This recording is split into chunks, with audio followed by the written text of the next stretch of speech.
Good evening, Vietnam. All right. I'm jumping back in. I don't care who watches me, but know that today is the day that I challenge the solo SEPHIROTH. What the hell's it called? To be a hero.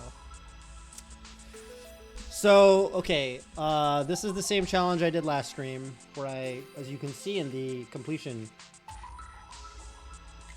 section,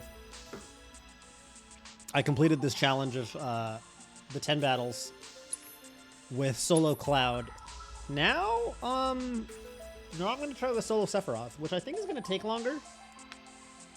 Frankly, I'm going to have to figure some things out about this character. I don't really feel like I completely understand everything about how he works. But I don't know. Sephiroth's badass. So I figured, you know, I mean, you don't even get to like really control him like that. So come to think, actually, I wanted to do one thing. Cause like, okay, let's see if I can figure this out real quick. Yeah, and then I don't know, depending on how quickly or how long this takes me, I might do some of the Skywheel stuff with Barrett, which I still haven't done. One of the last pieces of content. Okay, one thing that I really want to do that I haven't been able to figure out is I see that people have their limit breaks mapped to these two buttons down here. L1 circle and L1 X. I don't really know how to do that, now that I think about it. Because that would be really nice. How do people do that, actually?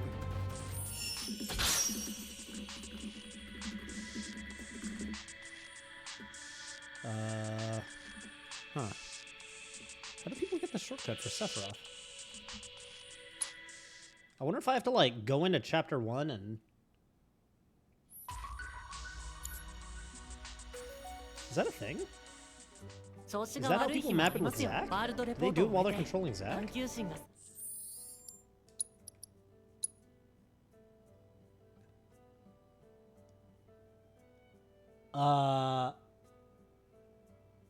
I mean, couldn't hurt, I guess. I guess I'll just try it real quick.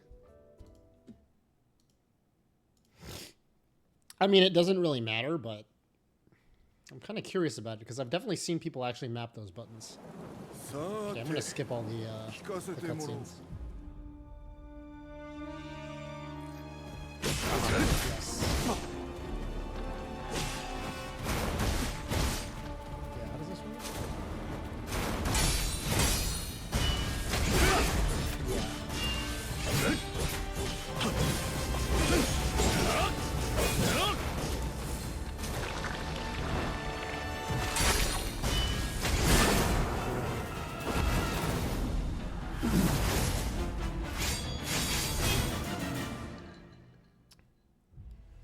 I guess if you skip the Zack scenes, then you skip that whole, like, opening sequence with, Wait, how do I get to controlling... Ooh, do I have to, like, run up the... It's gonna take a while? Alright, whatever. I'm just gonna do it.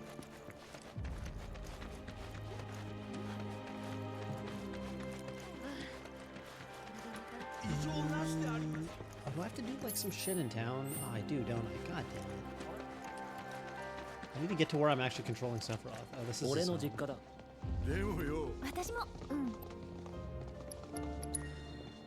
think it's just a cutscene and I can skip it.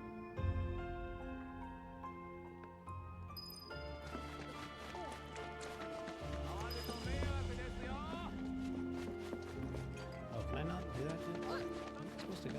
Oh, the fucking... I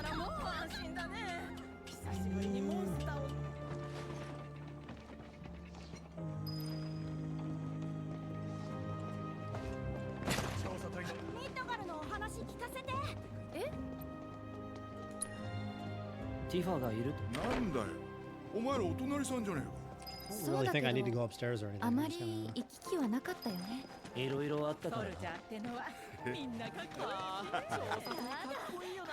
Now he meets Zangan.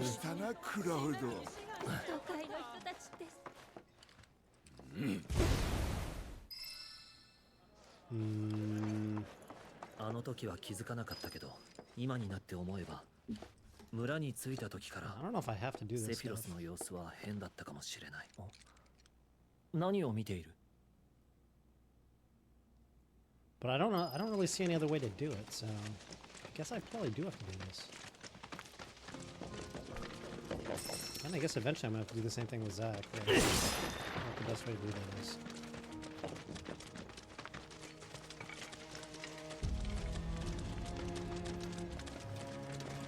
ニブル山は最初の魔航路が建てられた場所としてその頃は有名だったそうです。魔航路がある土地はどこも似たような風景だが、ここは独特だな。見ていて飽きない。毎日だと飽きるよ。いいな。ソルジャーはいろんなところに旅ができて。旅か。そんないいものじゃない。ただ It's kind of gorgeous, huh? でも刺激的ではある。いいな。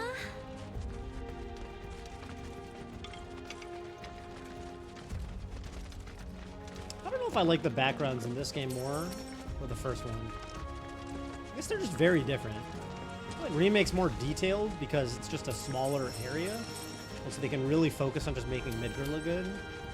Versus like this game, you know, you've got all this stuff. It's kind of funny how they're like similar games in a lot of ways, but like the departure from Midgar really makes the first game different from the second one. I guess the third game's gonna be a lot more like this one in that sense. Actually, I guess the third game's gonna end up being like the most open world because it's gonna have like the airship, and that wasn't really. I mean, there's nothing in this game that kind of remotely approaches that.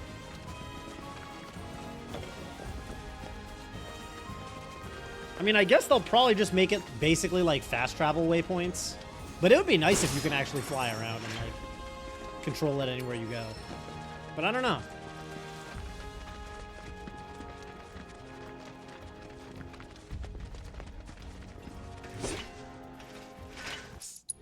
Okay.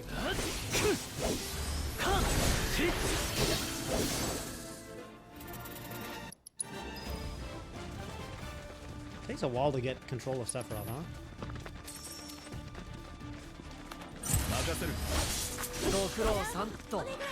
Gokuro Santo. He actually has different voice lines in this chapter. I just realized.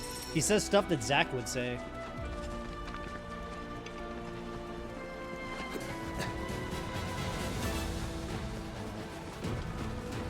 I gotta run all the way to that one suspension.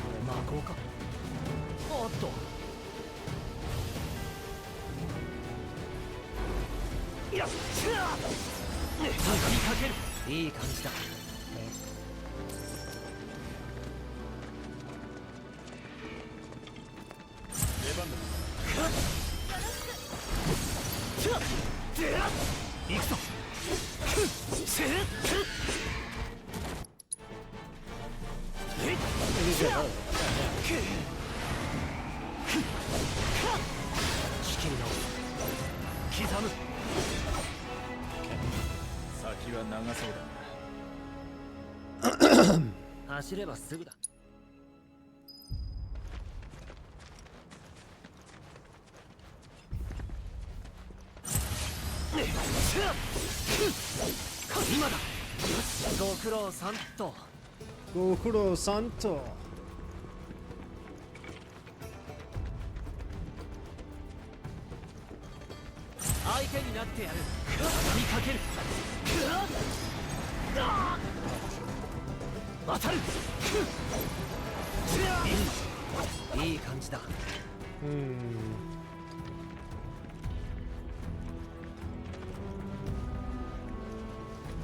Yeah, sure. Mixed type potions. Oh, that's it heals HP and MP. That's cool. How do they give you that your first playthrough of the game?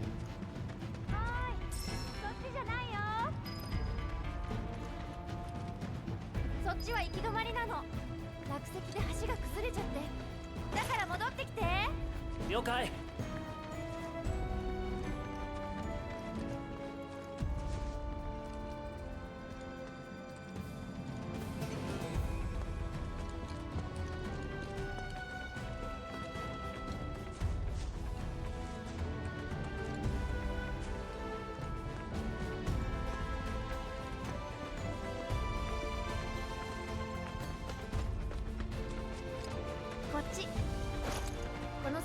神羅の場所を抜けるの。お前がいるからガイドは不要。最初はそう言って断ったが、考え直して正解だったようだ。I like that Sephiroth roasted him there. I feel like that's the only jovial side of Sephiroth you get to see basically for the entire franchise, huh? Oh, fuck, do I really gotta do this? Oh, it's this thing.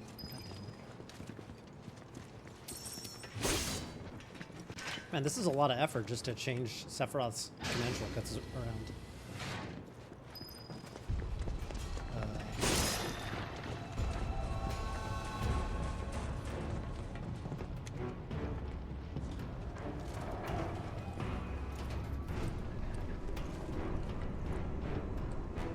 And it's so weird that Cloud looks exactly the same and young Tifa looks way younger. Although, who knows if Cloud's like memory here is even like necessarily accurate, I suppose, based on his psychological state. Okay.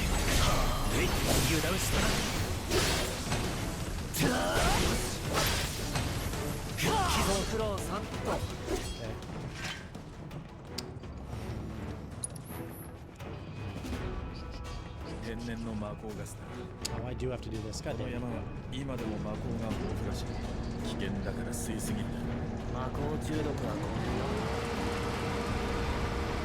Why do you not have to do this too many times through the game? That would be annoying. 魔法ガスが 70% 除去されました。魔法ガスの除去を確認しました。ロックを解除します。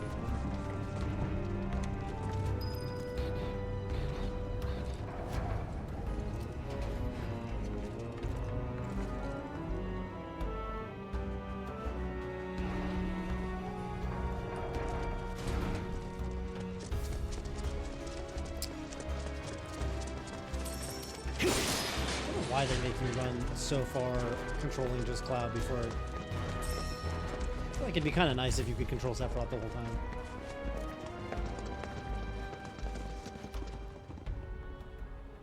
Okay.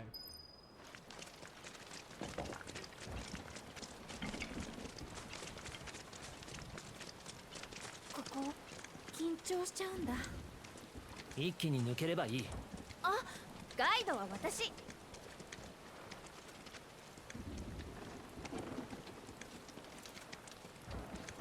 Man, this would scare the shit out of me in real life, too.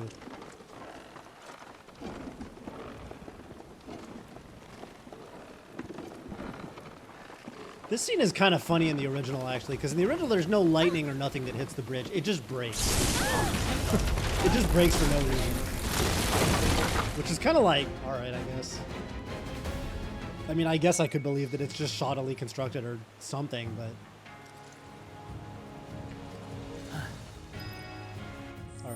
So what I wanted to do was, now that I can control him, man, you really got to come all the way here to do this. Yeah, I wanted to. You can actually map enemy skills to him, although you can never equip the enemy skill material to, or can you? Will it actually let me? Can I change his? No. You can see his material loadout though. He's got re-raise, healing magnify, barrier magnify, revival, and all 4 elements. Oh, and he has skill master. Oh, I didn't realize he had skill master. That's actually really cool. And he's got resplendent bracer, which is like, all right, I guess. It's like not that great of an armor. I don't know. He's got a cool weapon. It doesn't have any abilities. Okay, well, whatever. Combat settings. Yeah, this is why I came here. You can map items? I don't even fucking know that. I could actually map a spell, but that's okay. What I wanted to do was this. Yeah. Okay. Yeah, good enough. That's literally all I wanted to do. And now I have to do that with frickin' Zack, too. I don't even know. I guess you gotta, like... I guess I gotta turn off the skip Zack scenes. I guess I can do that right now, actually. And then I did the Yuffie dates last time, so now I'm gonna do Closest companion and Barrett. Alright. Back to... Oops.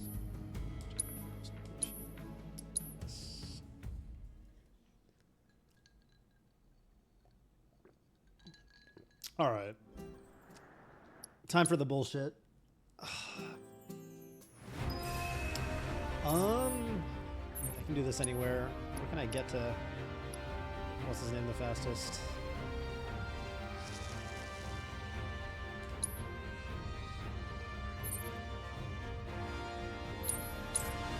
He's like right by the entrance here. I always do here at Costa del Sol. Alright.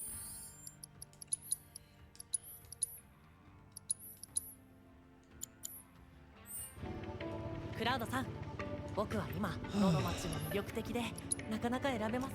So my understanding of Sephiroth is basically the thing that makes him unique is you don't have to take hits to build limit break.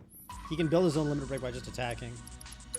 On the other hand, it's the only thing he has that really does a ton of damage, unlike Cloud. So maybe it balances out? I don't know.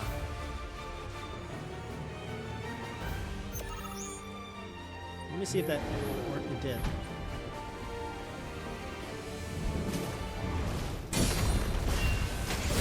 Oh my god! Holy, that smoked the frickin'... yeah, but I gotta be careful.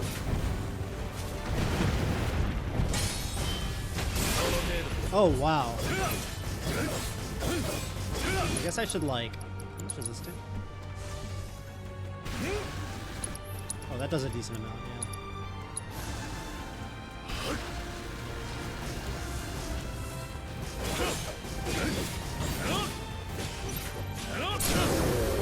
Wow. Okay. I mean, I definitely see the vision.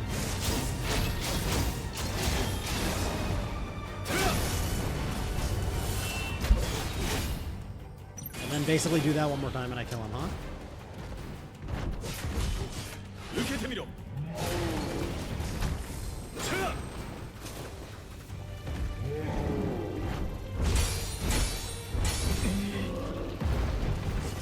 Oh, although it's really good to be able to actually do the counter.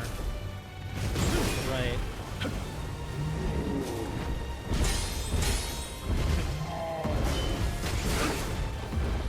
Yeah. Oh, I couldn't get to the ground. That sucks. Does this do a ton of damage? It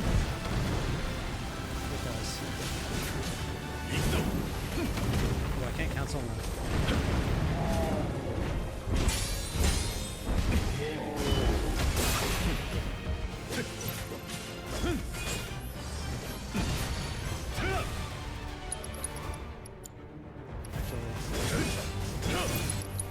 Does this just instantly stun him? I'm hoping the answer is yes.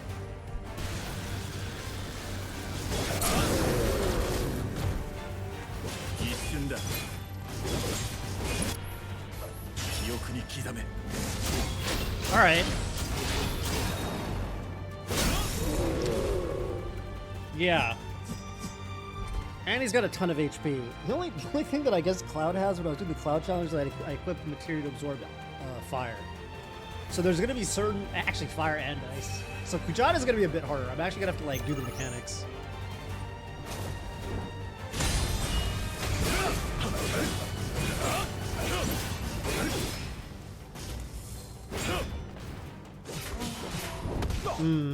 It's not that easy to like...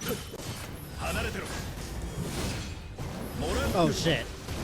That comes out a lot faster than I thought it would.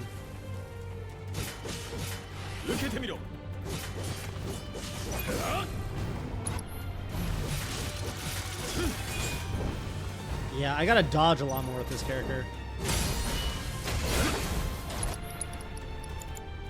Actually, I think I can limit and then Zaga him. That should stun him.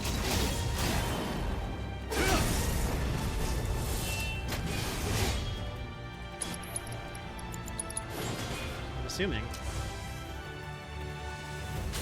Actually, maybe not. We're just gonna put him in pressure state. Oh. Fury's an actual attack.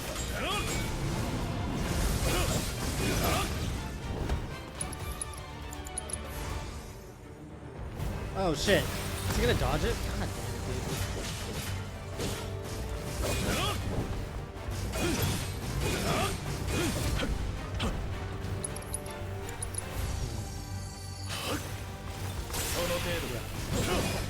Oh, Fury's an attack. Fuck.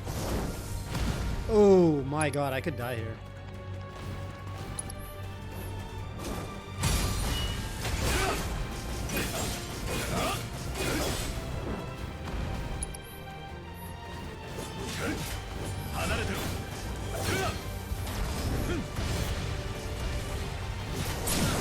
Hard to stun this guy. I think I want to just cure myself before I go into the next battle. Yeah.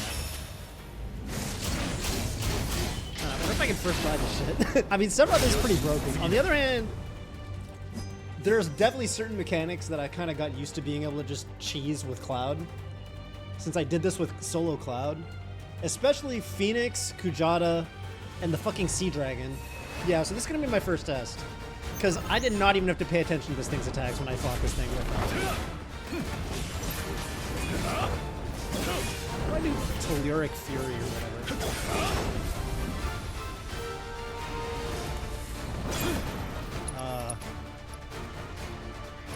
Oh, I think this is magic. Oh, is it not? Okay.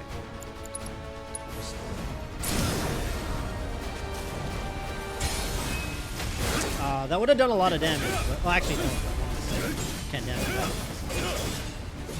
I guess the best thing I can do is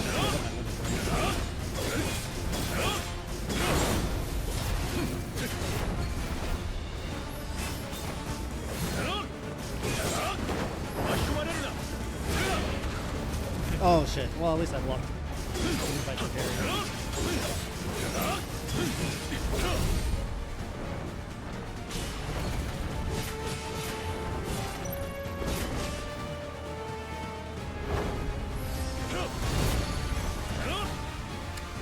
Infernal Gate is that, oh shit. Oh my god, that did 8 gazillion damage. What the fuck? I'm just gonna do Cure. Honestly, Cure heals a lot. Ow. Thought that would kill him. Okay, oh shit, I went for it. Please cast in time.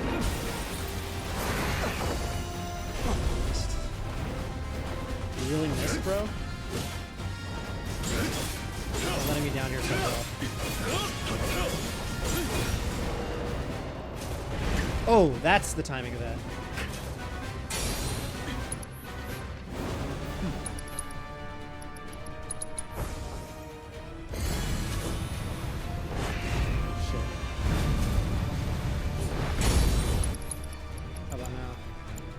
Shit, I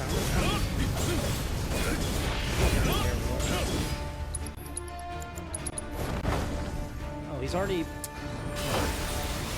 Oh my... Dude. Alright, the fact that he dodged my first Vizaga was incredibly unlucky. That fucking blows.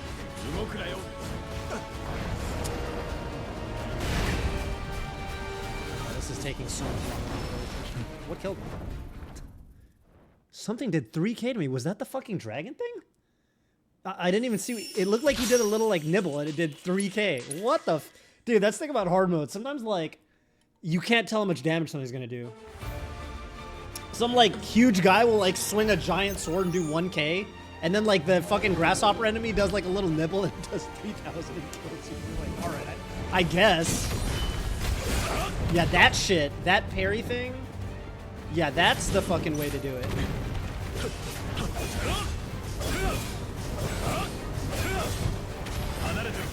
That should just break his, Okay. Well, what I learned was I really need Blizzaga as quickly as possible when I stun the, what I'm excellent to do. I really need to hit Blizzaga as quickly as possible to get to the,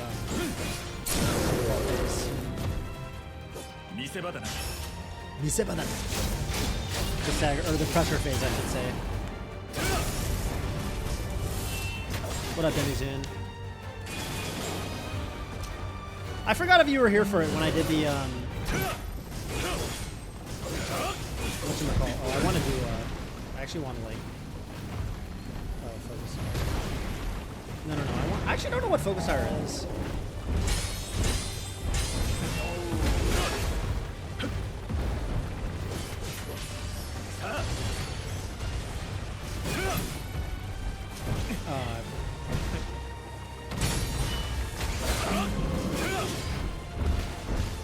No!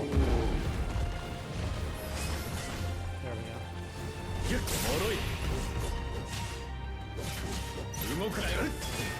I wonder what the fastest way. Honestly, this shit does a lot of pressure. Shift slide. Maybe I'm thinking about this the wrong way. Maybe I should off this slash to build pressure. That does a lot of. Definitely does a lot of pressure. Yeah, maybe that's better. Oh, maybe it's not better. Oh, that sucks. Okay, hit me. Oh, I can't be in the air. That's the problem.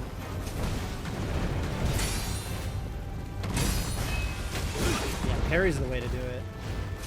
Come on. What's he doing?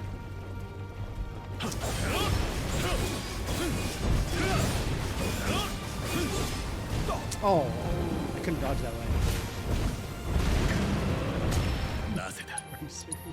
So the bad luck there was that I tried to dodge and I kind of ran into the wall, so I couldn't dodge away from it. Yeah, the thing I gotta get used to with Sephiroth is like you're doing a lot more dodging and a lot less blocking. Like his block is a stance. You can't like quickly block something. Like you gotta know you're blocking and go into blocking stance and like I'll walk menacingly towards him. See, I'm like in blocking stance right now, which is like low-key kind of the best way to. Come on, man.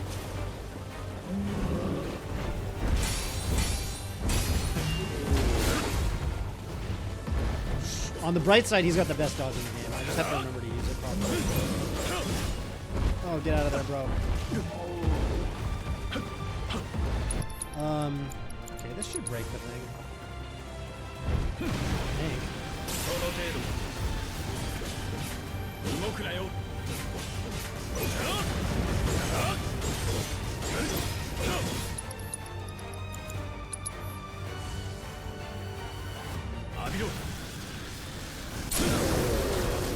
Melee tournament in Long Beach and I lost. You just lost me. Like you didn't get first.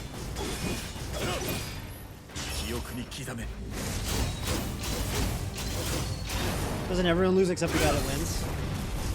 Does this interrupt him from setting up the shield again? I mean, I think he's still gonna do it, but it was like hit him with a quicker roll. Ooh, did I interrupt him? I think I did. Did he not get the shield up? Oh shit!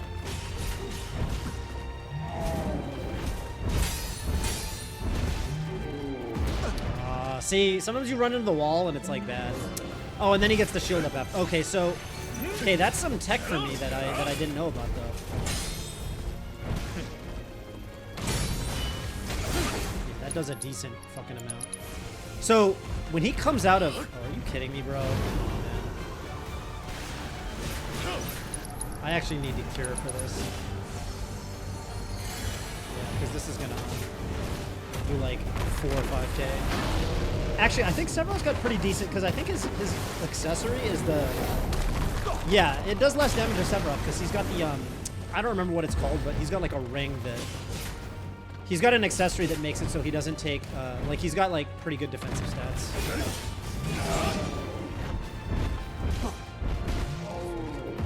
That's annoying. What? He's got a hitbox still after all that? That's insane.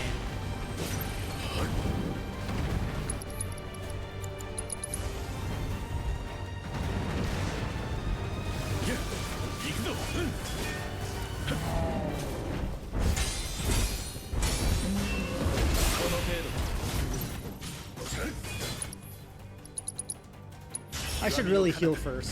But, okay, I think this might not kill him.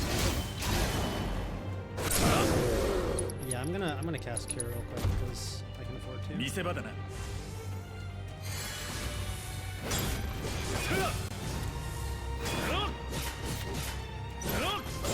じゃあな、先を急ごう。 Still getting used to this character.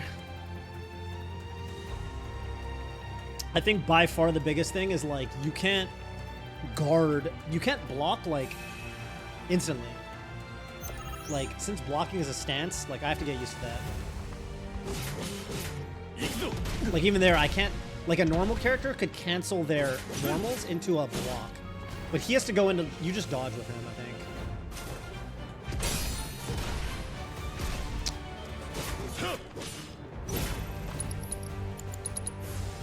I don't spend too much MP, but I mean, hey, oh, did he fucking dodge it? Oh, that's super annoying.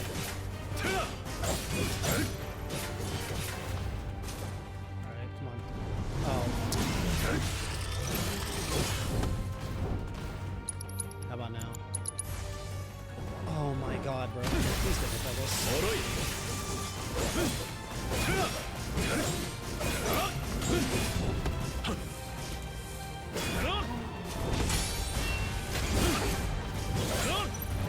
Oh, I tried to, yeah.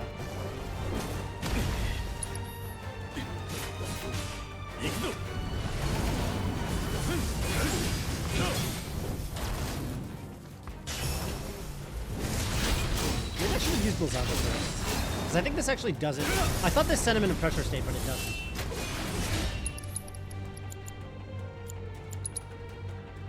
I think this will start. I think. A little more.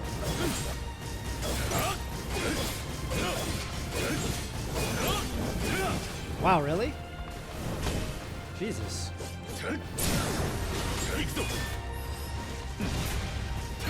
wonder what does more, that or Zanshin Rising. Zanshin Rising was like 8k total. I think they're both like 8k total. Actually, I gotta see how much the Hell's Gate combo does again.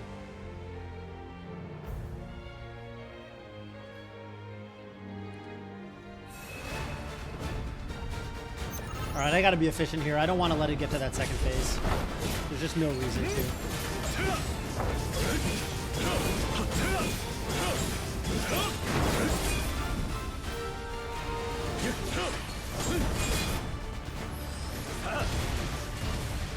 Maybe Zanshin. Ah, Zanshin. Ooh, that's faster than I thought it would be. I thought that was kind of a slow progression, but it's actually like pretty slow. Hit me in the air. Oh, it does. The other ones don't.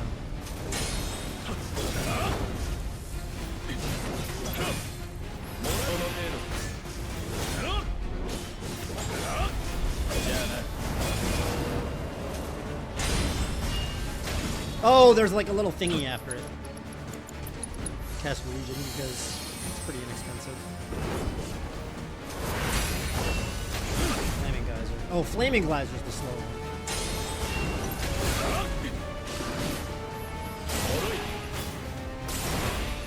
Yeah.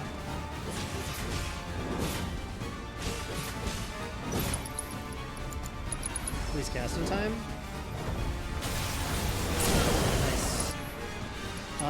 That being said, will this even kill? I don't think so.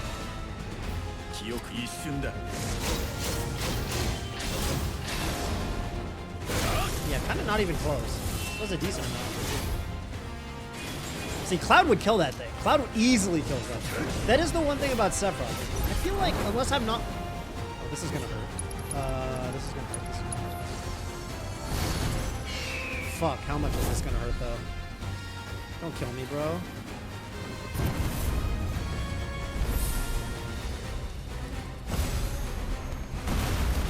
Oh my fucking god!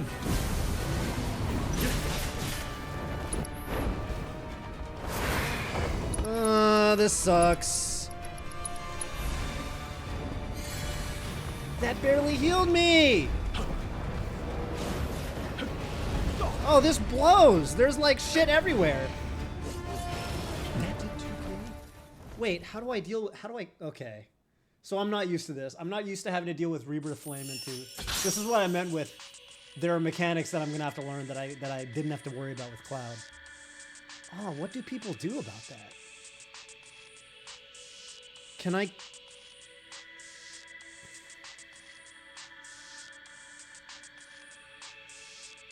Oh, I think I know what people do.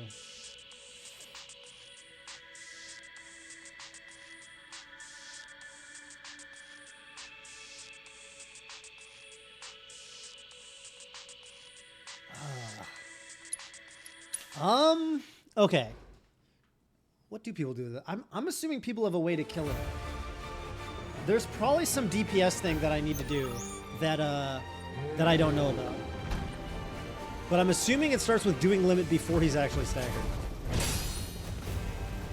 Oh shit, I can't. That's a little annoying.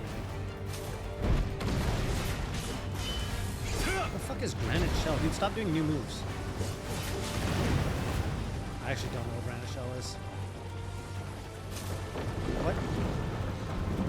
What is he doing? What the fuck is this shit? Alright. He invented a new move. Cool. I've literally never seen him do that. I've done this challenge like 40 times.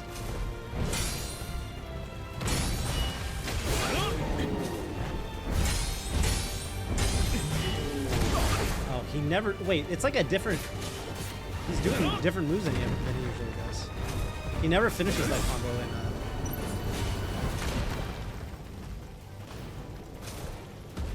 Oh my god, bro. Are you serious?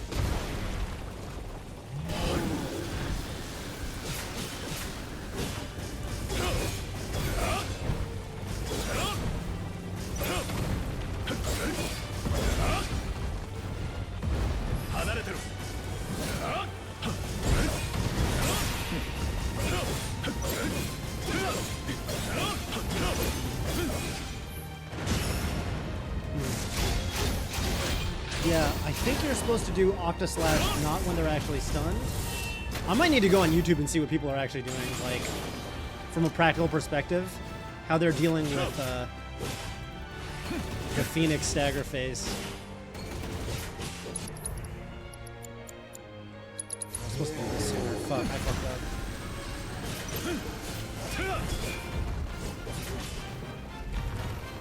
Really? Already?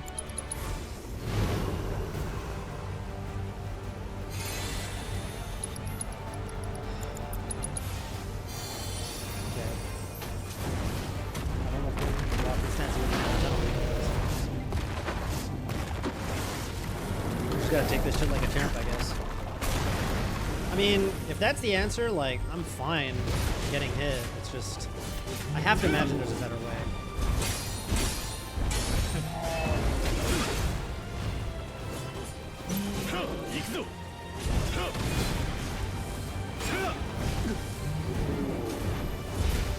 Are you serious? Fan-fucking-tastic. Of course there was a little explodey floor thing next to me. The only reason that killed... That would have done way less damage because it wouldn't have hit me, and then it was the reason it comboed into the final hit, which did an extra, like, 3k. Man, okay, so the thing with Sephiroth that I'm having to struggle with right now is the fact that he just does less damage. He's just not really a damage dealer. Like, he's got good, like, consistent damage because he's got, Come on, do the jumping attack. Come on.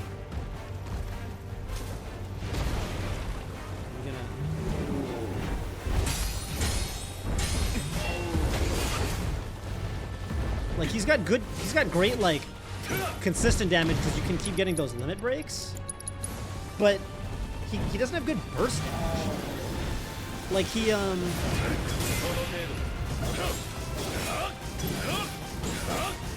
Here, I think I'm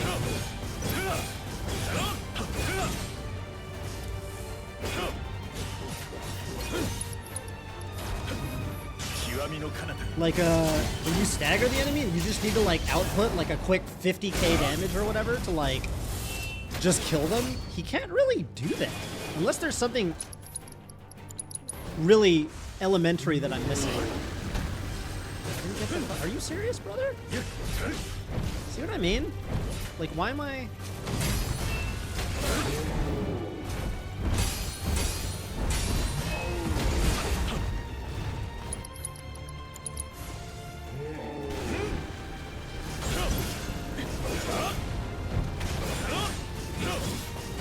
ability's really good.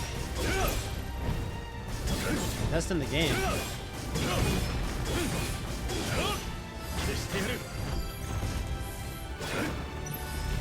Again?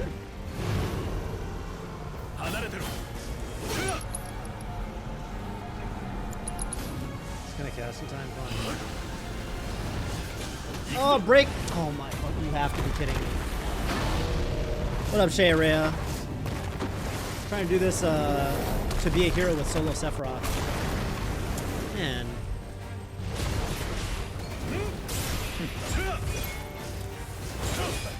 Okay, what I'm gonna do is I'm gonna do this first. Before this, I think this is better for Yu-Gi-Oh! I think you want to do this to send him into stagger. Octa slash Prime. And then, for instance, maybe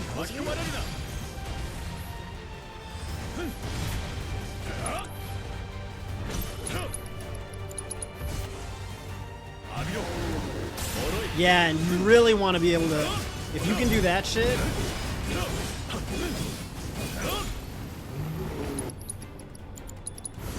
Oh, is that gonna explode on me? Actually, didn't. Wow, that does 9999 even without stagger. Damn, it'd be sick if Sephiroth had Genji gloves. He could really take advantage of his, like, I think he's got like a really high magic stat. If he had Genji gloves, this would be, that would really solve the DPS problem. Do the jumping attack. Oh, fine.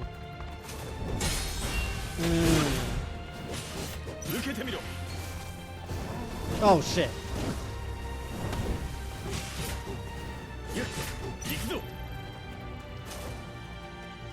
Go ahead.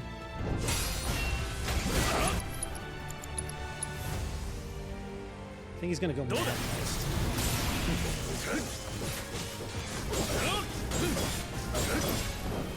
Ugh.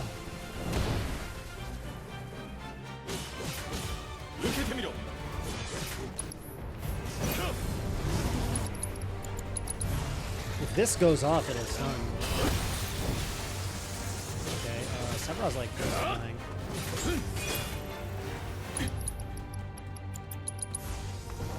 Can you heal?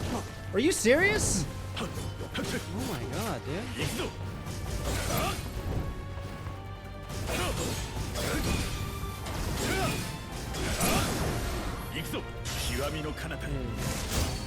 I gotta get better with this character.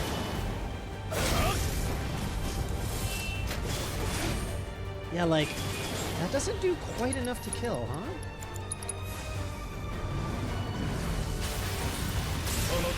Cool.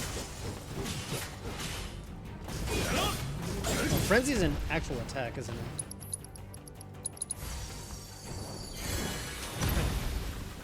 Fine. I'm gonna heal one more time. I'm scared. This thing does a ton of damage.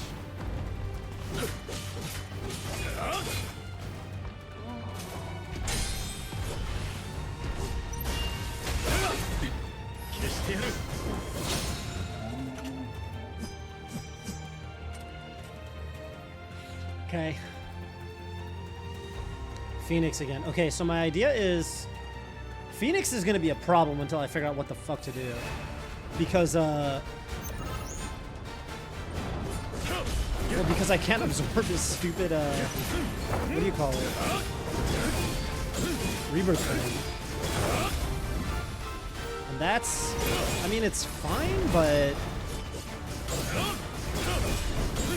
incidentally, something I'm curious about is Zombie Rising use both your ATBs?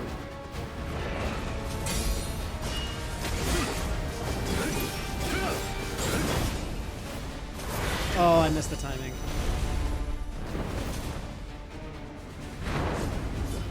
Wait, what? I thought it was using Flaming Geyser or whatever. What was the Flaming Geyser?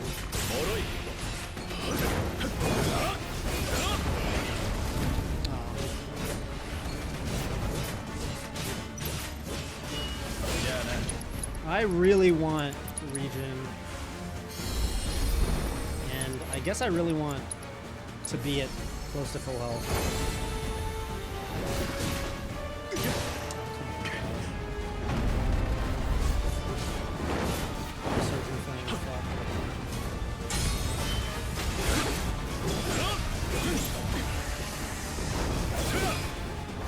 Oh my god, dude, I couldn't see where it was coming from.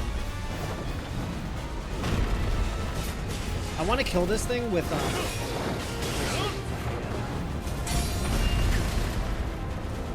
so much for being at full health,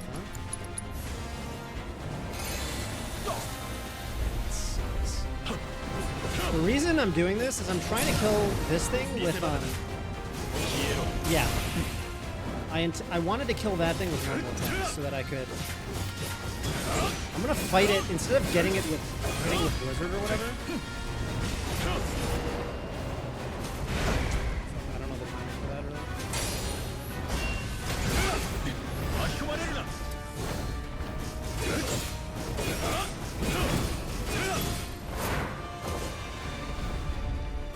Oh, that's the slow one. I came out of fucking. I was trying to block.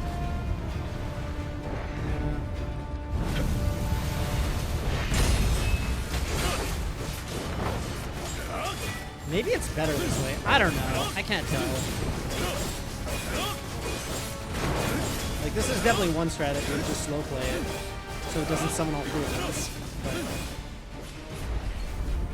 obviously, it's a lot slower.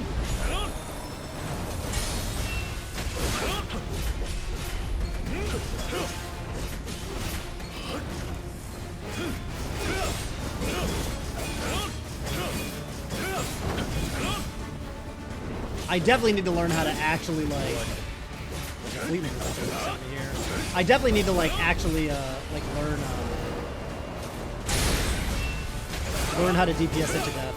Well, that did 1k through its armor. Because right now it's got like the shit where you can't damage it anymore.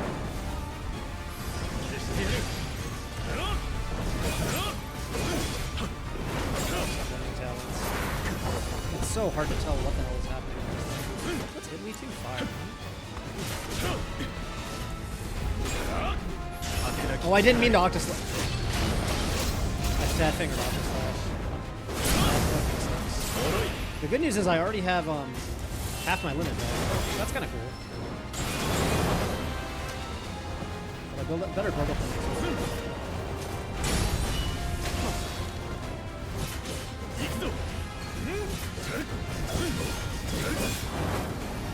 Are you kidding me? I mean, I can't heal.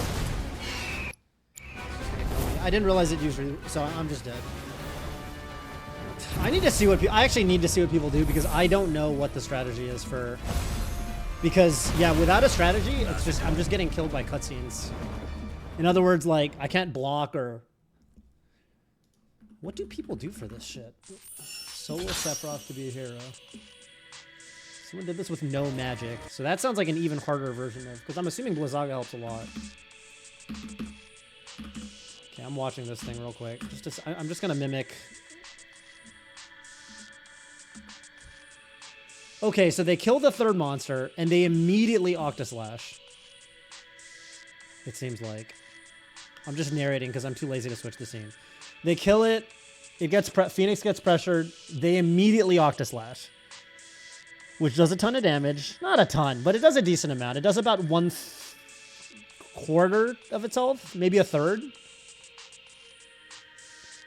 And then they do Zanshin. They build up its pressure gauge normally.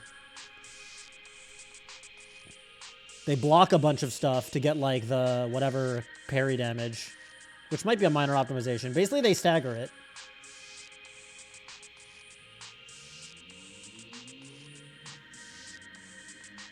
Oh, interesting. Oh, this guy's doing some crazy shit. The video I'm watching. He's being very intentional with when he staggers it to get as much damage as possible before the stagger so he can kill it in the stagger phase. Then he just does Zanshin Rising and then another Octoslash. Okay, that's actually pretty high skill. That's like... I mean, yeah, I could manage that, but... Okay, let me see if somebody's got an easier strategy where they use Blizzaga or something. Because I'm assuming with Blizzaga...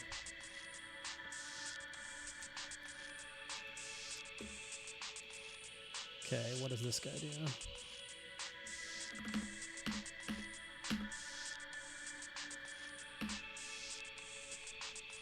Guy shows up, he kills it with Zanshin. Phoenix gets pressured. Yeah, everybody has this strategy of like, it's not like with Cloud where you want to pressure it as quickly as possible. You have to like be really, really intentional with when you stagger it. So this guy's fighting it a bunch just with Sephiroth. He's just doing like Zonshins and shit. Just to slowly build its stagger while doing damage.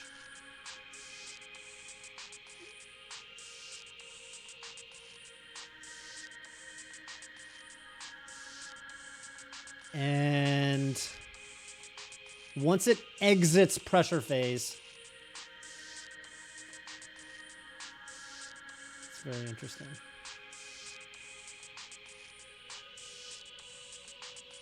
Ooh, he starts up Octaslash right as it's about to get staggered, but not after it. Okay, I'm going to try this strategy. This looks more replicable. And then Zanshin Rising, and then Zanshin Rising. It still doesn't kill it. What the fuck? Oh, and then it uses Reverse Flame.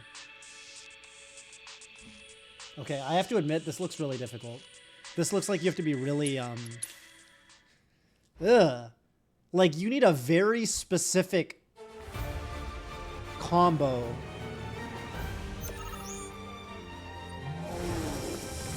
Okay, I'm gonna have to think about that. Jump at me, bro. I don't do stone. This is like more. Oh, actually, that. God damn! Oh my God! Stone does not do no damage. Stone does a shitload of damage. Oh, that's the attack. I should move away from Titan so that he does that attack. Because when I counter it, it just does way the fuck more.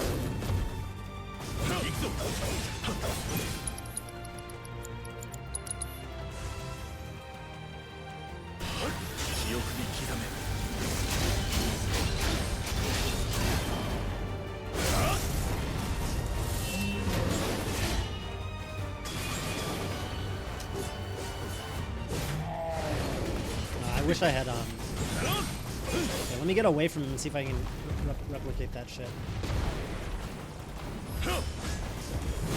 No.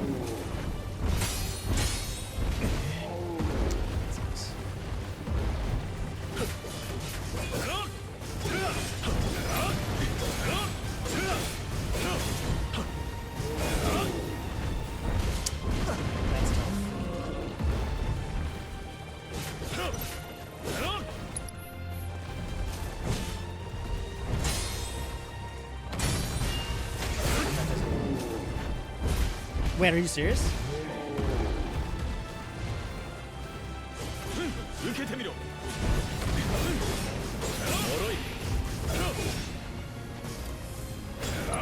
I mean, I don't think there's anything faster at staggering it than this.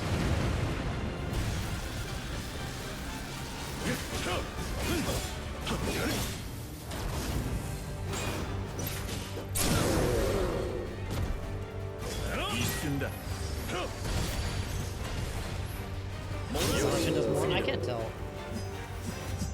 That Sanshin's a little more consistent to hit with. I wish he had a move like... He doesn't have anything like... Wait, that's the one thing about Zack. Zack's got better ATB abilities. Like, hybrid... He's got Meteor Shots, which is, like, always a stagger. I really missed the timing on it. Okay. Come on. What? Am I not in...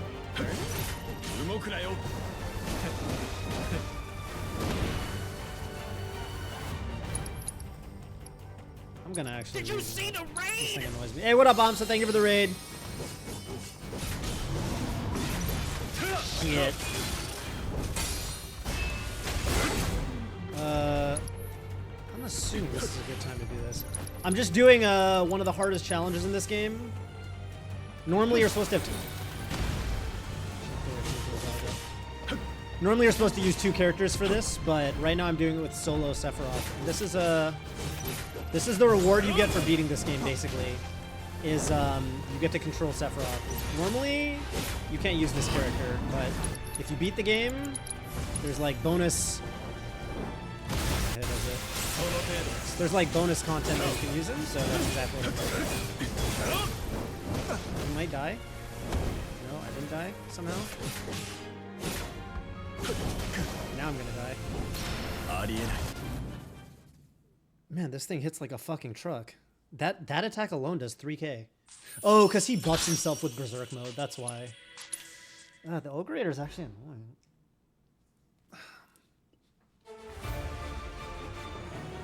Yeah, I think the thing about Sephiroth is the way he is as a character. I get the feeling these earlier battles are going to be harder.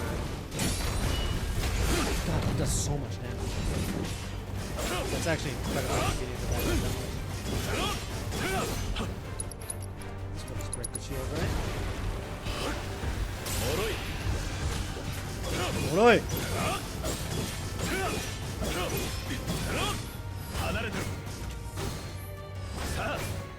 Sa!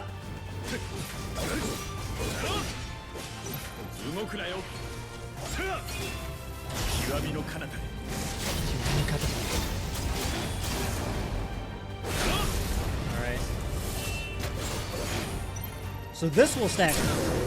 Maybe this is better. Maybe this way I did it is actually better. Uketemiro! Although, definitely could be doing more damage than this. Okay, then I cast Aurora, which should pressure him. Yeah. He doesn't regenerate the shield. Okay, I'm getting better at this fight. Ow! Okay, that didn't do that much though. Hey.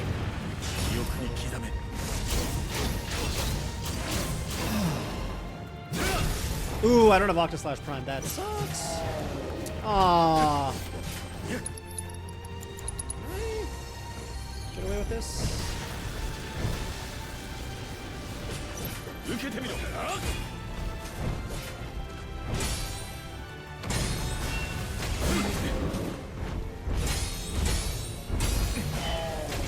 Ooh, that hit me? Fuck.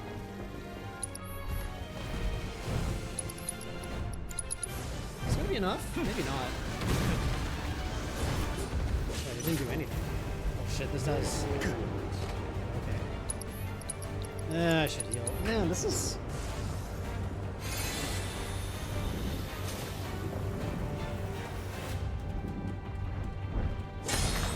Come over here so I can counter you.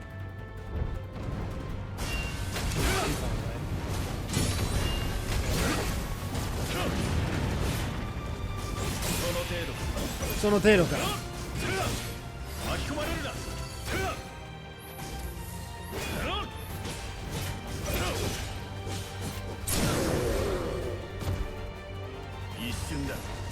Ishunda. I mean, dude, yeah, I feel like I'm not efficient enough with him. Because I feel like he's like the best character, but his damage isn't as good as Cloud's. And for these, like, battles, and actually his damage isn't as good as Zack's either.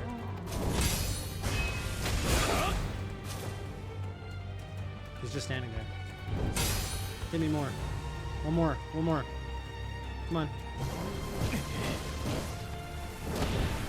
Smash it.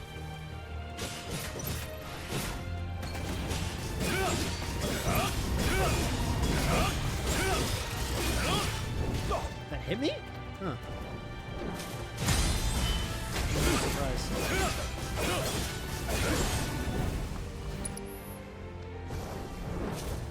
That's the timing. Okay, I'm gonna hit him with Blizzaga first, which should pressure him. Don't kill me, please. Okay, then... What is this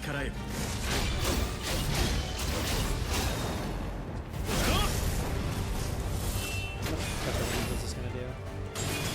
Okay. I mean, that's not as much as I really would have liked, but, you know, beggars can't be choosers, I guess.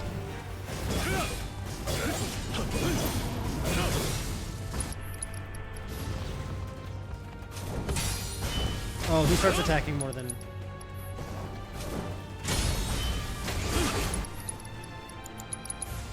Don't kill me while I cast this, please. Okay.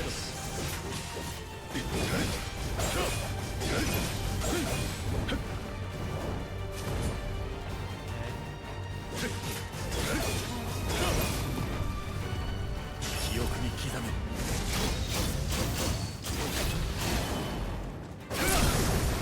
せ場だな。見せ場だ。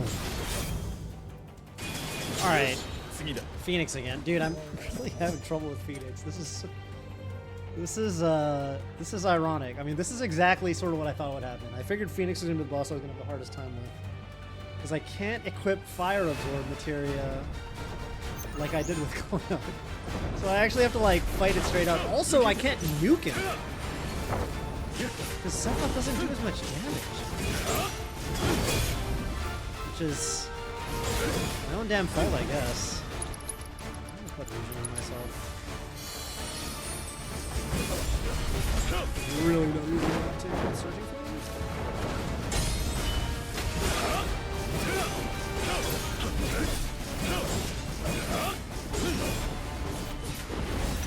受けてみろ。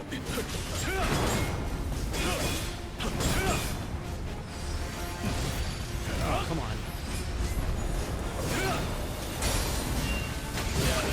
Ow, what hit me? I don't even know what hit me.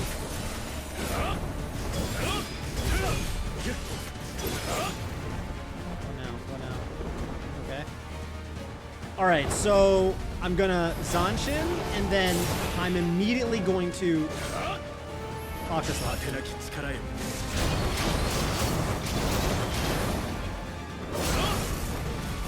Octa Slash Prime.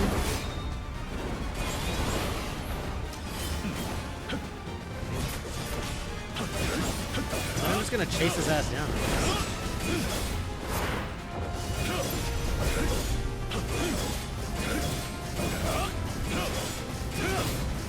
And I'm hoping that this does it. 一瞬だ。記憶に刻め。 Although I don't think it'll kill. But this is a better strategy than what I've been doing, I guess, so... It's not gonna kill, though, which is kind of annoying. Maybe now I can cast Bizarro. Don't move. Stay there. Thank you. Oh, I can kill him. Zanshin? There we go. Okay, now I got a strat for Phoenix. Okay, I got past... That was my brick wall right there. Phoenix was giving me so much trouble. Oh, I gotta be sleeping for this guy too. Oh, these guys are... Oh, it's the Sea Dragon. Wait, what do I do here? Because now this is gonna be way harder not absorbing fire. Fuck. Oh, that's fast.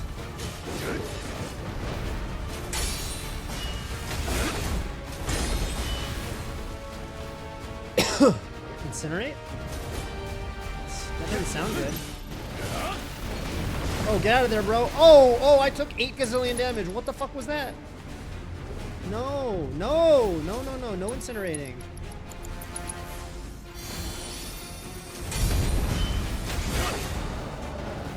I'm not messing with trying to parry Hurricane.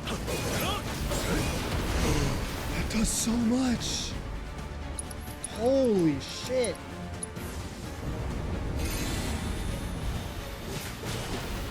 Oh my god. Dude, the little fires around do so much fucking damage. Yeah, I almost have to fight him from afar.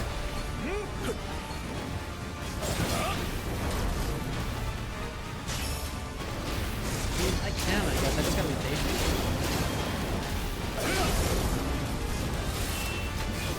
What's it weak to? Lightning? Okay, I can work with that maybe. Get the fuck out of there. I'm gonna hit it with Fandago.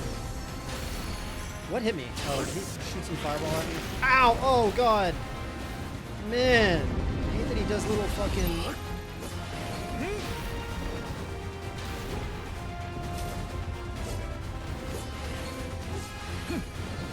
I need to parry those. That's like the only way.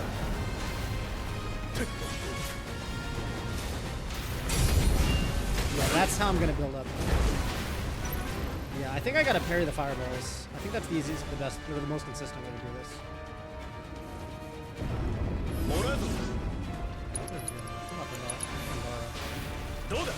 Eh. Okay. Come on, bro. 3,000? Holy shit. Oh, I didn't know he jumped at me. So he's got a jump scare attack too. Okay, great. What the fuck is hitting me? Okay, this is quite hard, actually. Oh, Kiraga does not cost that much more than Kira. This is scary. Just because I don't...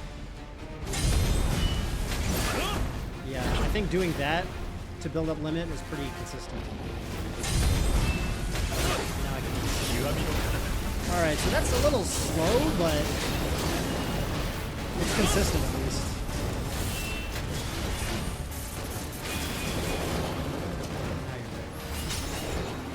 Okay, that wasn't nearly as bad as Phoenix, although I have to admit, the fact that half of his attacks do half my life, like, fuck, that thing hits harder than Bahamut.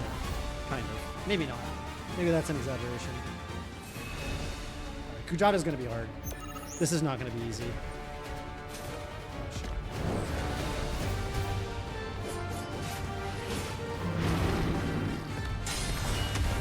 Hey, why'd you attack over there?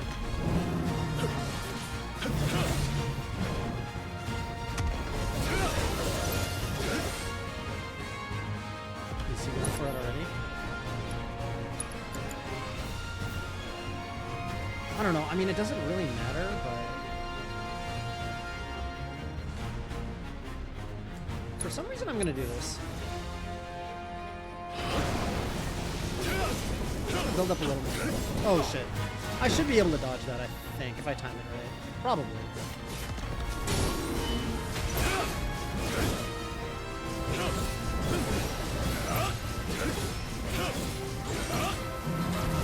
Oh!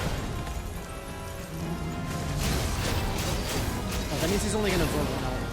That could actually be kind of good for me. Also, that did a lot of pressure damage. And I can hit with Ferraro. It did absorb. Okay, that's actually pretty good.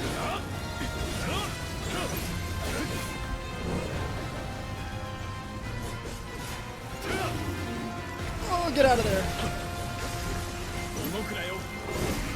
No.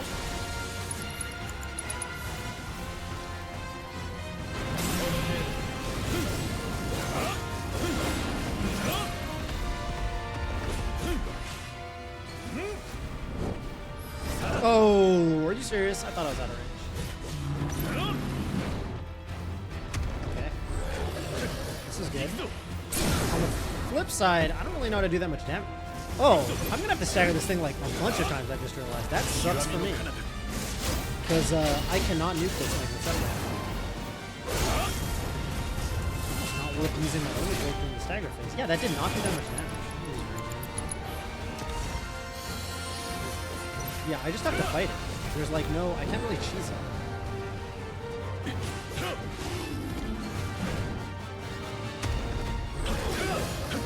The degree to which I can cheese it is I have to keep hitting it with the blade. Yeah, I should just let it absorb. Lightning and fire. And I did 42 damage to it. Oh! What are you doing? I don't really know what Fiery Fallout is. I guess there's fire somewhere. I don't know. Oh, shit. We're gonna do that again? Don't do it again. I'd be okay with you just not doing that. Ow. Oh, there's fire here. No, no, no. I don't want fire.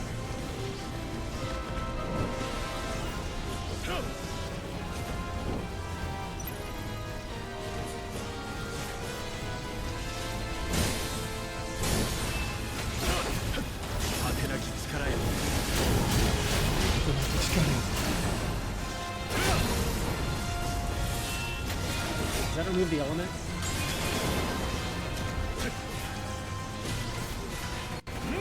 Yes, it does.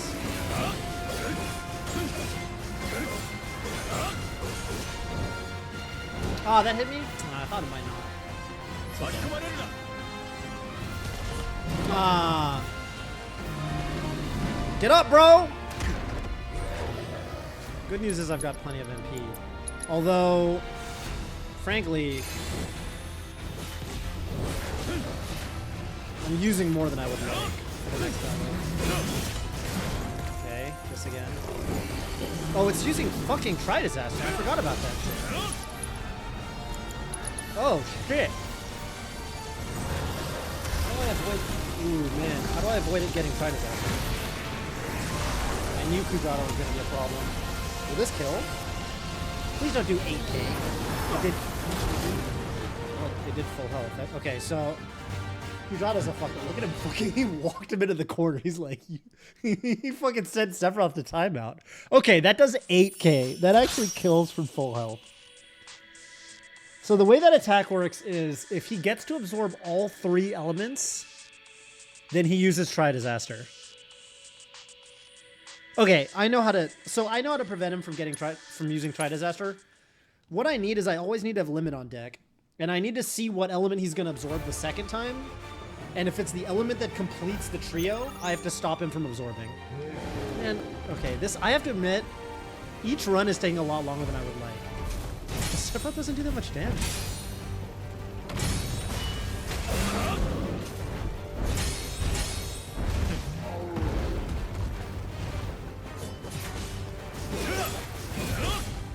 Really? That hit? Oh.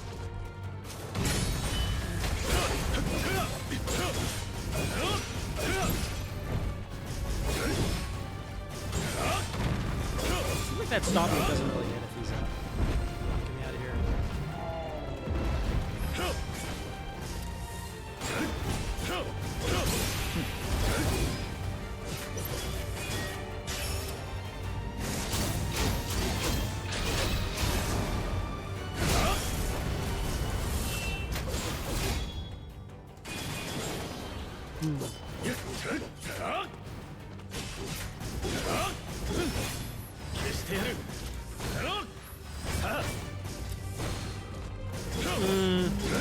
Yeah, I forgot. God damn it, now I gotta do this shit again. Do the thing where you jump at me, please. Okay, or just do whatever you're doing over there. Are you serious? Thing where you jump at me.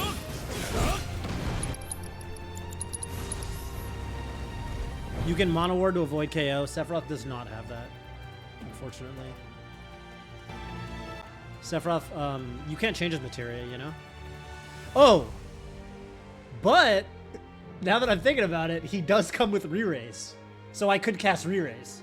Only problem with re-raise is it costs like 37 MP. But okay, I can afford it. He's got a lot of MP. So, yeah. Zack is, whatchamacallit? Yeah. Ow. That's my time.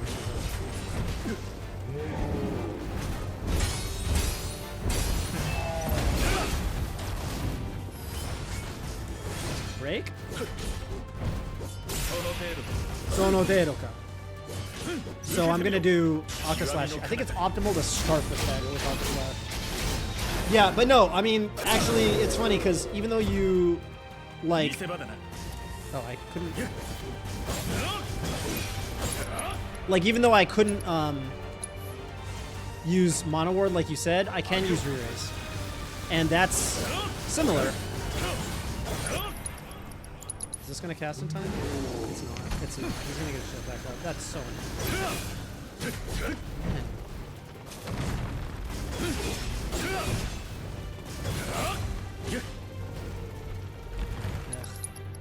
Speaking of... See, I mean, okay. Against this, there's not much point using... Better just be at full, because this won't kill it. But, I will do the solo Zack. I think that's going to be the hardest out of all of them. I also think Zack has harder enemies on his side. Because he has to solo the Huayacatl. And I think that thing might be a menace to society.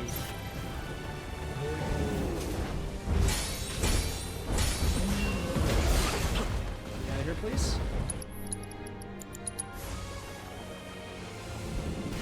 Oh, now you fucking come over here, huh? Yeah, nice job.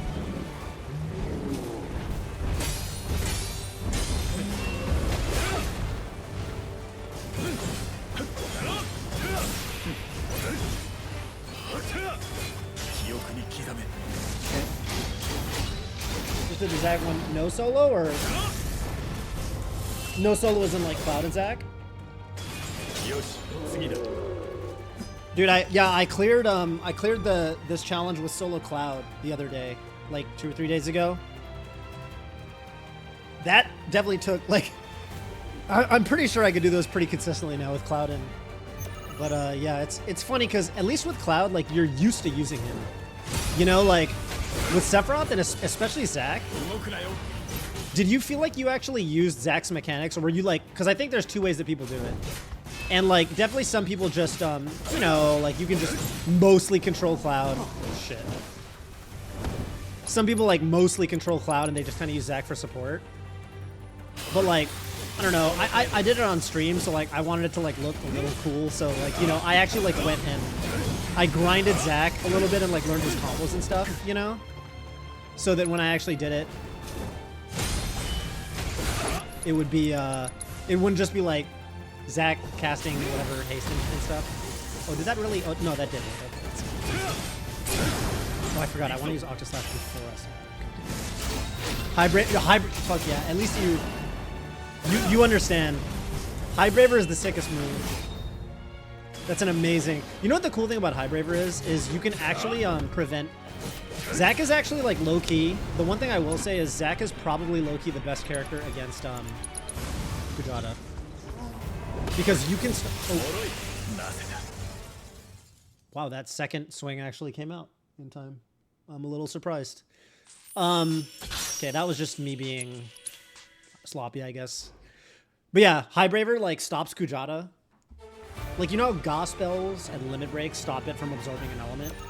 So, like, the only attack in the whole game, I think, that's strong enough to stop... Well, Infinity Zen will too, but besides Infinity Zen and, like...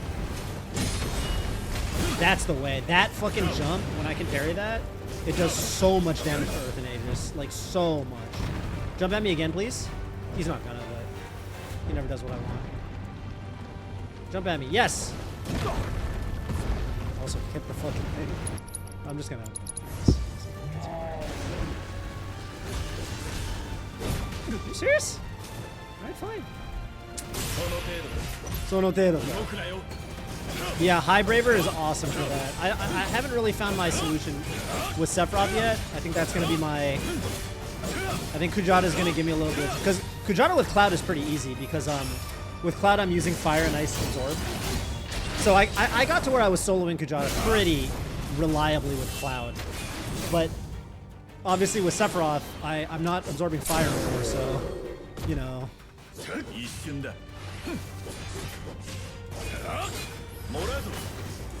think this does more than the Hell's Gate. Actually, maybe not. I'm not sure.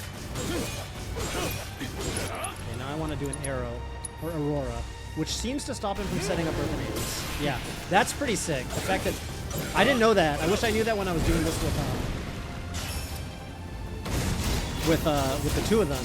You can cast Aurora just as he's getting out of the... Well, with Cloud doesn't matter, because I just do Infinity Zen with Genji Glove and he just dies. Is this going to cast in time? Pressure? Yes! And he never gets his shield up. That's sick. That's so much better. Hey, you stop that. You stop that right now. That's what I thought. Yeah, Highbraver is so sick. Also, Meteor Shots, man. Like, Sephiroth doesn't have anything like Meteor Shots. Or, like, just something that does a bunch of pressure damage. Focused something would be nice. Zack's got Meteor Shots level 3, which is just fucking amazing. I love Meteor Shots. That was too early. Alright, that's fair. Come on.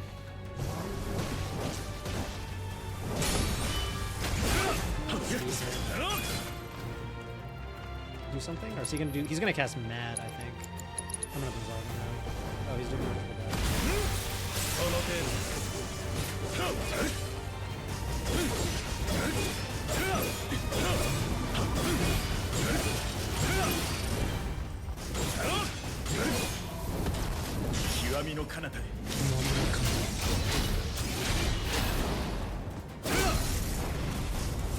I think Octoslash is actually best used outside of Stagger. I think you use it to build pressure. Or like for situational uses. Oh fuck, I'm gonna get hit by all of it. That was empty. I would like to heal. I was early again. Man.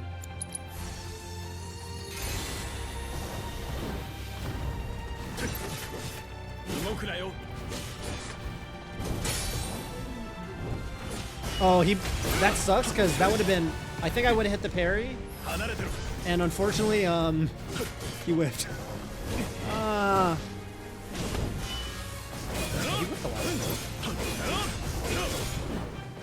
I don't think Bruce hits if I'm in the air, but I'm a little. I think the dodge triangle attack, the one that does the most stagger. Yeah. It does a lot, and it also builds up his limit.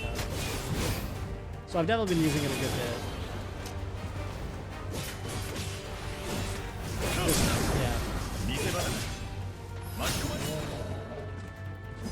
Yeah, shift slash. It's really good. I've been using it a lot. Also, like, you know, you need to dodge a lot in general, so like it's nice that the attack you want to use out of dodge is good because you're dodging a lot. So you know. Also, is that Lag the Roy? I just realized. I forgot who I was talking to.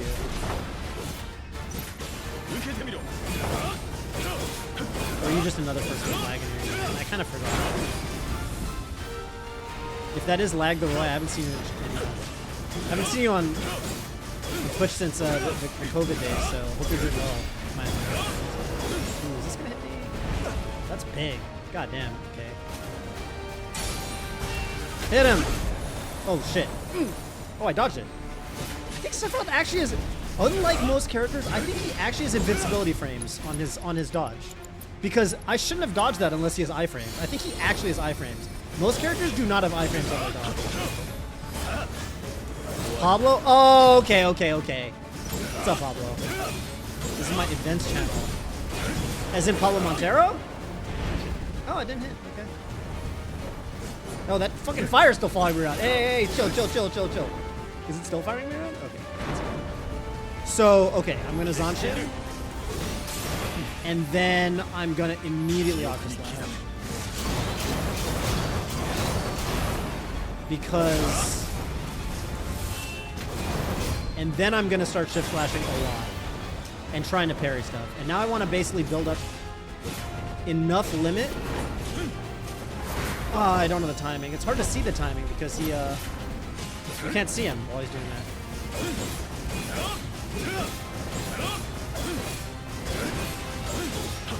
What are you doing?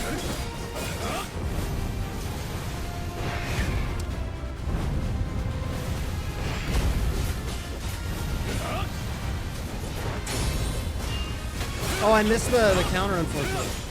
Oh no! He got another flame of life up. Wait, can I stagger him? No, I can't. Which sucks.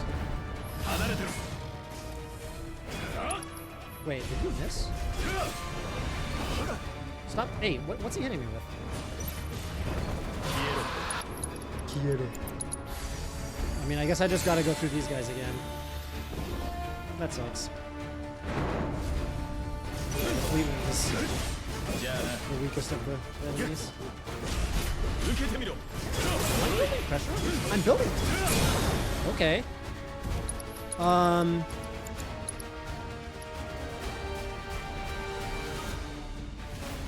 No, I'm gonna use Auto Select. Wait, what do I do here?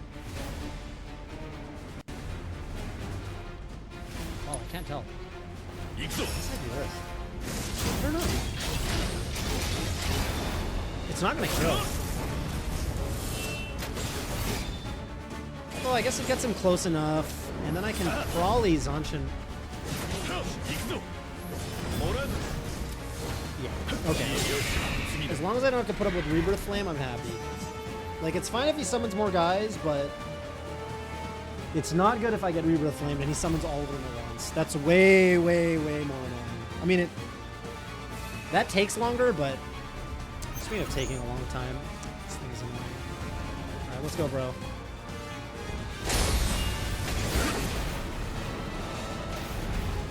I could try to parry Hurricane. It would give me a gazillion limit. It would fill my limit so fast. It starts from the left and goes to the right. Fuck me, I'm an idiot. Oh, wow. Look how fast his limit's building. Super fast. Throw another fireball at me, please. Oh, too far away. Oh, no, I wasn't. I'm a little scared of this thing, right?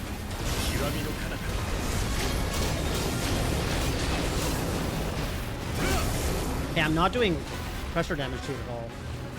Why is that? I want to do pressure damage to you. Poisoning it? Oh, this is the guy you need poison for. Wait, only lightning aspected attacks will fill the stagger gauge? Or you can... Oh, man. So, damn. And Sephiroth doesn't have poison equipped? I mean, I can keep limiting. But that sucks. Come on, fireball. That does a lot.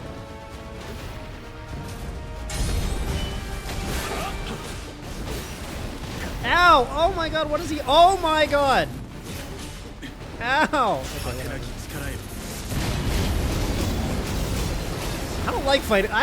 This thing's annoying with Sephiroth. Like, low key? I mean, it's fine, but. Beggars think they're beggars. Get the fuck out of there. I'm gonna hit it with the Thunder. I'm lazy. Not lazy, I'm impatient. That's the word. Ow! Oh, I'm running into the fucking flames. Hurricane will kill me, by the way. Alright, just do something I can parry, please. Alright, whatever you want. Come on.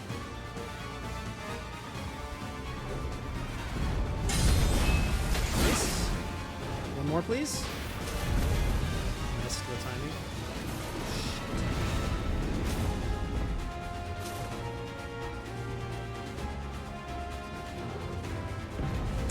There it is. That's the. I mean, I don't know if there's a better way to be fighting it, but every time I try to attack it, I just immediately run into like 3 little flames, and they do like 1500, and then it combos into one of his moves, and that does like 2000, and then I'm half health, and I hit him once. So I'm like, okay, instead of doing all that bullshit, I'm just gonna parry. Okay, Kujata. So I think I have a strat now. It jebaited me. It Elden Ringed me. Oh, and now it's hitting me on my wake up. Okay, fuck this thing, dude.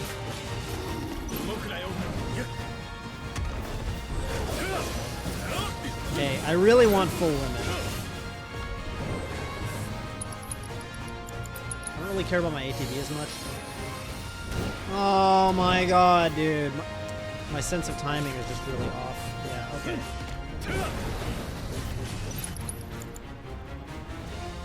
I'm gonna try to stop it from absorbing. On the bright side, it only gets 1 element. Wait. Yeah, right? I interrupted it, right? That didn't allow limit. Oh, lightning field, fuck. Rising. Oh shit, that did a lot. Get the fuck up, Sephiroth! Dude, what the fuck is going on? He's just wobbling me! Stop! Stop fucking wobbling me, bro! Not regen. I need something faster than Kiraga, unfortunately. Kiraga takes too long to cast.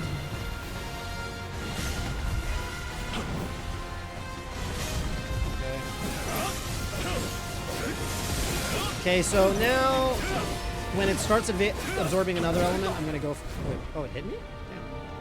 Damn. He got hit by the thing.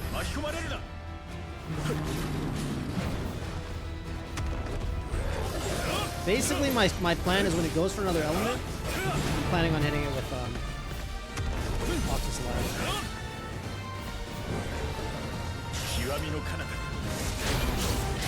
Now the problem is, I don't think I can build another element.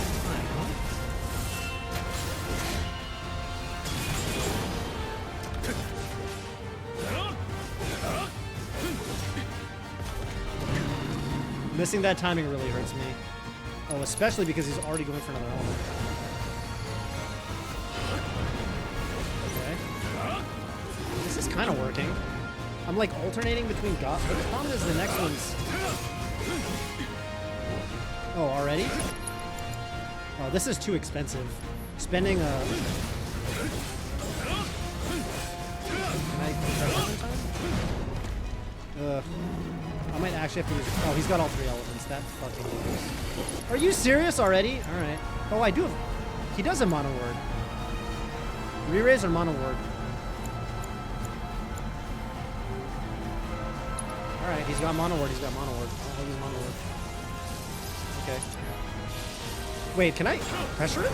Wait, maybe I should have tried to stagger him. Maybe I actually could have... Let me see how much this does with mono word.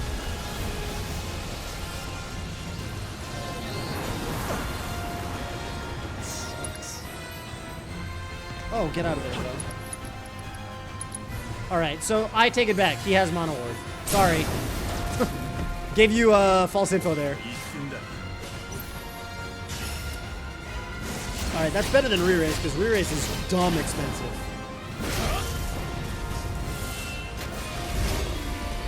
On the flip side, dude, I'm not doing any damage to this. I mean, I am. He's like less than half health, but like this takes forever.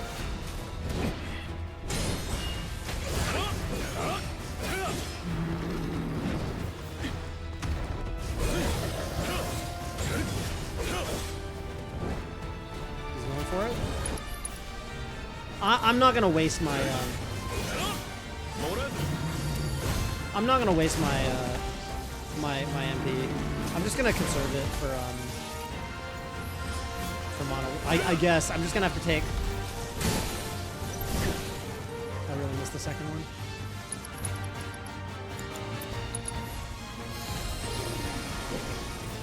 Lightning fields. Is pretty easy to go.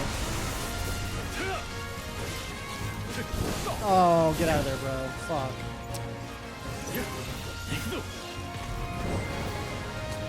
The worst thing about Ferocious Lion is it's hard to dodge, and it drains my aura charge.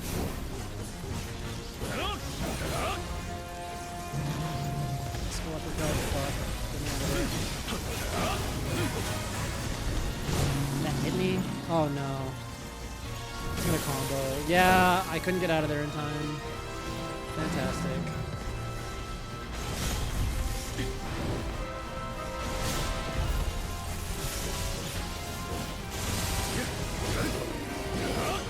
I'm going for the Octa Slash when he goes for an element again.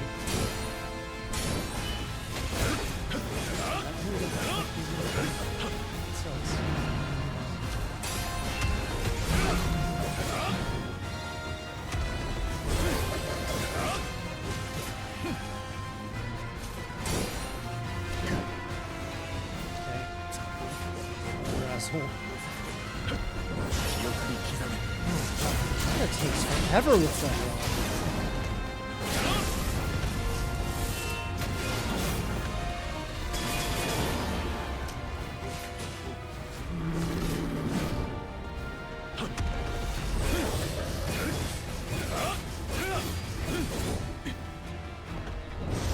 What's he doing? Oh, shit. Well, at least I can kill him soon. Why does it... You have to be kidding me. Okay. Hello. Oh no, am I even gonna live? Like, I only have 5,000. Maybe I'm dead. Even with mono ward. No.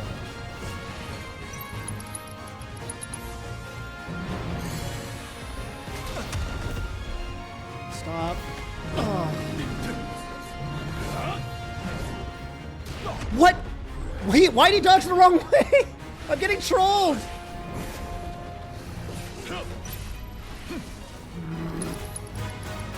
I mean, I don't know. Whatever. It's fine. I'll just cure it. I should die soon. Please die, my friend. Thank you. Okay, that takes like 5 times as long as it does with Cloud. It's actually annoying how long that... I need to see what people are doing on YouTube, because there's no way, like, people are uploading YouTube videos where it's taking them that long to kill Kuzada. This thing could just petrify me and end the run instantly.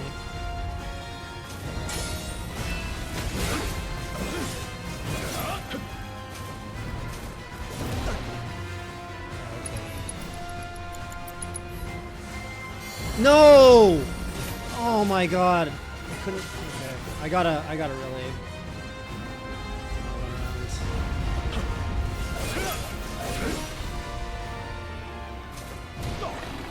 It's over. The run's over.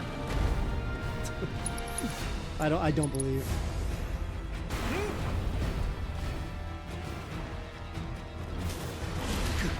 I'm getting petrified. There's just nothing I can do about it.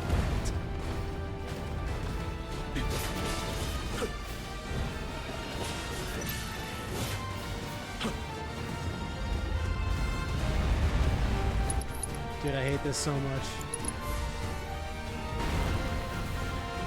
Golden shield? Okay. Oh, I didn't get petrified, thank fuck. Alright, the run is back alive. Unfortunately, this is extremely annoying, actually. The bait attack.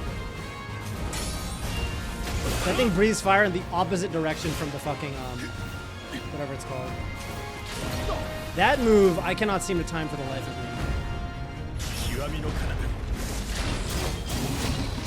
This guy's actually kind of annoying. I'm not gonna lie. Also, I don't have, I gotta get out of there.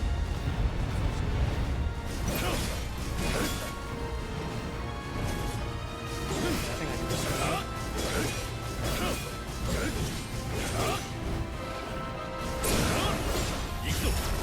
This is gonna kill him. This will do a lot.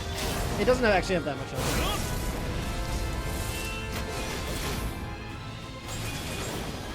And then this might kill him. Although, maybe I shouldn't be using Faraga like this.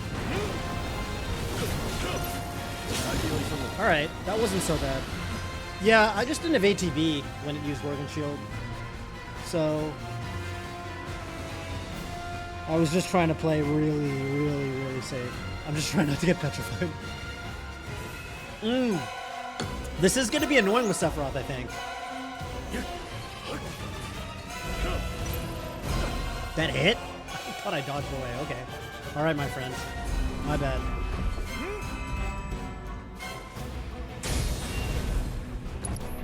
It's not like... I see. Yeah, okay. That's actually really annoying, but whatever.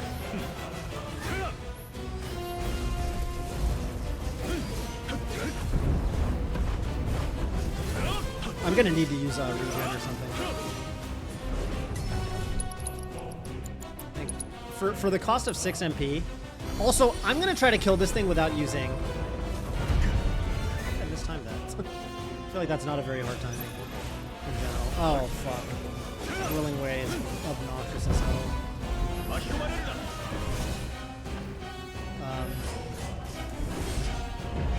I've been whiffed.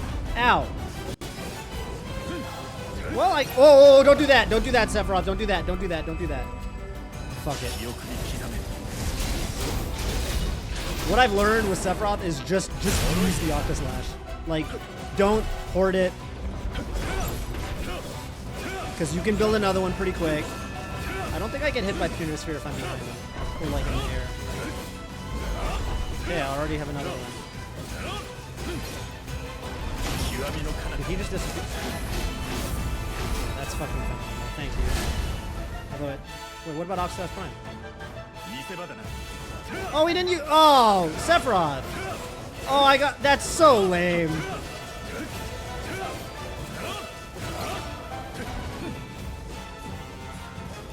Okay, well, on the bright side... Oh, I shouldn't use it right here because he's rebuilding his arms. Oh, wait, how does this work? Okay, I'm trying to switch my target connections. Can I... I guess I'll break an arm. Maybe? Does he not even break an arm? The whole limit break? Come on, bro. Have some standards for yourself. What's my camera doing, dude? I can't see shit, dude. I feel like I'm fighting the camera sometimes.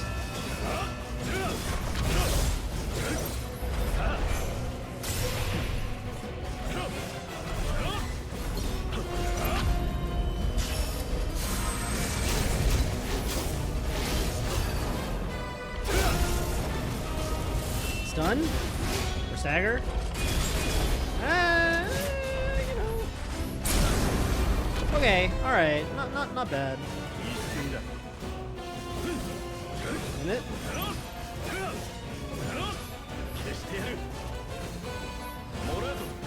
Nice. Okay, Alexander wasn't so bad. Alexander wasn't so bad. Yo, you're doing Red 13 Rocket League? I'm so jealous of you. I would so much rather be doing that than this.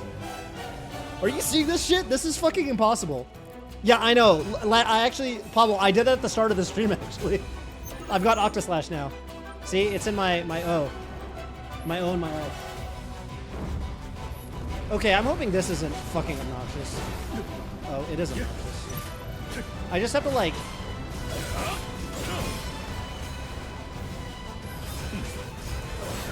that wasn't so bad. I just have to dodge around it.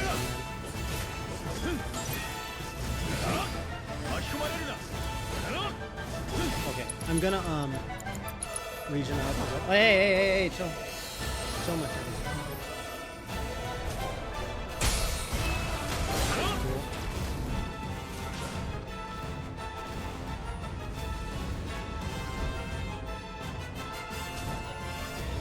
Oh, I missed myself. Okay, that one gets pretty good.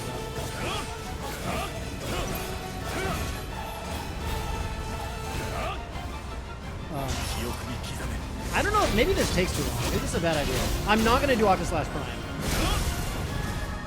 Like, I'm just gonna do that and then Zanshin the right way. I think that's just better, yeah. Cause like, if I go into Octaslash Prime, maybe it just takes too long and I'm not targeting the correct wing. You know, that things could get out of hand.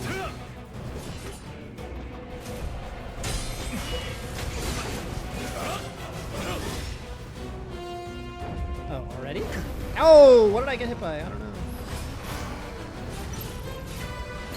Ow, ow, ow, ow, ow.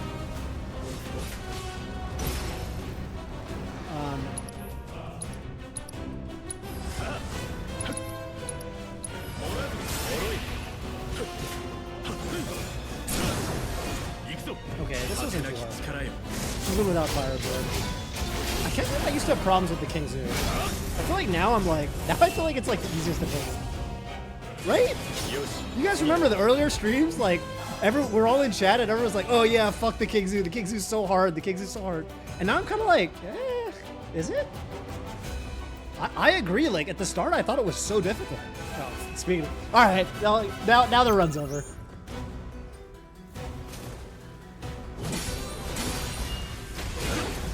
Oh shit, that does a lot of... Oh, get out of there. Nice.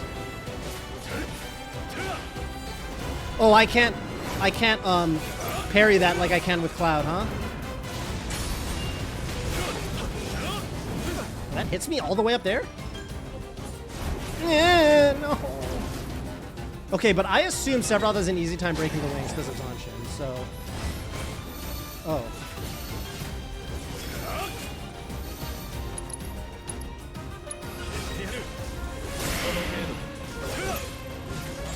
I'm gonna wait a little bit. Now. Oh, I wanted to use it while the that fucking sucks. That was bad. I wanted to use it to tank the explosion hit, but I waited too long.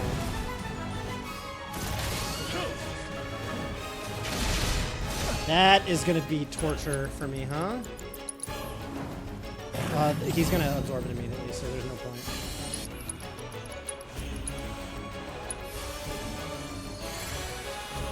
Dang. Maybe I should've.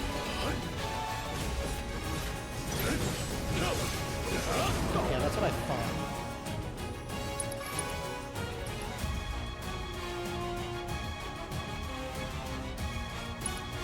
Honestly, you guys can call me a bitch for doing this. Oh, don't teleport to him!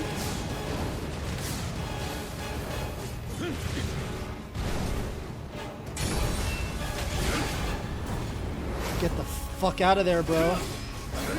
Oh, okay, Sephiroth should have an easy time with this, right? Okay, that was scary. No! Oh, it activates so fast. Way faster than I was ready for. Particle charge, okay.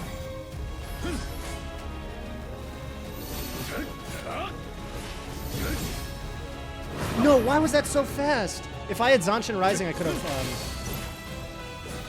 Oh, I hate this move. Also,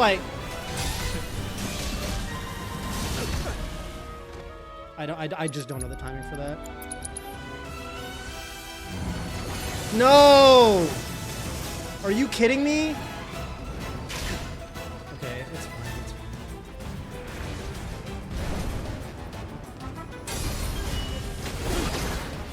I'm gonna wait until. Okay.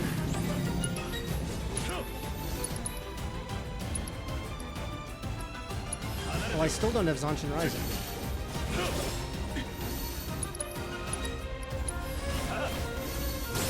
Fuck, dude.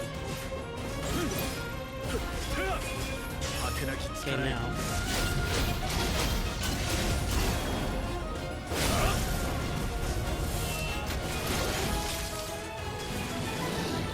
Jesus, still, huh? Okay, I got bad news from me, which is that the explosion's going off now. Okay. Better that it happens during this phase, but it also means I'm not gonna really break the ring.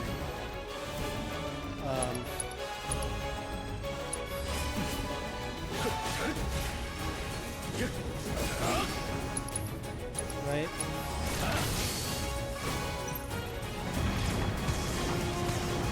Okay. So, do you see that one went off the fucking rails there?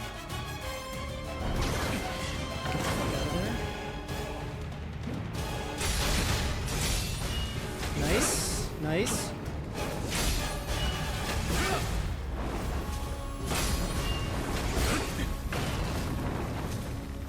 Forgot he likes to do 30. Okay, I think he's gonna stagger either way. Nice.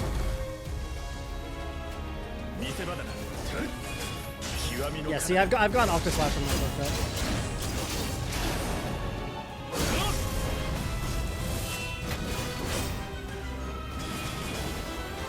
Okay, my thing is gonna, yeah, now's a good time to oh, hey.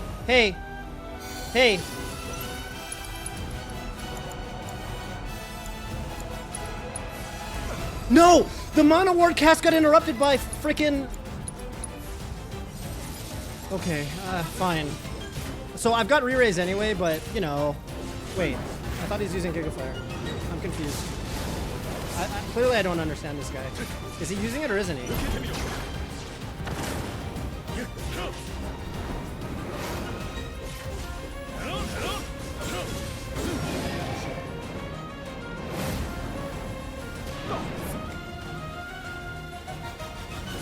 Oh my god, thruster spin is fucking annoying. I always forget about...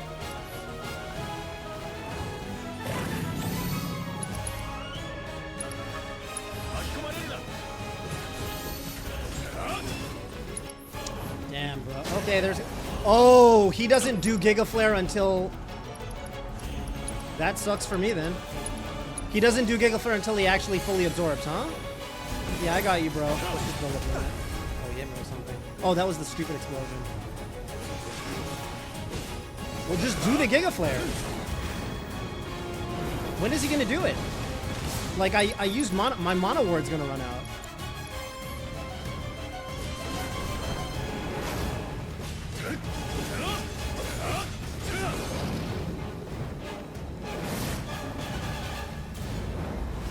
God, I forgot he does 3. Oh, is the third one faster? That fucking sucks. Jesus Christ. Bro, I'm so stressed.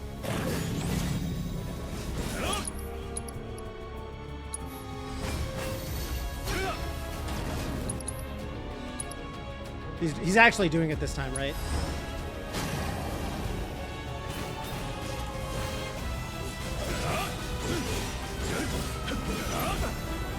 The explosion went off again.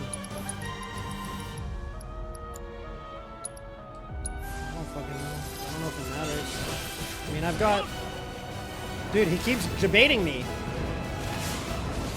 I don't know if he's gonna do it or not. It's scary. Why is he building it up so much? Oh, that's the worst place on the screen to be. Okay. How about now? Can I just kill you? Hey, what up, Moist Dud? Weekend was dope. Die, motherfucker! Okay, I have a question. Why does he keep saying he's doing Giga Flare? And then he doesn't do it. Does anyone know like what the mechanic is? Also, that was first try. I had a theory that Bahamut was going to be easier for Sephiroth than like the cheesy ones like Kujata and Phoenix. And I was right. I should... This is going to be different.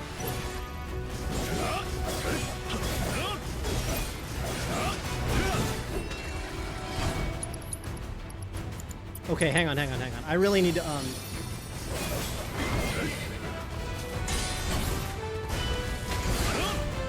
Well, I really need limit. And then I really need to not get hit by his moves. I have limit.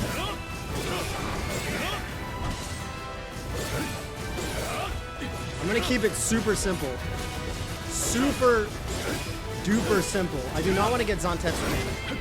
I'm gonna just try to dodge everything. I'm not gonna try to parry too much. I don't need to. Because... Oh, right, because it's faster.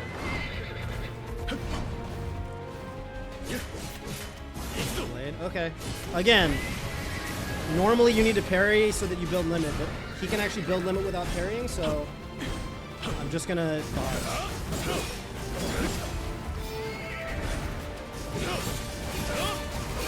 I'm playing kind of lame, you know?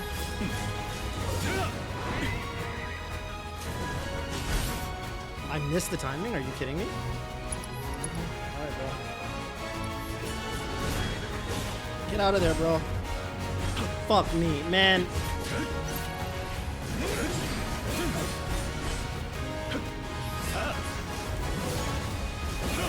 Playing fucking lame as shit. I don't know what that move is. That looks like... Oh, okay. It's the Tyrannical Slot, but probably if you get hit by that, it gives you the rings on your hands. So it's really surprising.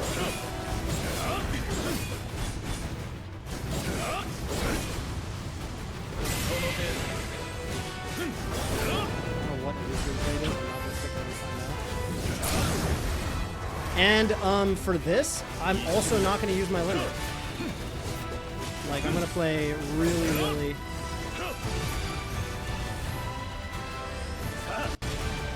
safe. Just keep limit.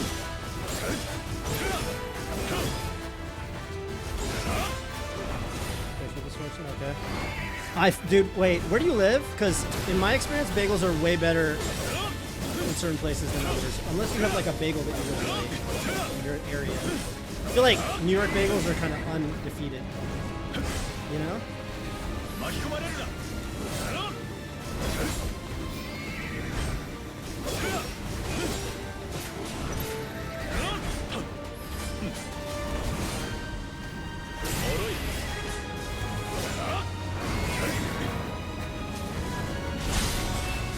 dare to go for the parry. Okay, low to the battlefield. This is going well. I'm mostly not getting hit. Like I said, I think this is the kind of thing Sephiroth's actually good at. Like, just a straight up fight, you know? With no cheese. I'm the one cheesing. Okay, I did not realize I was I didn't realize I was in that state. I actually don't know what's lit. Oh, that's lit in place.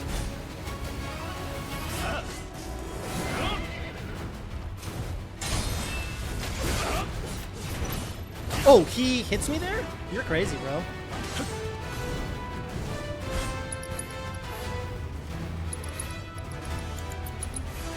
Hold up, time for this. What the fuck is Wolf Hunter? He's gonna keep doing shit. He's gonna throw something at me too. Oh, so, I know what that means. Yeah, that's what I was saying. And I don't even have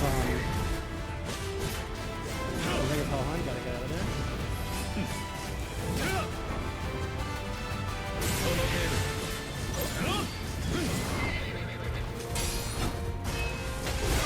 Really whip that? Wait, what hit me? Fuck you, bro. Okay.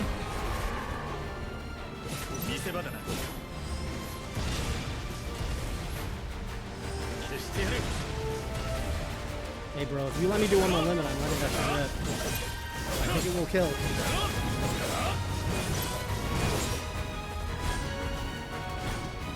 And one more slash, right? The fuck is Sleipner's Grace? Oh, and then he does a jump. Which hits, of course.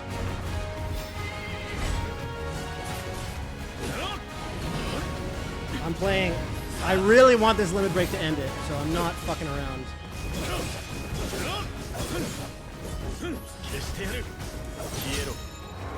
Okay, that was anticlimactic. I should have just done the limit.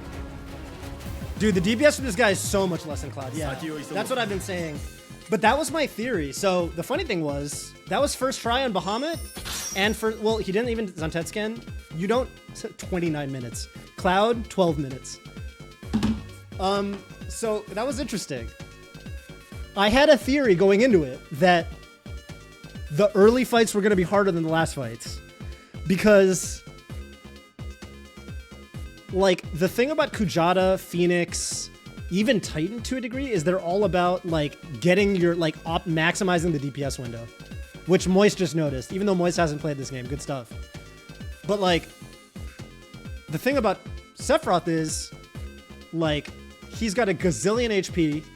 His accessory, which you can't change, increases his defense even more. So he's like a fucking, he just doesn't die. I mean, I'm not gonna call him a tank, because he also has the best dodge in the game by far. I think he's the only dodge that actually has iframes on it. Like, he actually iframes through shit.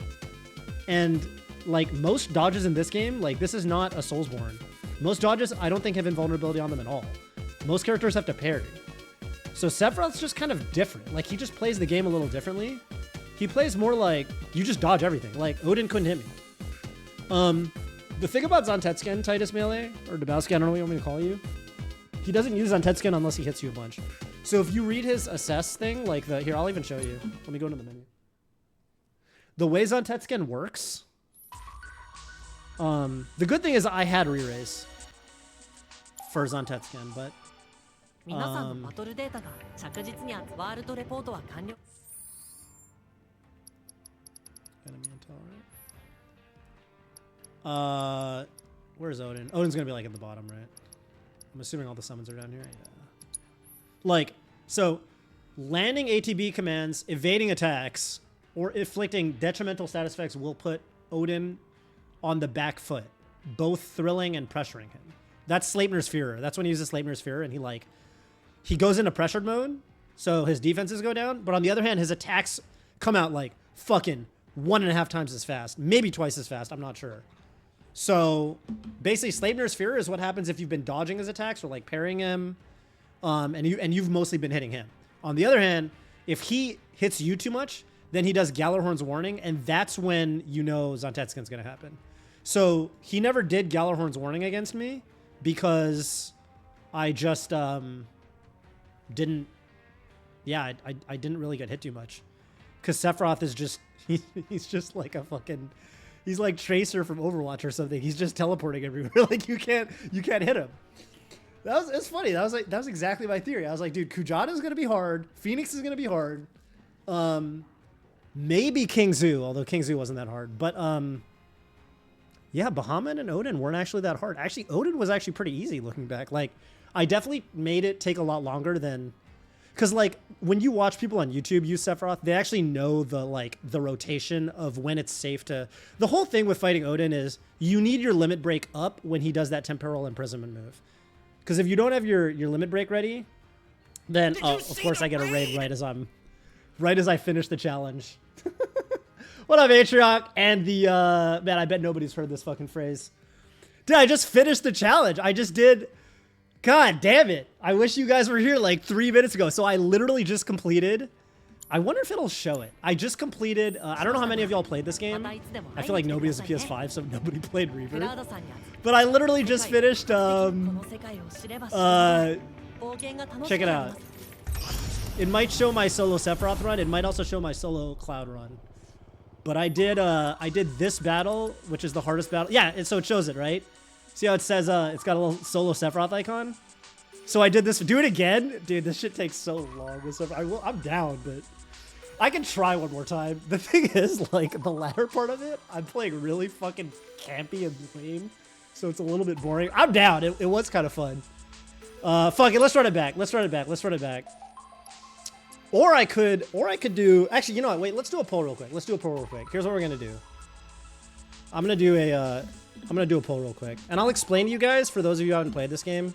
This will probably be the most entertaining for people who played Remake but didn't play Rebirth, which honestly I feel like nobody has a PS5, so like, yeah, no, I'll hit you guys with some, I'll show you guys some stuff. But what I was gonna ask y'all was, do you want the solo Cloud or do you want the solo Sephiroth? Because Cloud's DPS is a lot higher, so it'll be I'll just do some solo Cloud. Cloud, all right. PC win. Yeah, that's what I'm saying, bro. Low key, like, this game is honestly super duper fun.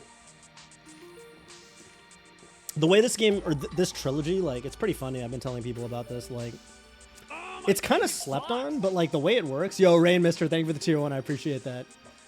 So this is hard mode. And basically, they call it hard mode, but it's like, it's more like New Game Plus. Like, you can't even do it until you beat the game once. And then you start from the beginning, you keep all your shit, you keep your levels, and they jack up how much experience you get. So you basically, you hit the level cap like immediately when you start hard mode. But then on the flip side, they balance the game around you being at the level cap. So everything's like one-shotting you. You're like literally, yeah, you do get a dope ass shirt. Yeah, when you're on hard mode, you can wear like all the different outfits like throughout the game, not just like in the beach area or like, you know, in the little areas where you're allowed to wear that outfit. So there's like little bonuses, right? But the thing is, it's like actually balanced to be like, you're at the level cap, and now if you're having trouble with an enemy, you can't level up to like trivialize the fight. You actually have to like learn. Rebirth's not the end. No, Rebirth is basically Remake was up till the end of Midgar. If you've played FF7, then so you know there's like Midgar, which is like the beginning of the game, and then Rebirth is all the way up to, okay, I'm just gonna say Temple of the Ancients. So if you played FF7, you know what happens at the Temple of the, or I should say the Forgotten Capital. There's a very famous event at the Lost Capital. Something happens to a certain somebody. It's not great. That's the last thing that happens in Rebirth. Okay? You guys actually probably, even a lot of you guys who haven't played FF7 actually probably do know what I'm talking about. Because if you haven't played FF7, there's like probably one plot point that you have heard happens. I actually can solo with that guy, but not this challenge. This challenge you can only do Cloud and Sephiroth, and the other one you can only do Cloud and Zack. But anyway, TLDR, this is some bullshit, like bullshit difficulty, extra bonus content that you unlock after you beat the game that you can't even play.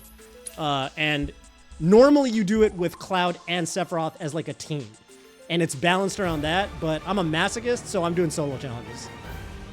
And it's 10,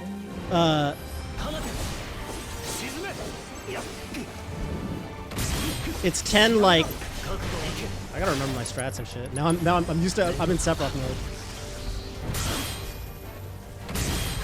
I think I want.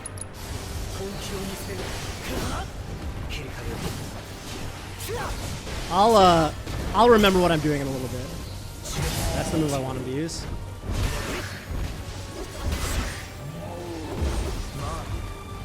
Okay.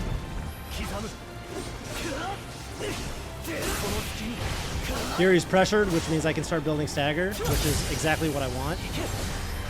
And if I fill that pressure gauge bar, or pressure gauge, the orange gauge, then that's basically when I get my massive DPS window. So that's this, and this is basically like optimized for. Normally the damage cap is 9999, but I'm wearing an accessory that lets me go to basically break the damage limit, and that's the Titan fight. So normally, like all these guys, like you have a full party to fight them. In this case, for this challenge, you actually get to use Cloud and Sephiroth. You can't even control Sephiroth for the main game, so it's kind of like a bonus thing. It's kind of dope. Like you actually get to play as Sephiroth, and it's kind of insane because he's like a really like he's like a very complicated character. That they honestly, he's like deeper than a lot of the characters that you get to use in like in the actual game. But I think I have a window to do this. But yeah, it's kind of nuts because like yeah, he's not even like playable in the main game, and yet I like that he is just a. By the way, I like that this enemy has an attack just called Mad. It's like, it's just mad. Like, I'm just fucking mad, bro. Chill. If I remember correctly, this guy is susceptible to stop, which means I can literally freeze the stagger bar to extend my DPS window. Wait, no, I can't. He's got perma haste, and because he has perma haste, I can't. Okay, so that was easy. Forgot about that shit. If I parry one more attack, then then I have a limit break.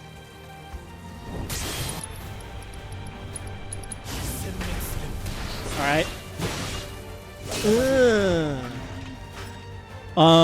Every Final Fantasy standalone, yeah, you can go straight into, is the Fate type argument what game to start with in the series?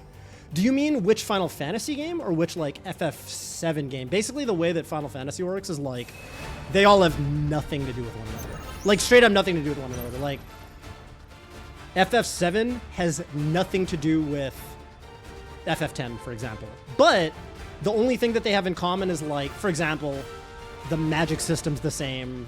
There's like little mascot characters. Like a lot of the monsters are shared between the games, but like completely different story, completely different characters. It was the same for me as a kid because I played like FF6 or whatever. And then I was like, oh, FF6 was fun. I would play FF7, see what those guys are up to. And then it was like some new motherfuckers. I was like, oh, I was like, wait, what's going on? Who are these guys? But yeah, it's good because like you can just play one. Like you literally, I've played 6, 7, 10. There's one called FF Final Fantasy Tactics. That one's really, really, really good. It's a little different. It's like a tactics RPG. You can just play one. Like, yeah. The one thing I will say is Cloud and the Grey is not in every game. Nah, just 7. But the thing about like the Final Fantasies is like each Final Fantasy game, so there's like spin-offs, right? Like FF7 was so popular that they made the remakes, and that's the same universe. The remakes are a trilogy because there was FF7 remake that came out for the PS4. This is Rebirth, which is the second of the trilogy, and the trilogy is not done. The third game probably come out in like 3 years. People speculate. I think they're really good games, and especially if you played the original FF7, like they're just phenomenally. There's just an incredible attention to detail.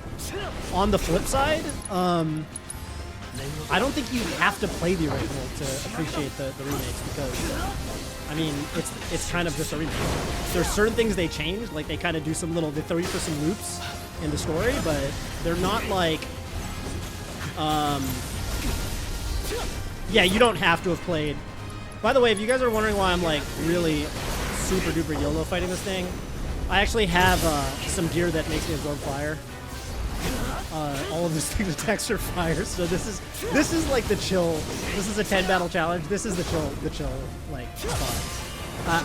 I can't lose this if I wanted to, basically. The way this enemy works, the Phoenix, is I can't, as you can see, I basically can't hardly do any damage to him. I'm doing like almost no damage. I have to take out the monsters that it summons, and once I kill 3 of the monsters, then I get a DPS window. So right now I'm just wailing on it to like build my...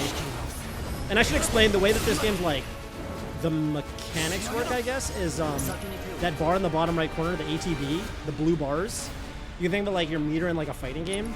You build that up by doing normal attacks. I'm like landing normal attacks, parrying. So like basically normal gameplay. So like basically you get to do cool shit when you do a bunch of normal attacks and parry and do stuff like that without getting hit. And then the advanced stuff comes where there's like, for example, I've got a materia called Skill Master where every 3 unique abilities I use, it gives me like an ATB refund. So I'm trying to remember, so for example, I use Sonic Boom, which is that like projectile attack. I use Prime Mode, which buffs me. And then if I do one more ATB attack, I'll get like an extra full bar.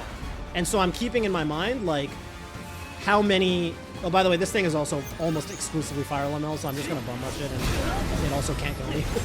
Like, it's got attacks that will do some damage to me, but it's also surrounded by fire at all times. So, like, I just took 1,000 damage, and then it's got a bunch of fire at its feet, so it doesn't matter. Like, yeah, I kind of just out-healed the... Now, the funny thing was, I just did this with Sephiroth, and the whole thing about Sephiroth is, even though he's, like, probably the best character in the game when it comes to not getting hit, I can't customize his materia. So this fight and the last fight, where all their attacks are fire elemental, those are way harder.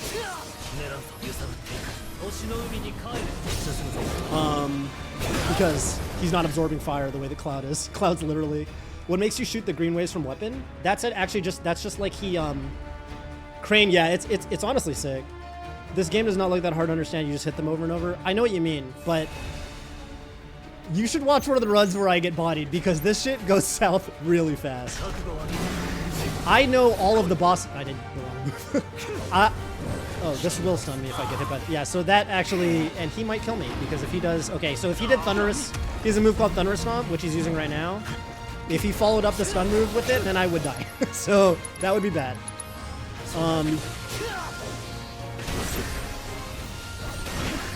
I know all the boss's attack patterns, and I actually like had to grind this for a while because I'm a masochist and I'm trying to do this with a solo. You're noticing that it's the guy is doing a shit damage to me.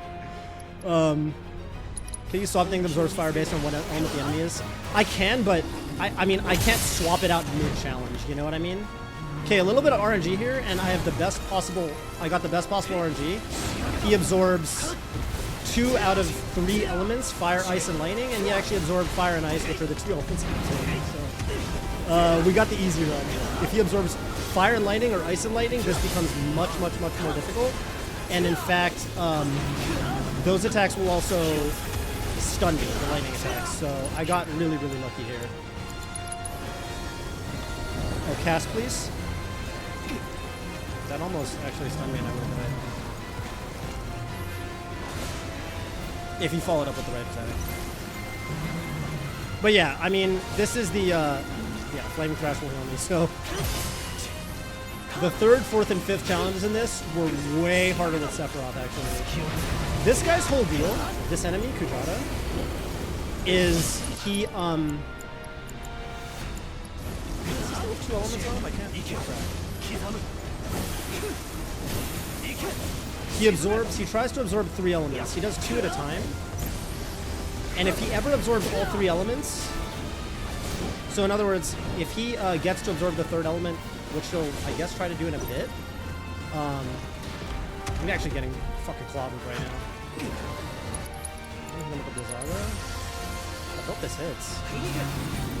That is really bad luck. He dodged my, okay. I'm getting worked.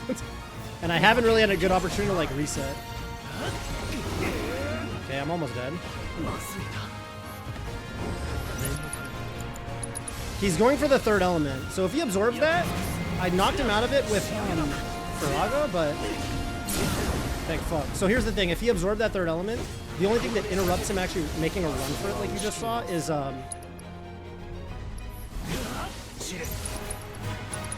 have to hit him with like a level 2 spell basically, which takes 2 ATB bars. If he absorbed that 3rd element, lightning, then he does an attack that does 9999 damage when I die. And it's unblockable and unavoidable, so you actually just saw me almost lose that. So that would have been bad, but I sort of clutched up. And by clutched up, I mean basically I got his stagger bar to full like when I really need to. I did solo Cloud like 2 or 3 days ago on stream, but this guy can also kill me. He has moves that will put me into a state where I get petrified. That move, if I don't block that, and well, he has a couple moves that are like it. I'm playing kind of I'm gonna play yeah, that attack. So anything where he does like that breath, if I get hit by it, then it puts me on a debuff where that move too. Anything where you can see like that weird orange breath coming out.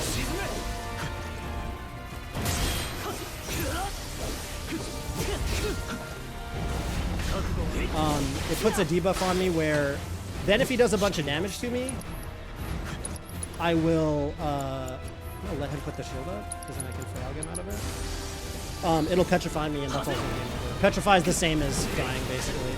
Lithic Curse is another move that will petrify me. So this thing basically, like, it's gonna look easy because I'm playing extremely conservative against it. I fucking hate Seismic Wave. That move is really good. So, and I don't think I answered the question of the guy who asked, how do you make the green waves come out of your sword? If you dodge roll and then do normal attacks, he does a long range. He does this little green wave. Oh, okay, that's.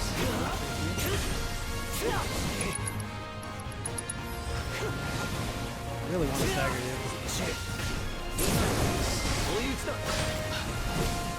I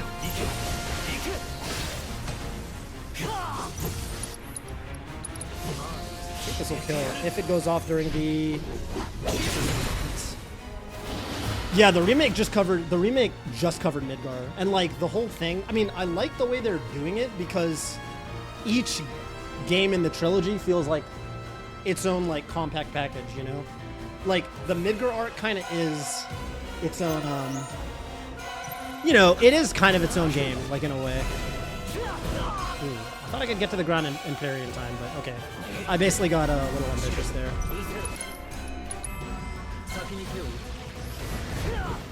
Oh, a couple of them still hit me. Oh, I cannot. If you ever see an attack name and then that exclamation mark next to it, that means it's unblockable. Okay.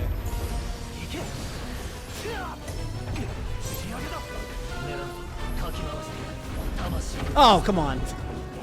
That sucks. It's kind of random when it teleports away like that. Can I interrupt this attack? Oh shit, this will...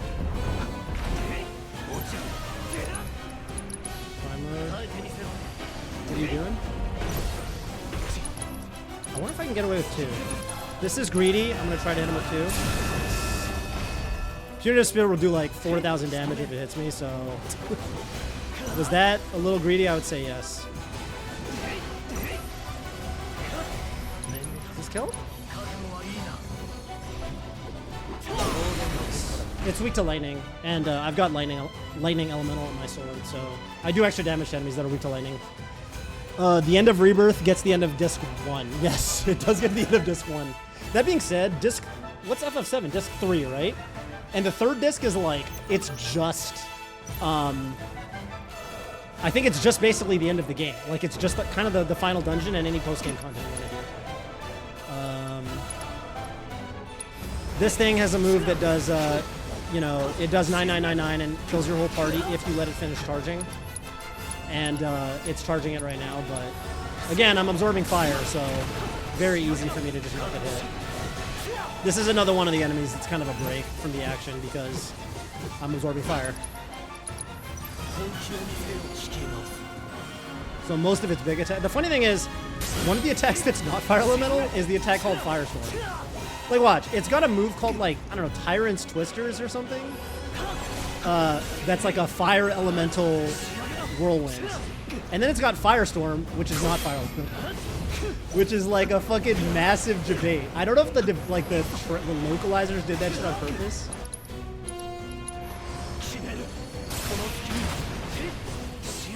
But it grinds my gears. Is this gonna hit? Damn, I was going for another one. Alright, bro. The reason I use Sonic Boom a lot, even though it like doesn't do that much damage, is because when I use it, I actually get a bunch of buffs. So it buffs my damage, like just using it. So it's an offensive move that buffs my damage basically. So you're not gonna see me coming.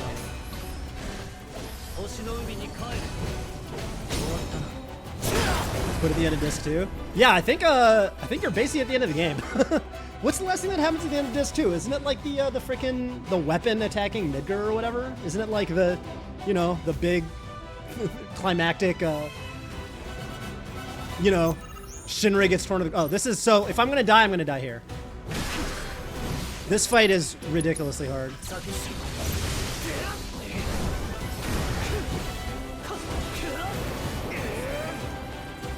The hardest thing about this fight... First of all, that move will basically kill me if I have to parry that.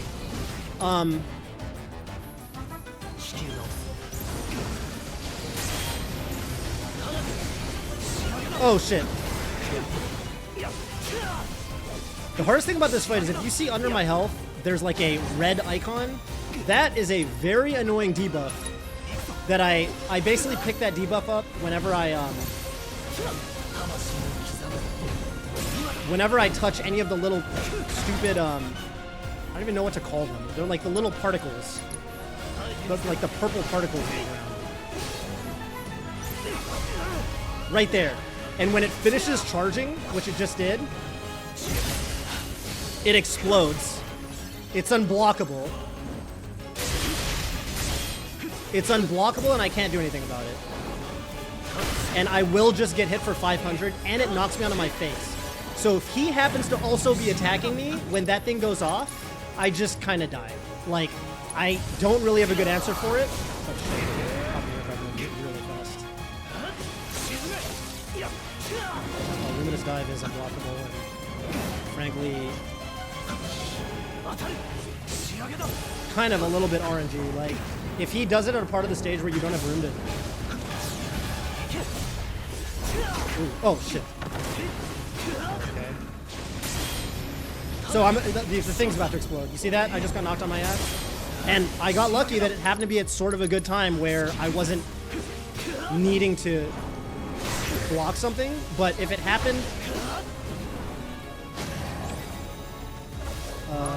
shit, how do I do this fast? I want to break its wings because basically I pressure it if that happens. Okay.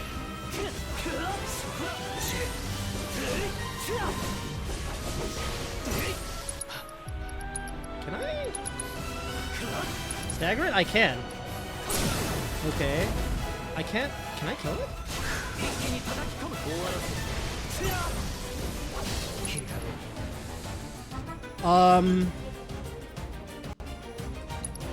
I'm gonna go for Infinity's End.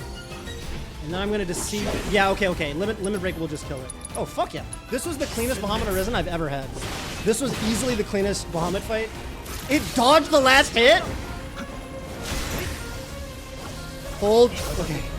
I've never seen that. I've literally never seen an enemy take the first 2 hits of Cross Slash, and then he like pulled back and dodged the 3rd hit. Yeah, dude. Okay. Well, let's see if Odin is easier than Bahamut, but he's also cheesier. Like, Odin has a lot of fucking gimmicks.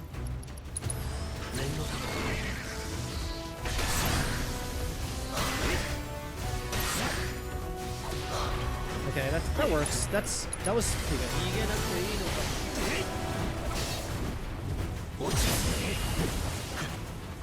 What are you doing? I'm just gonna dodge this shit for a while. Helm Cleaver, you want to dodge, not parry, is something I like. Helm Cleaver is another annoying attack that puts a fucking debuff on you.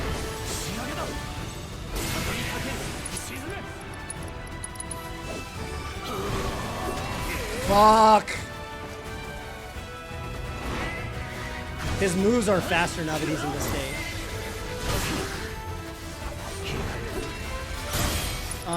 What do I do here? What do I do here? Do I try to... I'm just gonna Sonic Boom. I'm just gonna be patient. I'm not gonna try to instantly stun him. Yeah. Okay, I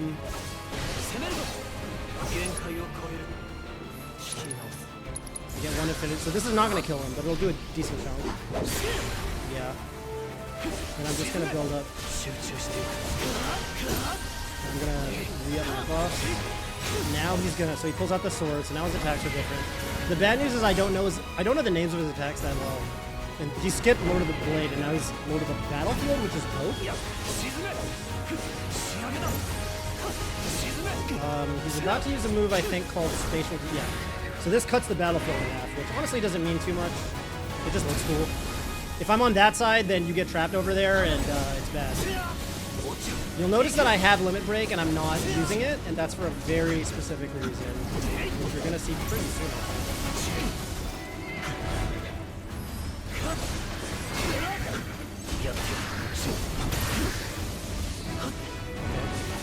Oh, that hit? Fuck me.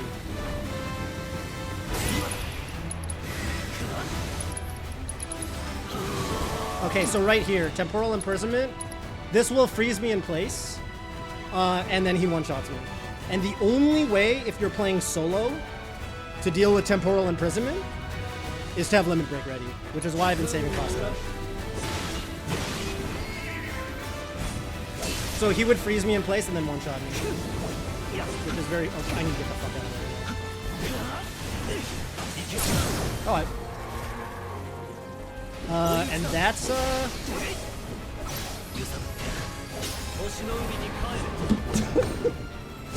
Holy shit. I didn't think I was gonna get it first try. 終わったな。 The 9th boss looked way more epic. That's what I'm saying. Odin is like, he's very hard if you don't know. Okay, the way Odin works. First of all, I'm actually shocked I did that first try for you guys. That took me 4 hours. Dude, boys, that was like 3 days ago. It took me 4 fucking hours, bro. Okay, the way that it works, the way Odin works, the reason he's the last, it actually makes sense if you... I practiced against him a lot, so I know all of the fucking... You're really a game streamer the way you explain. Oh, I really appreciate that. Thank you. Drop a follow. I really appreciate that. Thank you. I'm doing my best because, like, I actually really think this game's combat system's, like, pretty dope, and, like, people kind of don't know about it. So the way that boss works, Odin, the reason he's 10th is he has 2 things that one-shot you. One of them is that thing you saw, temporal imprisonment. And the way it works when normally, because like, okay, look, I'll just show you the start of it real quick. This is how you normally do this challenge. And it's funny because like, now that I can do it solo, I'm kind of like, oh, this shit's hella easy. The funny thing was, this was hard as fuck the last time. Like when I did this for the first time and I didn't know what these bosses did, this was hard as fuck. Ordinarily, this is what this looks like. Ordinarily, you got the bros. You got the dream team right here, right? So I'm like, I can swap between them. I can do whatever I want. I can do this. Then I can go over to Sephiroth. And I'm like, da-da-da-da-da-da-da-da, you know. And like, if one of them dies, you know, like I can have Sephiroth over here. He's got team healing, so I can heal both my dudes. I can buff both my dudes, etc. Right? And the way temporal imprisonment works is he imprisons one of your 2 guys, and then you got to play solo with the other one for a while. That's kind of the thing, right? The other thing that he's got is if you get hit by like, I didn't get hit too much, right? I got hit like 2 or 3 times. If you get hit like, honestly, not even that much on legendary difficulty, which this is, he uses a move called Gallarhorn's Warning, which is he just blows a horn, like a war horn. And then basically in 10 seconds, he uses his ultimate move, which is the move he uses when you summon him, because he's a summon enemy. He uses Zantetsuken. Zantetsuken does 9999 to everybody. Zantetsuken just kills, yeah, I got Aatrox raid. Anytime I'm sitting on like I mean, Ludwig's off Twitch, so these days if I'm sitting on, you know, 1,000 viewers or whatever, I got an Aatrox raid, you know. But, you know, hopefully people drop a follow, you know, it's whatever. But yeah, anyway, the whole thing with Odin is like, he's not as hard as Bahamut in my opinion, but he's got gimmicks. And if you do not know, you saw Kujata almost fucking killed me, right? Like Kujata almost ended the run. And the sad thing was, I was talking about how that should have been the easy Kujata version, because Kujata absorbs fire lightning, ice lightning, or fire ice. So 2/3 he absorbs a lightning element, and then I got to deal with all his bullshit. Every single lightning move he has stuns me, and then because his moves do 2,000 damage and I've got what 6,000 health, you get one shot. You get stunned and then he does 3,000 and you're dead. I got the easy version, which was fire ice, and I still almost died in that fight because I was like... So anyway, no, I do think that Bahamut Arisen is a harder, it's a harder fight, but ultimately less gimmicky. It's kind of more straight up. You know what I mean? Like, it's definitely harder. I think it might even have more health, I'm not sure, but Odin, like, the first time I got to Odin, I was like, oh, bet, I know how to dodge Odin's shit, and hit me with like 2 things, and then he goes, and he blows the horn, and then he fucking wiped my dudes with Zantetsuken. It does 9999, always. It just nukes you. And I was like, oh, I didn't realize. I was kind of, you know what I mean? I was kind of like, all right, my fault, OG. You know, it was a my fault OG moment. So Odin does look easier, and I practiced against Odin a bunch because his whole thing is you have to dot, like, if you get hit like by 3 moves, he goes into that mode. So I practiced against him a bunch, like solo. So he looks easy when I play him because I know his moves. But if you don't know, is there a sub goal? Man, what am I even at right now? I have not been counting my subs. You know, I'm not really like regularly streaming like that right now. I'm just kind of streaming this game because I like it. So I will say no, there is no sub goal, but fuck it. I mean, you know, if I get like, I don't know how much longer I'm gonna be live tonight. If I got like 5 subs, 5 primes or something, yeah, free. I'm definitely buying this shirt. You know what the funny thing is? I actually, Medris Gate. Yo, thank you for the prime. I appreciate that. I gotta prime farm while I can. I don't know how many of you, I don't know the last time y'all came to my stream, by the way. I should talk about kind of what I've been up to. Yeah, I appreciate that, Moista. Thank you. I know you got me. I know you got me. Next event I'm going to is Evo, by the way. I'm not doing commentary or anything there because there's no Smash. Wait, is there Smash Ultimate even? Fuck, is there Smash Ultimate at Evo? No, right? Evo, like, nixed all that, right? Sony, Nintendo, just... It's kind of a shame. I'm just going for fun. I entered Street Fighter 6 and I entered Tekken. It remains to be seen if I actually go to my pools, because, like, I haven't really been practicing. I'm kind of out of the loop. I do play piano. I'm actually practicing a song from this game, which is, I could give you a sneak preview, but it's not complete. I could try to play, like, as far in as I've gotten. It's the Barrett theme. The way this game works, so there's a ton of... Actually, let me show you some more shit in this game, because I think it's dope. Let me go back to this real quick. Yo, Jonathan, thank you for the resub. Appreciate that. 9 plus 10 months. 9 plus 10 months. 9 plus 10 months. Is that a reference to something? So, Jonathan, either you just made a reference to something, or I think your math might be wrong.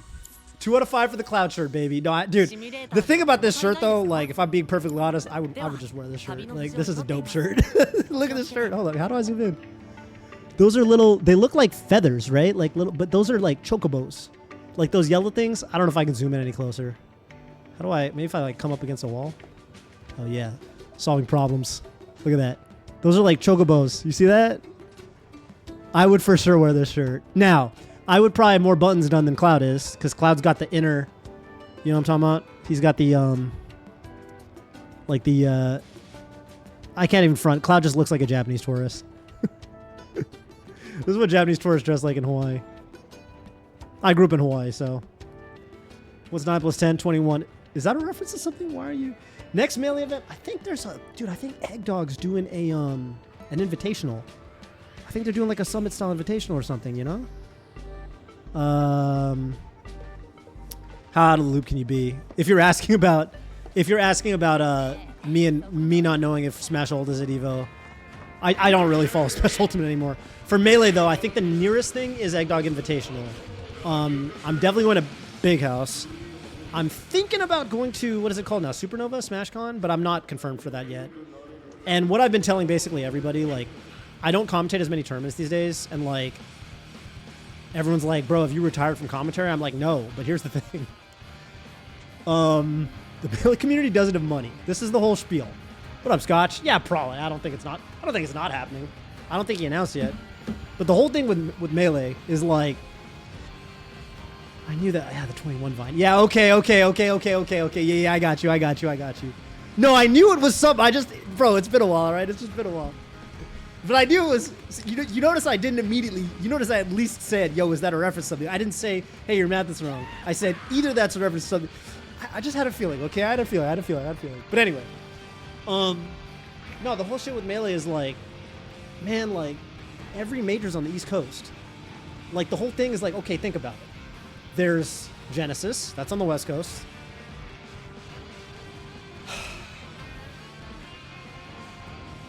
There used to be Beyond the Summit. There's Ludwig event. There's like off-brand events when those happen. But what was the last off-brand Melee thing? There was like, I don't know. There was the Leffen versus not Leffen. The Leffen versus Moki, Zane versus Cody, the first attempt. But that's not really a tournament, so I didn't go. You know, the last tournament they did was like LACS 5. That was like at least a year and a half ago, 2 years ago. Okay, all the majors like SmashCon, you know, Big House, Tipped Off, Get on My Level, everything's East Coast. And the way most Melee majors are, I usually have to fly myself. Like, the big thing that really sucks for West Coast people is that Beyond the Summit died. And because Beyond the Summit died, main stage is gone and the Summit events are gone. And those were like 3 events a year. 3 events a year that I'm not going to anymore. Not to mention, those were like, you know, some of the only events where like they actually could reliably cover your travel costs. These days, when I go to a tournament, yeah, usually they pay you, but like, they don't usually cover flights, hotel. It's like dumb expensive to fly to the East Coast and stay in a hotel for 3 to 4 days. It's just tough. Yeah, there's just no money in Melee. It really sucks. So like, yeah, TLDR right now, like, also, I got married. Me and my wife are like, okay, we're trying for a kid. So if that happens, I need money. And I've kind of come to the conclusion that like, it's just not going to happen with streaming. Like, I think I could hit upon some very, very, very, you know, like even Atrioc, right? Atrioc was still working at NVIDIA, and he was getting 4,000 viewers for Marketing Mondays, right? Like, and he still didn't quit NVIDIA. You know what I mean? Like, full-time streaming is just like, it's not that lucrative. It's really not, unless you've really got it. And even then, I live in the Bay Area, so like, even if I got like 5,000 subs or some miraculous number, which is probably not happening, by the way, to somebody like me. Like, my record is like, I think I was up to like nearly 1,200 subs. And I don't know. I just decided I probably need a full-time job. So I am streaming, but I'm more streaming for fun right now. Like, I'm not really trying to get subs. I'm not really cranking out YouTube content like I was, although I do enjoy it every now and then. I do enjoy doing it.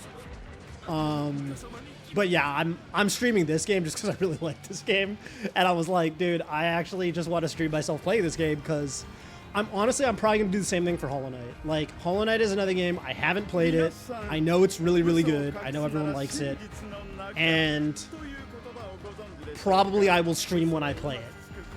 Probably the same for, like, if there are any Soulsborne games that I want to play, I will probably stream those because, like, I think people enjoy watching people play Soulsborne games for the first time. But yeah, I'm not really cranking out content the way I was. I'm not really, like, sub farming, prime farming, you know, doing all that stuff. Liza P does look tight. Should I play that game? You know what I'm saying? Yo, I appreciate that, Moist Dud. I appreciate that.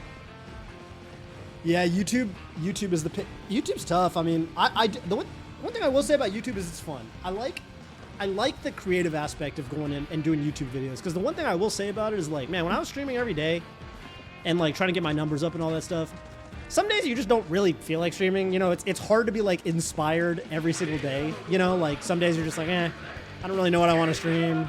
I gotta think of something, but I don't, you know. But the thing about YouTube is, like, you know, you can just put out a YouTube video when you kind of feel like it. You don't have to do it every day. So I do like that aspect of YouTube. And I do have some ideas for some videos I want to make when I've got a little more free time. But yeah, and Jonathan, I'll hit you up when that is the case. Since Jonathan is my editor, and Jonathan's absolutely goated. And also understands my style of, like, humor and you know,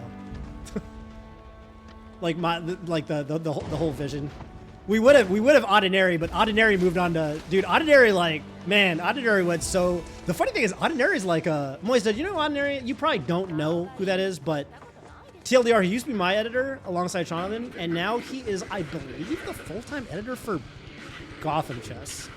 And I also think he does shorts for Chess Pro. He might still do shorts for Chess Pro. I think he does shorts for a bunch of chess channels. But it's funny because I think he's because I actually talked to Eric about him, because Eric was asking me about Ordinary when they started working, and I was telling him, like, yeah, Ordinary's goated. You should definitely hire this guy, and he's gonna crank stuff out like you wouldn't believe. And my guess is from there, that's probably how he got the Gotham Chess gig, because probably then he was like, yeah, I'm already working for Chess Bra, and then, you know, then probably Levy was like, all right, bet, like, you know, then fucking work for me too. So I would like to think I springboarded Ordinary to Chess Bra, and then Chess Bra springboarded him to Gotham. You know what I'm saying? Does he do videos for Cody? I have no idea. I haven't talked to Ordinary in a while. The cool thing was Ordinary actually came up from Mexico, and hung out with me for a bit. We actually went to a bar in San Francisco. We met up, and we went to a bar and we went mini golfing. That was pretty fun. He's a cool guy, and the cool thing is he lives in Mexico, so, like, he's making, you know, like, he's making a decent amount editing.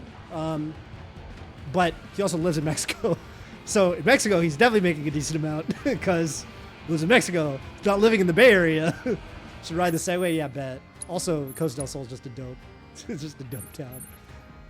People, I do want to emphasize, like, I don't know how many of y'all who came in from the initial raid are still in here who actually played FF7, but, like, bro, if you played FF7 and you haven't played this game, like, this game's tight. Like, the original FF7 this town was like 2 screens. Now you can ride a fucking Segway around. This shit is tight. And if you look on the bottom right corner, it actually keeps track of how much distance you traveled on the Segway. And bump into people. I can bump into these trash cans and knock them around. There's hella mini games and shit. Man, what was the other dope mini game that? Oh, I was gonna show off This Is Perfect. Yeah, this is perfect. This is actually good timing because I was gonna show off the piano mini game. Got it and took a week off work. Bro, this game is hella content, right? That's what I'm saying. 130 hours and like you don't even have plat, right? Like, yeah, I heard the fastest anyone got the plat trophy, which is basically like, it's not 100% completion, but it's most things. See, I got the plat. I'm not even at 100% completion. I was actually gonna do, actually shit, it's only 11. I could do it tonight. Cause I was gonna celebrate, if I got the Sephiroth solo clear, I was gonna do the Barrett Skywheel date. Dude, I'm actually down to do that because that'll only take like, and I could wrap up stream before midnight. So I'm actually down to do that after this. But what I am gonna do real quick is I was gonna play the piano for you guys because I want to show you guys. So I'm actually learning this song on the real piano, and I want you guys to pay attention because basically I'm about halfway through. I've learned basically the first half of the song on the actual piano, like on the piano right there. This is the song I'm working on. And there's a piano mini game. Of course, there's every kind of mini game in this game. So this is the piano mini game.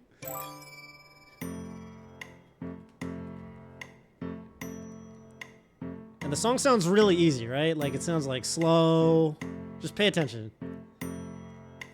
Sounds slow, like simple.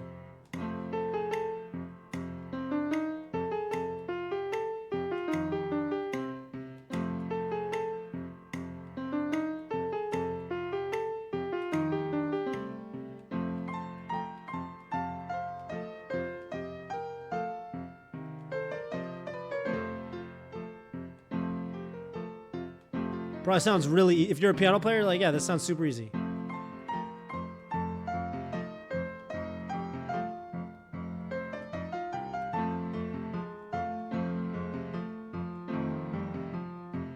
And now,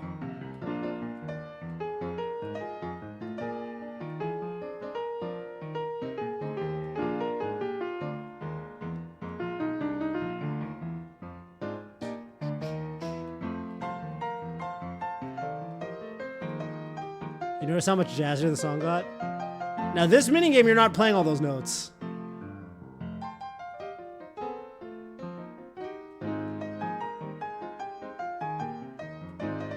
I love this cover of this song. Look how jazzy this is. I wasn't paying it. Sorry, I was trying to talk to Chad. I missed a note.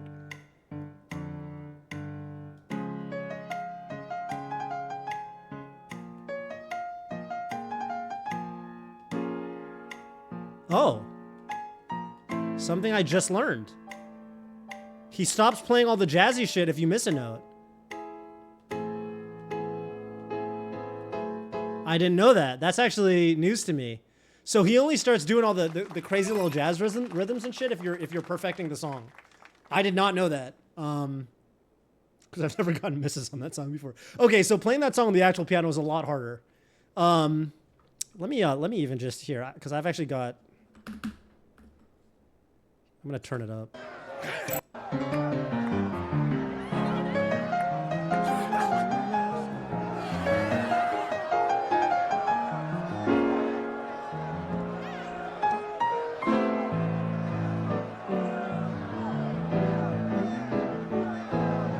So those like jazzy chords and stuff. So basically I say I'm halfway through that piece, but the thing is the first half is pretty simple and straightforward. I'm basically at the part of the song on the actual piano where like the jazzy rhythms start kicking in. And unfortunately, even though I'm halfway through the piece, the second half I fear is much harder than the first half. There's some fucked up chords in the second half. It's hard to tell from this minigame because you don't play every note. The game just has you playing like the really, really, really straightforward melody, like because I'm playing with these little knobs on the controller. It's not like having me hit every note in the song, but the actual sheet music is pretty complicated in the second half. So you know, getting perfect on all the piano songs would be the hardest challenge. Yeah, the One Winged Angel was. This took me a while. I could try it real quick, and I gotta turn the speed up. See if I can. This is the hardest one. I'm not expecting to get perfect first try. See if I remember. The part towards the end is really hard. This is the last sheet music you get.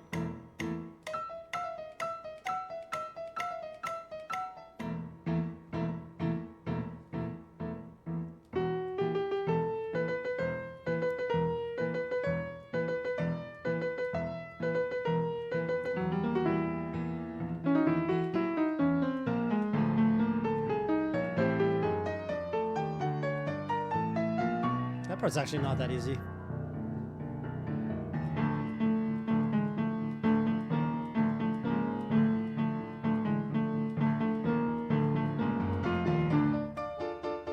SEPHIROTH.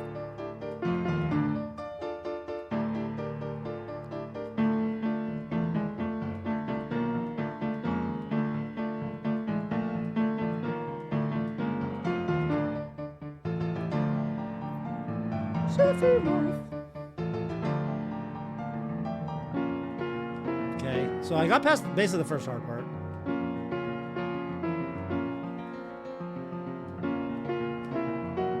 There's another hard. The last part of the song is easily the hardest though.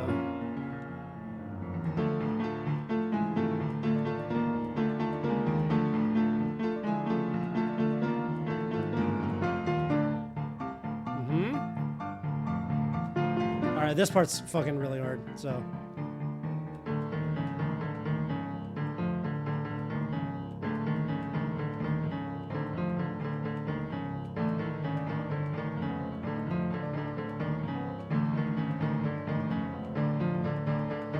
Wow, okay.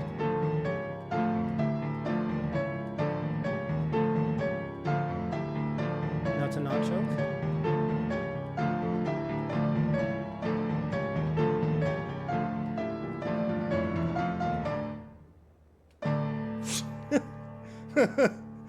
Bro, I'm performing for the crowd. I'm getting all this shit on first try everything. Bro, Cloud is wearing an undershirt. We literally talked about that, didn't we? We talked about how he's wearing an undershirt. This was the whole conversation. Remember, we were talking about how he's got like 3 buttons open, but he's got an undershirt, so it's a little different, right? You knew he had an undershirt. We were talking about this. Yeah, that's the hardest song in the game. The thing is, like, okay, if you play like DDR or like, you know, Guitar Hero or whatever, it's not, you know, it's 8th notes, right? It's not like the fastest, hardest, most complicated, what do they call it? Beat map or whatever, right? Like it's relatively simple, but you're using these fucking things. And the thing about it is it's very, very, very easy to like, you try to hit into the up section and you slightly hit it to the right and you hit it to the wrong, or like you hit in between 2 of the sections and it triggers 2 notes at once. Then you get like a bad. And then you get more bads because, you know, it throws you off, right? So it's really, really, really... this would be really easy if you're hitting buttons, basically. But because you're hitting the stick at different angles, it's actually like way more obnoxious than it looks. And especially that last part where it's all towards the same corner, like da-na-na-na. That part. You know what I'm saying? The funny thing is you can actually play songs here too, but I mean, it's hard. Like you can, but they give you everything. Like people, if you go on YouTube and look up like FF7 Rebirth, piano, whatever, like people can actually play real songs. Cause like, look, like you can play like, you know, I'm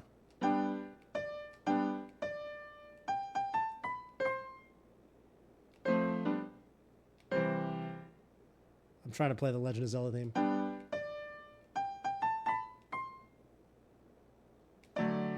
Oh, I have to go up an octave. So.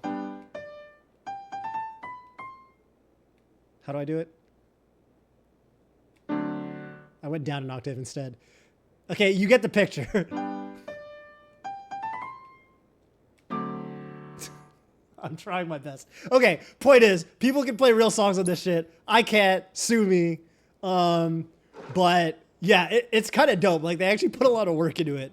which is surprising because it's like they didn't need to give you like an actual legitimate, like you can actually play every note and you can play like a bunch of like pretty complicated chords. Like you can play like, you know, like C minor 7th, right? Like it's more than you would expect they'd give you. I mean, I can play here. Let me, I don't know how well this is going to pick up. You see this shit. I actually haven't practiced for like a while, so.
Anyway, that's about where I'm at, and I don't want to belabor it any longer because I haven't practiced for like a week, so I'm like, obviously I'm playing kind of slow and shitty and careful. But basically I'm at the part of the song where after the part I get to, it gets really, really jazzy, and making progress has been much, much slower. So yeah, that's the TLDR of where I'm at right now. Yeah, that's the Barrett theme. Speaking of Barrett, the last thing I'm going to do on stream is I do want to play that song on stream when I actually get it all down and can like play it without it sounding kind of shitty. But you get the gist. But yeah, when I actually finish the song, because I really haven't been practicing it for very long, when I finish the song, I will probably perform it on stream, and I'll make sure my audio is a little bit better than it actually is right now to make sure it actually gets, you know, sort of captured. Okay. So what I was going to do was, the last thing I wanted to do on stream was, in particular, if I got done with the solo Sephiroth challenge fast enough, which I did, I wanted to, yeah, it's this chapter, right? Yeah, so just like in the original Final Fantasy VII, there is, whatchamacall? There's a date that you go on in the Gold Saucer on the Sky Wheel, which is a giant Ferris wheel in space. It's not actually in space, but it kind of looks like you're in space. And whoever you have the highest relationship status with of all the characters, you go on the Ferris wheel with them.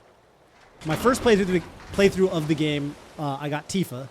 And then I watched the Aerith one on stream. I watched the Yuffie one, so I got completion. But apparently one of the dates that's actually really, really good is the one with Barrett. And in the original game, the original FF7, the only characters you could get to go on the Ferris wheel with you were Tifa, Aerith, I think Yuffie, and Barrett. And Barrett was kind of the joke option. Like, the whole thing with Barrett was you only get Barrett if you don't get the relationship status of the other characters up enough. You know, there's like dialogue options. You know, like kind of Mass Effect style, what have you, right? Where it's like, you know, you say certain things, and if you say the right thing, then the character likes you. And in the original game, if you didn't get anybody high up enough, then Barrett was like the fallback option.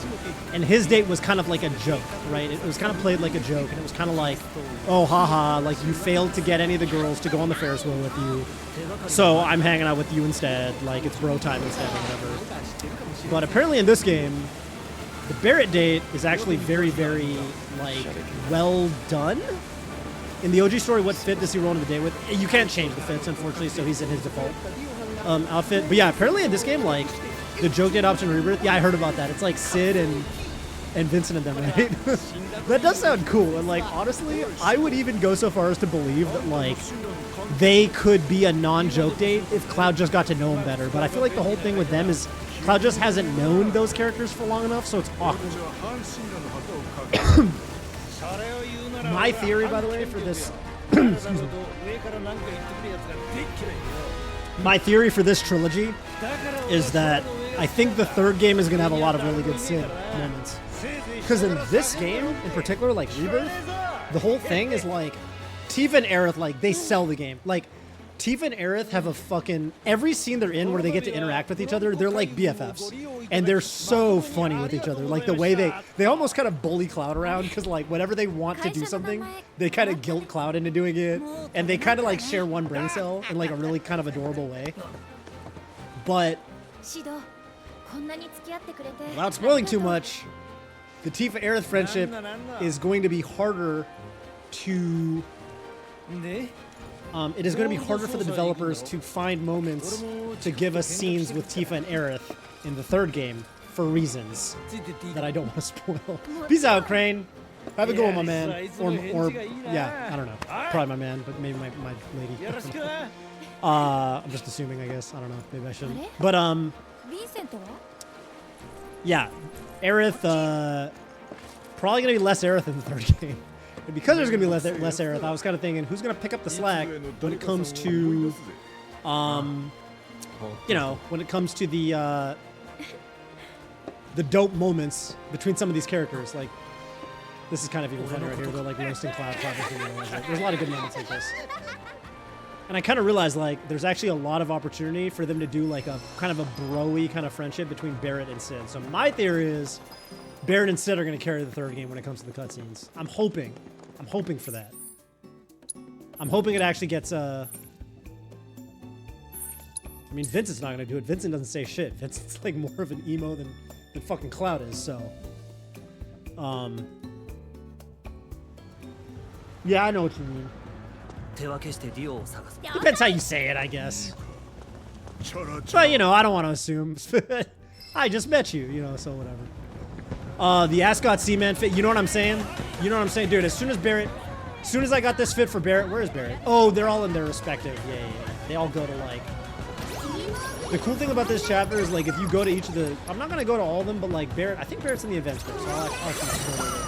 They each go to one of the squares, and they've got, like, some special dialogue if you go find them. Yeah, there he is. We're looking for Dio, who runs the place. Oh, pour one out. Jesse is a character who dies while I'm not spoiling anything. But I mean, okay, you could guess from this dialogue, so... Jesse used to be an actress here. This is a theater. Jesse used to work here. Then she became a freedom fighter with Barrett and me. And then she died. And this is her. Right here. That's her. That's Jessie. And we all miss her. She was really funny. And this guy, I like this guy because I don't know who the fuck that is, but he definitely looks like he had to do it to him. So I just like my guy here who had to do it to him. You know what I'm saying? It's just like, it's nobody. Why is that guy? Why is he posing like that? Yeah, right. I mean, that is a crazy suit. Someone in chat last time said, "Yo, that guy looks like Vish." That should crack me up. Also, Vish would wear that suit. That is exactly the kind of suit that Vish would wear. I'm gonna show this shit to Vish later. I'm gonna clip this. Yo, Salvo Kai, can you clip it? Or what do you guys? Can one of you clip this so I can send that to Vish, please? Someone said, "Yo, why does that look like Vish?" I was like, you know, I can't refute that. Kind of fucked up, but also not fucked up at all. So I love that guy. Okay. Let's just advance. I think I go to the battle square. Yeah. That is a cool suit, but you know. Oh man, I'm actually hella looking forward to the third game.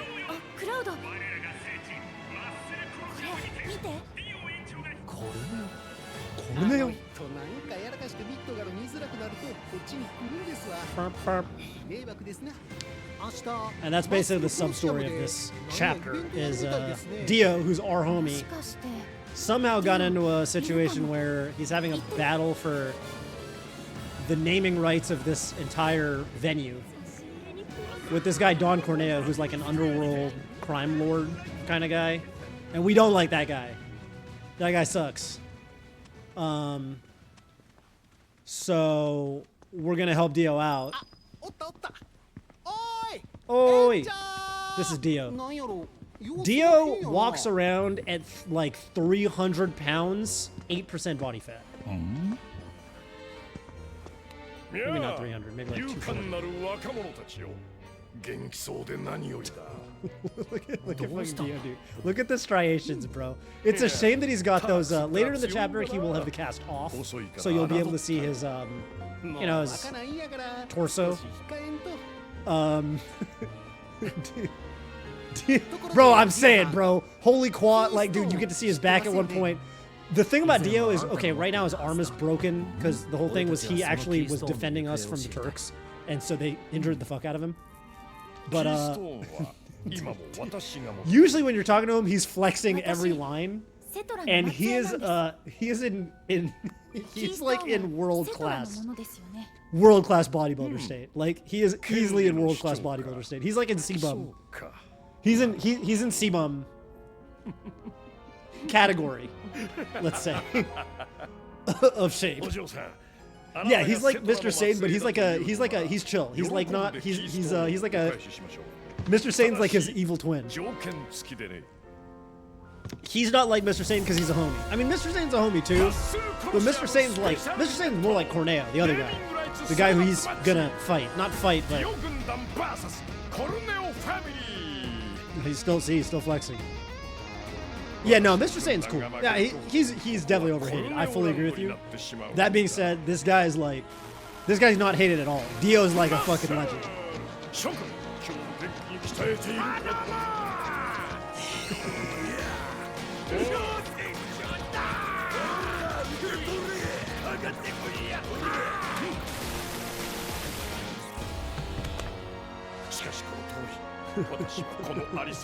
I love Dio. You know, what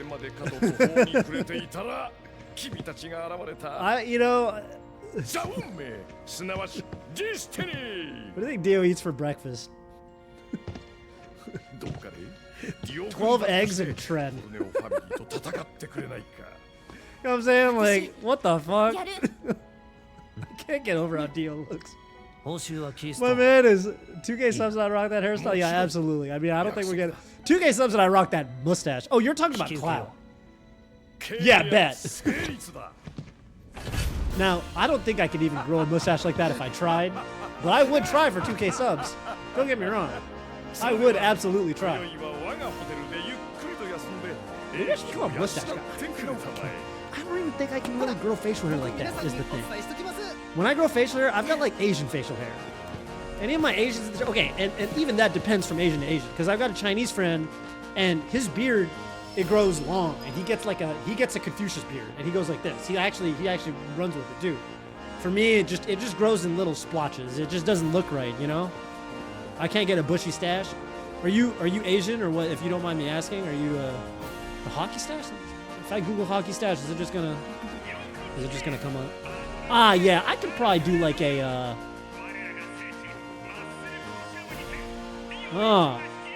hockey stash kind of looks like almost like a Dr. Disrespect stash. Now I know that's not as popular to say these days, but also kind of reminds me of like Borat, right? Doesn't Borat have like a?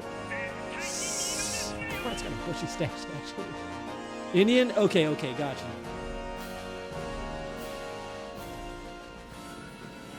Moist, we didn't meet, did we ever? Like, did we meet at did you go to Tulum or anything like that? Do I know you by your real name or something, and I just didn't ever catch your, or have we not met? I don't want to talk to you like, okay, just checking. You didn't go to Tulum, huh? Damn, Tulum was a really good time. You know the funny thing was, Tulum made me a lot better at chess. The chess bra camp they did, which at this point, how many years ago, huh? The funny thing about Tulum was when I went to Tulum, I was 1300. No, I hit 1500 right before Tulum. But I hit 1500 right before Tulum. Went to Tulum, and almost immediately, like the week I came back from Tulum, I got to like 1650, like blitz, like 150 elo like overnight. I know I sucked back then, but I mean, I started playing chess like 2020. And Tulum was 2020, was I 1? Okay, I started playing chess in high school, but I went to a couple Scholastic tournaments, and I think my USCF rating in high school was 900. So I actually got a USCF rating from when I was in high school, which was 900. And to be truthful, I think my skill level was about 1,000. So I didn't get very good. And then I started playing again during the pandemic, because, you know, there was like there's the chess hype, there was Queen's Gambit, and there was Hawaiian 900s. No, there was like, you know, there was the Queen's Gambit and Pog. I would say it was more PogChamps. I would say PogChamps kind of reeled me in. And I started watching Chess Brawl more. And then I hit I hit 1,300 pretty quick. And then I stayed at 1,300 for like a full year. And then I kind of had a barrier at 1,300 that I couldn't break through for a while. And then I randomly broke through it and I went to 1,500. And then Tulum happened, and then I came back from Tulum, and then I gained 150, like, and I went to like 1,650 almost immediately. And then maybe like a month after that, I was 1,700. So it was funny because like that shit definitely made me way better, like fast. So I definitely don't regret going, and I definitely think it was like pretty formative because I would say the big thing was I met Eric and Amon, but the big thing was I met Mio, and I learned a lot of opening shit from Mio. Miodrag Perinovic, and I started basically basing my opening repertoire off of his kind of suggestions. Like I started playing King's Indian, and I learned a lot of dragon stuff from him too, because back then I was playing the dragon, and he's like a sort of a leading authority on the dragon, so that also helped a lot. So that was kind of good. Still have ass openings. I'm like getting there. I'm kind of redoing. There's certain things I'm kind of redoing for my openings. I'm kind of like I'm switching to in particular against the Sicilian. I'm switching to move 2 knight c3, e4 c5 knight c3, and I've kind of bounced around with the Sicilian in particular. Sicilian is white, I should say. Sicilian is white. Yeah, I dirty flag people too. Believe me. I definitely dirty flag people. But, you know.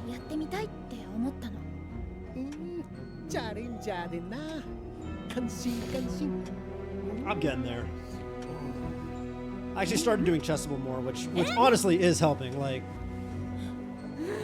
I could be a lot more regular with chessable. I'm very on and off. Like, I'll have a week where I'm on it, keeping my streak every day, doing some chessable.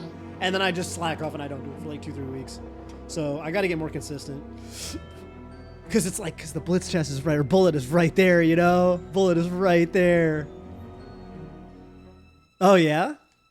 Dead lost. What time control? Oh, yeah, I left the Zach cutscenes on. 5-0. I mean, you know, that's... Is it going to take me to the Zach? Yeah, it is, right? He's about to go to bed? Or is he waking up? No, he's going to bed.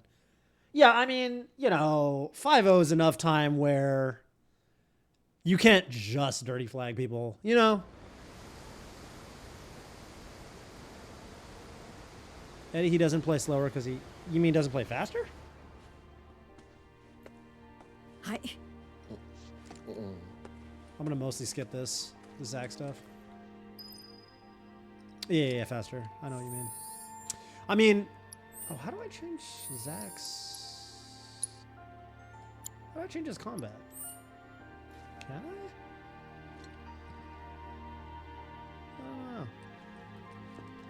I? Oh, shorter. Yeah, I got you. Yeah, I mean, I don't know. I would say with 5-0, like, you can't say that someone's just, you know what I mean? You're selling yourself short. Because, like, that's like too much time to just flag something. You know? It's not bullet. Like, bullet, you can play for the flag. From the get-go, you can play for the flag. 5-0, like, I mean, you know, there's enough time that if someone's really outclassing you, they're going to win anyway, right? Like, if they're really that much better than you, they can play slow as hell and just, you know, because 5-0's 5-0, right? Swindles more than flags? I got you. Yeah. Swindling is a skill.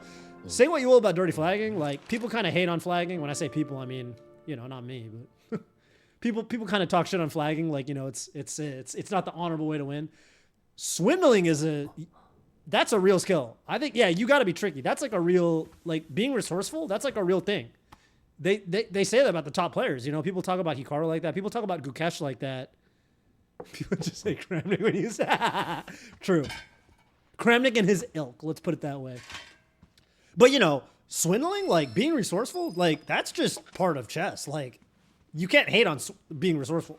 Like, fucking, bro, Nepo with the fucking candidates. You know what I'm talking about?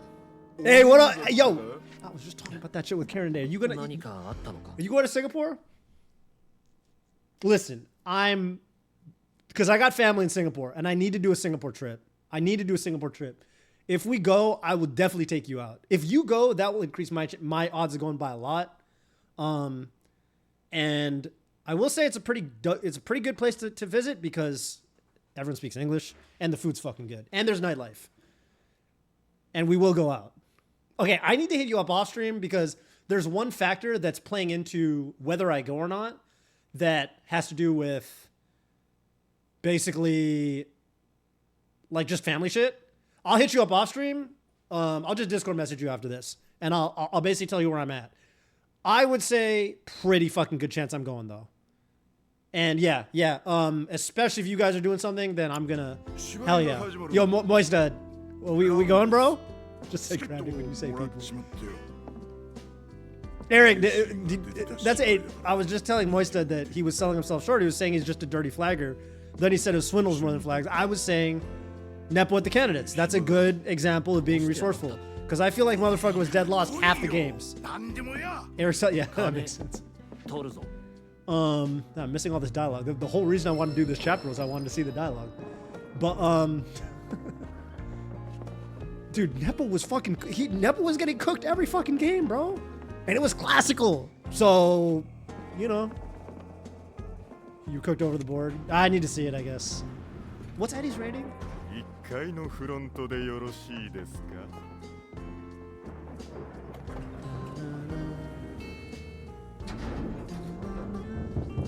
lot harder to swindle in classical. Yeah. I mean, it's super impressive to me. Like the shit that like, I know Gukesh is known for being really resourceful too. I mean, I don't know.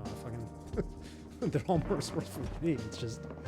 Yeah, but like fucking, I don't know, that last game, like Fabi Nepo, the fucking game, whatever, their game where Nepo was black, like that I don't even know what to say. Like, I'm just like, what the fuck?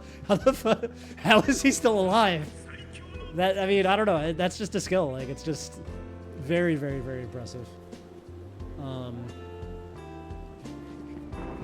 To the point that, like, even if you're gonna hate on someone for flagging or whatever, for playing fast, like, dude, I've been saying, like, I'm like a low-key Abdussatorov fanboy. Like, I'm so Abdussatorov pilled. Like, I think he's gonna be world champion. I don't know. I might even be too much of a blazer. I'm team, I'm team, like, I would bet a lot of money that I think he's going to be world champion, but I don't know. These days, who knows? This chapter is dope because the Gold Saucer music gets remixed with every character, like whoever you're hanging out with. So in this case, it's Barrett. Their theme song, and then the Gold Saucer theme get remixed. And this is the theme I'm learning on the piano. Barrett's theme, so this is kind of cool for me. Where am I supposed to be going, by the way? Oh, Event Square. Yeah. See if I can fast travel there. No, I'll walk, whatever. Would you ever do a Who Wants to Be a Millionaire? Oh, hell yeah. Do you mean just in general, like general trivia? Or do you mean played with Eric? Oh, wait. For not knowing a president? Hold up, there's a lot of presidents I don't. Dude, to be perfectly honest, so like, there's a lot of America knowledge shit that like, I'm not good at, because I didn't grow up in America. I moved to America when I was like 10 years old. The game on Steam? Fuck yeah, I'd do that. That sounds fun as fuck. My knowledge like is really spotty on when it comes to certain. There's certain things that I like. You're just like, why the fuck don't you know that? And like, also American system. What do they call it? Imperial system? I'm going to the wrong fucking area. I'm not good with gallons and points and shit. Because I grew up with fucking, the metric system. That one's tough. Millard Fillmore? Is that Now, did Eric get mad at you because Eric's Canadian and he's like, bro, this was your job, you're the American, like da-da-da-da-da? Is that the vibe? Because if that's the vibe, then I get it. But I don't know Millard Fillmore, bro. Millard Fillmore? Are you kidding me? Who the fuck is Millard Fillmore? Born January 7th, 1800. Okay. You know, president 1850 to 1853. Yeah, man. Okay. You know, I believe it. I'm sure he did a good job or a bad job. Or like in the middle somewhere, you know? Man, Millard Fillmore? No, that's kind of a deep cut. That's a deep cut president, you know? To me, at least. How many prime ministers does Canada have? Pro-slavery, okay. Well, there you go. 13th president. That was pretty early on, yeah. Flower Keeper-sama.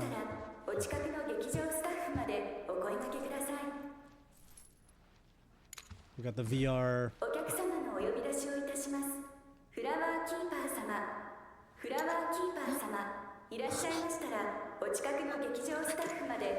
Man.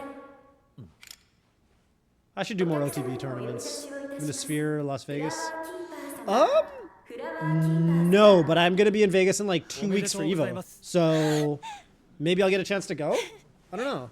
What's inside the Sphere? Should I go? Okay, I'll keep that in mind. Yeah, I'm gonna go to Evo, but I'm like not really entering anything, so I will have a lot of free time. So, all right, good suggestion. I'm gonna hit some of my my boys that I'm going to Evo with and see if they want to go with me to Sphere. What's in it besides? I mean, okay, I know that it's like a giant display thing. Sound system, multiple. Ooh, okay. I gotta say, shows in Vegas. Like I did Cirque du Soleil one time. Worth. Cirque du Soleil was dope as fuck. Like, I think people sleep on. Oh, honestly, the best show I ever went to in Vegas. Penn and Teller Live. Penn and Teller Live was hella fun. They're bro, okay, they did a trick. The last trick. This is the last trick they did. The last magic trick they did. Penn and Teller. They said, anyone who wants to come on stage, raise your hand. You can all come on stage. And I was like, okay. So I raised my hand. And like, 50 people walked up. Like more than 50, like a quarter of the audience. Not a quarter of the audience. I don't know, like a fifth or a sixth, a good chunk of the audience. All go up on stage. And they lower a cage onto the stage. And they have all of us going up there. So it's not, what do they call, I was on the stage. Like I was literally next to this cage. They had us form a chain and hold each other's hands around the cage. So you know that nothing can get through. Like we're literally surrounding this cage, right? And inside the cage, the joke was it's an elephant, but it was a cow. They have a cow, but the thing is that everything has to be a joke. So the cow was dressed up like an elephant. They had a cow, but it was dressed. It had like elephant ears and whatever, but it's a cow. And it's in the cage. We can see above the cage. And the cage is also like, you can see under it. There's no, like, literally you can see, like, it's above the ground. It's hanging above the ground. So there's no trap door, because I can literally, I'm on the stage and I can see under it, and I can see the people on the other side. I can see over it, I can see under it. There's a human chain of humans surrounding the cage. And then they put a tarp on top of the cage, they pull it up and the cow's gone. I could hear the cow mooing. I could kind of smell it. And they they cover it, and they pulled it up, and I'm standing like 3 feet from the cage. And the cow's gone. And I'm like, what? And like, they let us walk around. Like, there were no mirrors. I could see through the cage to the other side. And I was like, that's magic. Like, that's actually just magic. That's not, you can't explain that shit. That shit blew my fucking mind. I was like, that shit like stun locked me. I was like, no, that's not possible. I was on the stage. I was like 3 feet from the cage, bro. So unless, the only thing I can guess is if there's 50 audience plants, like 50, and they have them cover like 2 or 3 of the sides of the cage and do something on that specific side of the cage, but like they didn't tell us where to stand. I could have stood on any part of the, like they just let us get up there and they said form a human chain. I was able to walk wherever I wanted on stage. So that's what I'm saying. I kind of don't ever want it explained either, and it fucking stunlocked me. I was like, that's just impossible. Like that is just that's just magic. It was insane. And then the coolest shit was after the show, Penn and Teller, dude, because Barrett's Jesse used to work for Barrett and Jesse died, so, and they used Jesse's image, and that's why he's crying right now. The dancer that was Barrett's partner in crime. Yeah, the coolest thing was after the show, they stand out in the hallway and they meet and greet everyone. Or anyone who wants, basically. Which ended up being like at least half the people in the audience. They literally stand outside, and Penn and Teller both. And the whole thing is, it's funny because Teller doesn't talk during the show. They're like Jay and Silent Bob. But he talks to you when you actually meet him. And they're super duper duper. And they do that, I guess, every night they do a show, and they say hi to everyone, and they let you take photos with them. And they were like super duper duper nice. Like they were like, I mean, I guess they sort of have to be because they're famous people and they're meeting. But like, yeah, they were homies. They were really funny, and they were super chill and really approachable. And I took photos with both of them. They're legends. Penn and Teller, A fucking plus. Las Vegas show. They were dope. And I feel like you don't hear, I mean, they've been on TV forever. Like, you don't hear that much about Penn and Teller, but like, yeah, they're nothing but positive things to say about them for me. Easily would do it again, too. Easily would do it again. But yeah, Sphere, I will go. That sounds fun.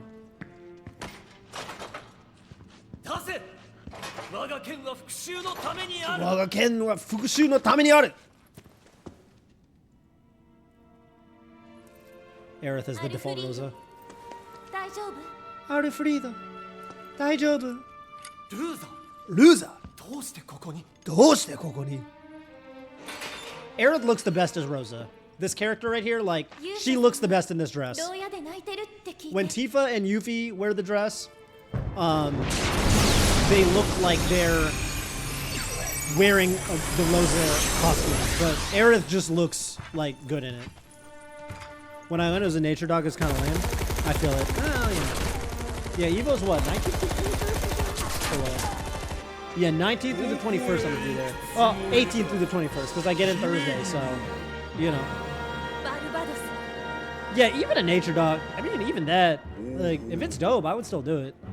I'm easy to please these days. I'm not,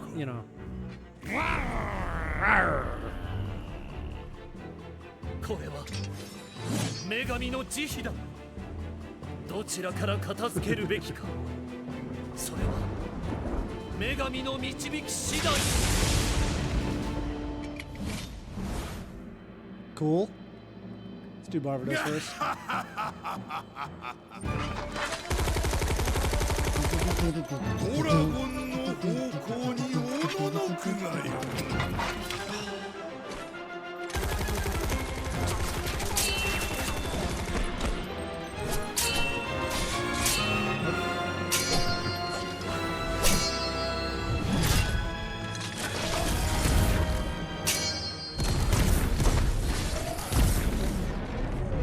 Oh shit, I pressed the wrong button. I mean, it doesn't matter.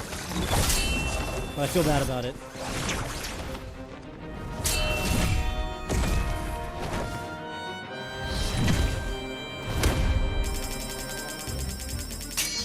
You gotta mash that shit, huh?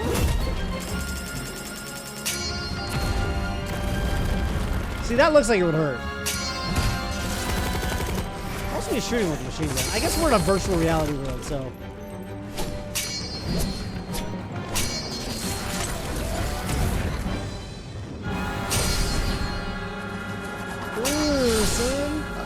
Got him, coach. No bands, that's a shame.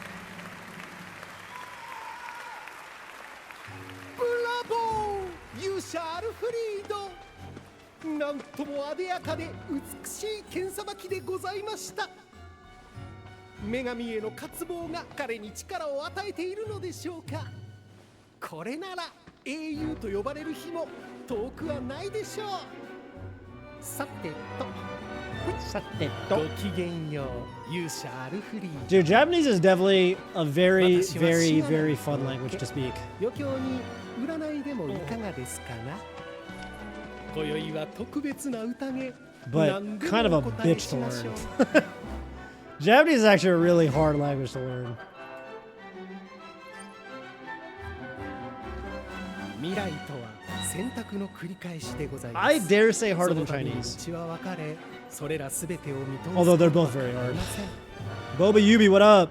しかしなが The ら Spike Air is popular in Japan. It's easier to code. You know, I think it started as easier to code. 一つ Um, 別れでござい I ます。 like what they did within this game, you know, because it's still spiky, but now it looks like, you know, sort of realistic spiky. I mean, okay, it's not that realistic, but like, you know, it looks like hair. You know what I mean? You know what actually, by the way, you know what actually started like that, being easier to code? Not easier to code, but easier to animate? The fucking Naruto running.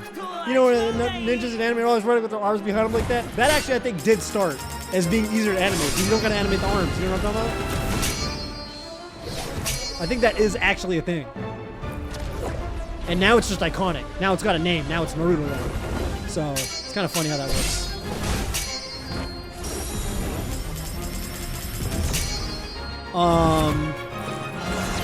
Now that being said, like, yeah, in Japan, they definitely sell, they got a lot of like hair product that is very good. Like I would say wax is very big. Like, you know, when it comes to like gel, pomade, wax is very common. You can get very good wax at the convenience store. So it's really, if you want to go for the spiky hair look, and a lot of people do, it's easy to. Buddy of mine who lives in Tokyo, he actually lives in the red light district, or he works in the red light district. He owns what's called a host club. He's one of the most interesting people I ever met. If you don't know what a host club is it's an establishment where typically ladies go, and you pay for hosts, which are very charming, very handsome, very good-looking guys who are wearing very nice clothes like suits and have very, very, very meticulously done hair. Often hair that kind of looks like clouds, to be perfectly honest, like spiky, you know, like kind of, I'm not gonna say always spiky hair, but like, you know, very meticulously done hair. You can even Google like host club hair to see what I mean. And drop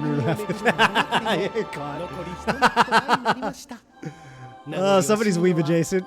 But anyway, yeah, my buddy, he owns a host club, and it's right in the middle of Kabukicho, which is the red light district in Tokyo. And I actually visited his host club, even though normally ladies go, which is, it's not like there isn't a sex component. I don't know how else to say it. It's not like, you know, you're not, but you go and you pay, and you get a table, and they bring you alcohol, and they just chat with you, and they flirt with you, and they basically make you feel, you know, like, and you have a great time. And the equivalent for guys is hostess clubs, or for, I guess, straight guys is hostess clubs, where hostesses do the same thing, and they're like, you know, ladies that are, you know, wearing like nice dresses and stuff, and they basically just like, they basically sit down at a table with you, and they flirt with you, and they basically kind of act like your girlfriend for like 2 or 3 hours. And I actually visited him at his host club, and I actually asked him, I was like, dude, so I went with my buddy Ben SW, who used to work at Twitch. He's a software engineer, also a guy. And the funny thing was, I asked my buddy, I was like, dude, can we go to your establishment? Like, it's for women, right? Like, is it like, are we allowed to go in? Like, is it cool? Like, you know, cause we're not, you know, we're not really the typical clientele. And he's like, yeah, come through. He's like, my guys will entertain you. Like my people, and he's one of them too. He's like, he's also a host. He owns the place, but he's also a host, and he does the whole like, when he's like on duty, he puts his whole like he looks like, I don't know how to say it. It's he probably spends like 3 hours doing his hair. If you didn't know if it was possible for a guy to spend like 3 hours doing his hair, it is extremely meticulous. I mean, he looks like a fucking anime character in real life. It's insane. But he was like, yeah, come through. We'll hang out. Like, I was like, okay, sure. Like, you know, and it was funny because I brought Ben and I brought another buddy of ours who doesn't speak any Japanese. And this is how you know these guys are good. Because dude, we sat there for like 3 hours, and it was the same shit. We sat at a table, and we're drinking with these guys, and you know, because we're not women, they were kind of like being bros, and they were like, oh, you guys are in Japan, like, you know, they were recommending places to us. We basically just chatted for 3 hours, and the funny thing was, you know, these guys were fucking good because our one friend who didn't speak a lick of Japanese, he was fucking entertained for 3 hours. They didn't speak any English, and he didn't. They spoke like the tiniest bit of English, and he might understand like fucking kudasai, daijobu, konnichiwa, like fucking no Japanese. And he was like having a fucking great. And I remember one time, like we were there for like an hour, and we were drinking and shit, and he turned to me, and my buddy who doesn't speak any Japanese, he was like, dude, these guys are really funny.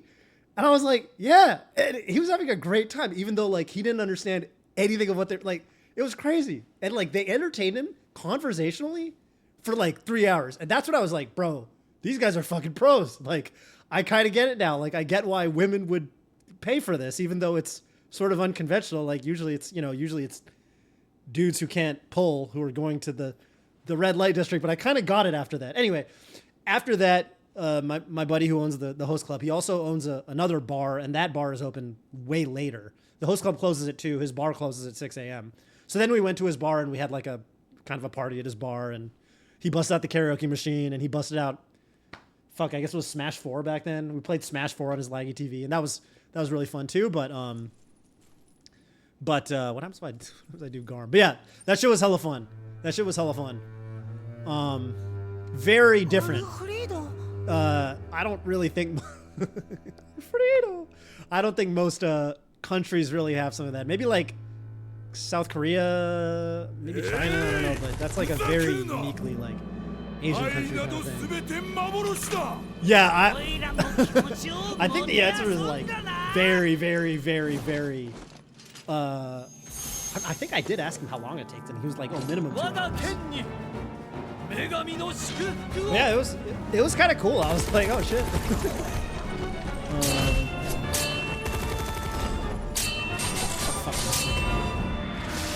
I missed another. I'm choking. I got perfect on the second half, or the second third, I guess. The second section. That's the hardest one. Right, I'm gonna focus on this. Make sure I don't put it. But yeah. Anyway, TLDR Heralax. And I bring this up because you were mentioning the cloud hair, and I will say that that's like a genuine look that people. Oh my God, I can't do this in talk. You know why it's hard is because it's like symbols. It's like square, triangle. It's not like left, up, right. Like if it was arrows, this would be really easy. Just hit in that direction. But you've got to remember which button is in which direction. And I didn't grow up on the PlayStation. I'm kind of a Nintendo kid or a Sega kid. More of a Nintendo kid, so.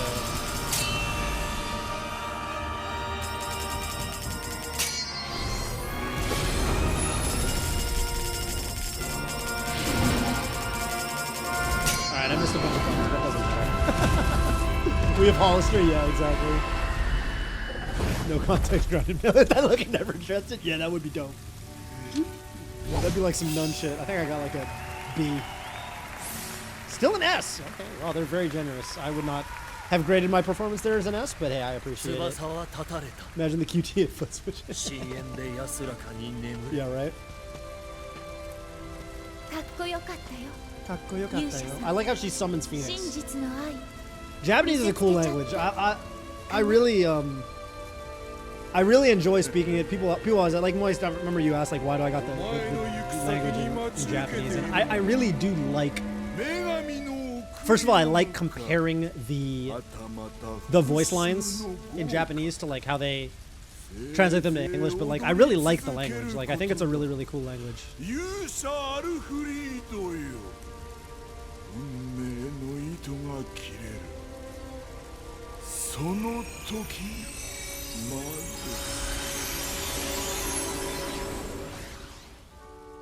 Just the guy who hates subtitles in movies. I watch too much anime, so also low-key, like these days, man, I use subtitles for everything. I feel like they're pretty common these days. Like honestly, even in college, like I lived in a house with lived in a party house. It was like 8 dudes, and we would always have like there'd always be someone in the living room watching like Netflix. Well, anyway, someone would be watching some shit in the living room, and I feel like even back then, like people were always putting subtitles on. I was kind of like, all right. I don't know if you've seen that. There's like a YouTube video that went viral or something about how like audio rendering has gotten worse in movies and shit. And so people are way more into subtitles these days because like Loki, it's hard to hear what people are saying sometimes in movies. Like more so than it used to be. You know what I mean? Like define the minorities. Yeah, people like them. I mean, I feel you. Like, you know, low-key, like, I catch myself sometimes I'm reading subtitles, then I'm like, wait. Like, what face were the guys making? You know what I mean? Like that's probably more important because I could hear what he's saying, but I probably should have paid more attention to, like, the expression he was, you know what I mean? So I get it. I for sure get it. Like, don't get me wrong. I can see it both ways. Need to learn more. I was just in Tokyo in June. Conversing with restaurant hosts in non-touristy spots. Yeah, I feel that. There's definitely some establishments, like, Japan's still one of those countries where, like, if your Japanese isn't good, there's certain, if you go to certain seedy places, not seedy, but, like, seedy is kind of the wrong word, but, like, you know, like, yakiniku, like, certain bars, like, divey kind of places, like, yakiniku, or yakitori places in, like, fucking, what do they call it, Shoben Yokocho or whatever, Piss Alley, like, in Shinjuku. Like, some of those guys, if you're like, fucking, if you look foreign and you can't speak fucking fluently, like, they will tell you, like, nah, we're not gonna serve you. Because and it's not because they're racist, well, maybe it is because they're racist, to be perfectly honest, like, but the excuse basically is, like, they don't speak English, they don't have English menus, they have 200 things on the menu. And the way those places operate, they can't explain to people what things mean, so they'd rather just be like, we don't want to serve you. But fortunately for me, my Japanese is good enough that I've gotten into those places. Like, they look at me and they're like, da-da-da, and I'm like, no, my Japanese is fine. Like, and my Japanese is, you know, like, basically good enough that they're like, oh, okay, yeah, it's fine. They just have to know that it's not like that. Also, it's really funny. This one time, I remember I stayed at, because when I used to go to Japan, I'd always stay with my boys at, we'd always go to an onsen, you know, like a, what do they call it? A hot spring. We always stay at a ryokan for like at least 1 or 2 nights. Usually in Hakone or one of those places, you know, touristy places. And because those places are just fucking awesome. Like the best hotel experience you'll ever have. And I just remember there's this one meal we had where it was like a really nice meal. It was like Wagyu fucking, you know, Omi prefecture, you know, beef. And I remember the waitress came out, and she was like so flustered because she was like, I could tell she looked at me and my friends, and we're like, you know, I'm half Chinese, so I look a little Asian, but my other friends are super white, and one of them was black. Basically, none of us look Japanese. She was looking at us like, fuck, this is gonna suck. Like, I gotta explain because it's a nice restaurant, so they gotta explain what all the dishes are, right? And she looked at us and she's like, oh no, like she had this worried look on her face. And I started talking to her Japanese, and she was like, and she told me, she was like, oh, I'm so thankful you speak Japanese. She was like, this was gonna be so hard. I was really scared. I was like, it's fine. Don't worry about it. It was really funny. Oh, Barrett grabs him. Oh, Barrett's, dude, look at Cloud. Yo, that's tight. I fucking love Barrett, bro. Barrett's the best character.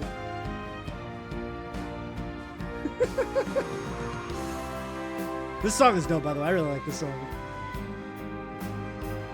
I feel like those places could be like one shit ass experience, one. Yeah, for real. It could have easily been, and it could have even been something like someone asking what shit is on the menu. Because dude, you've seen those menus? They got like a million things on the menu. So, but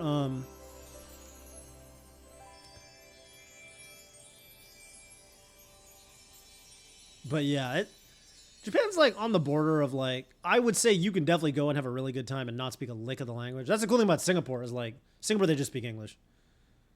So Singapore's just like, fucking, you just go. Just speak English, you know what I mean? But Japan's like on the border because you can definitely get around. Like, you can get everywhere because the signs are all in English. The train system is so good and it's so brain dead easy to use that like you do not need to know any Japanese to get around. On the flip side, you definitely will have a little more fun if you speak the language, but not even that. I mean, it's just a cool country, you know? I ain't trying to read a book fair. Yeah, for real. I like to know what's good, you know? I want to know what's good, and I'm gonna stick to that. That's why I like In-N-Out. In-N-Out, there's like one thing. There's like variation of that one thing, but okay, you're getting a fucking burger. I got hidden tech at In-N-Out though. If you want to steal my tech, here, this is my In-N-Out tech. So everyone knows, In-N-Out fries, the burger, in my opinion, anyway, the burgers are good. In-N-Out fries, they're okay, right? They're not. I would say the thing about In-N-Out fries is they're good if you eat them right after you get them when they're really fresh, because they're very potatoey. Like, yeah, I mean, all fries are potatoey, but like, you really taste the potato. Like, I don't know if it's they season them a little bit like less or something. They don't like. I don't know. They don't taste as like fake as like, let's say, McDonald's fries. They actually taste like you're eating potato. On the flip side, if you eat them even like 15 minutes after you get them, they're ass. They're terrible. In-N-Out fries are the worst.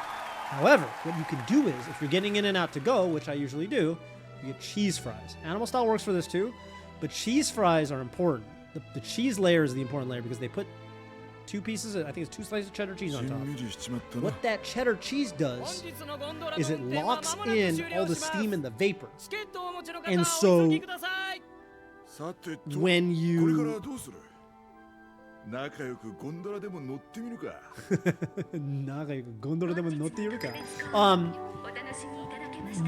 what that does is it actually locks in the vapor, and it makes it so that even if you're getting them to go, when you finally dig into that cheesy layer on top and you get to the fries, they're still fucking fresh. Even like 15, 20, 30 minutes. Yeah, they're good fork fries. That's what I'm saying. And cheese fries, guess what? You gotta eat cheese fries with a fork. So there's multiple reasons. I actually totally agree with your take. And I would add to that by saying that's another reason to get cheese fries at In-N-Out. The best reason though is, yeah, if you're getting them to go, they will lose a lot of their flavor and their pop if you eat them even 10, 15 minutes after you get them. So cheese fries, I would say. My burger order, I usually get, usually I just get, if double if I'm feeling hungry. But honestly, a lot of the time, I'll just get a cheeseburger or double single, whichever one's 2 beef, 1 cheese. I actually don't need that much cheese. And then I get chopped chilies, raw onions, mustard fry. I got that from somebody way back in the day. They told me chopped chilies, mustard fried. I added the raw onions on my own because I just love onions. No tomato, grilled, and raw onions. Okay, what do you mean grilled? Aren't they always grilled? Like, how would they not be grilled? You know what I'm saying? The increase with McDonald's in Texas and with the process increase. Yo, but you know what the thing with In-N-Out versus McDonald's now? Maybe it's different in Texas, but bro, over here, have you been to McDonald's lately? Don't get me wrong, I really do like McDonald's. I really truly do. I'm definitely a McDonald's fan. I like it a little bit too much. But here it's like the opposite. Bro, McDonald's is like, I'll go to McDonald's and spend $20 now. Like it'll be like quarter pound with cheese meal, $17. And I'm like, huh? Like, it like wobbles me. No, straight up. Bro, I can open door to, I don't know where my phone is though. Where my phone is. Okay, it might be a California thing. Bro, over here, In-N-Out's cheaper. Like, In-N-Out, they've done a pretty good job like combating the price increases over the years. McDonald's, they're just letting that shit ride, bro. And these days, I don't know if this is a California thing. Okay, hold up. When you get large fries from McDonald's, does it still come in that red, you know what I'm talking about, the iconic red, that box, like the cardboard, I don't know what to call it. It's like cardboard, that red box. Does it come in that still when you get large fries? It comes in the container? They don't come in that anymore. Bro, large fries, I actually need to show you a photo of this shit because it's just unreasonable. So I think this is a California thing. This is what okay, I found a photo on, bro, I just need to show you this because you're just not gonna believe me. Let me just hang on. This is what happens when I order large fries in California. You ready? California large fries. These are fucking small fries. It's insane. You see how it says large fries? This is what I get now when I order large fries. It is it's an abomination. So like I love McDonald's, but here it's the opposite now. It's funny you bring up the price versus value thing because it is ass. It's not even medium, bro. It is small. It's straight up just small. It's just a small fry. It's just small fries. Like you can't even front and be like, it's more like a medium now. No, it's fucking small, bro. Large fries are now small fries. And bro, if I want like a Big Mac meal, cause like yeah, if I go for the dollar, the value, whatever. Like the thing is, man, like I don't know what it is about McDonald's. I think they put some shit in it, but like if I don't eat like a full ass large combo and some chicken McNuggets, I'm still hungry. And it doesn't help that like a Big Mac meal is like $16 in California. So it's just no bueno for me, you know. I can't spin it any other way. Like I love McDonald's, but it's the opposite of the thing you're saying. Versus for In-N-Out, like In-N-Out's still a pretty good deal over here. 4 McChickens, honestly, like low key, yeah, I should probably just do that. You're probably right. You're probably right, and like that probably just would be a better deal, and it probably would. You're probably just right. I should just do that. For 4 quarter pounder with cheese over the Big Mac. That's how I feel too.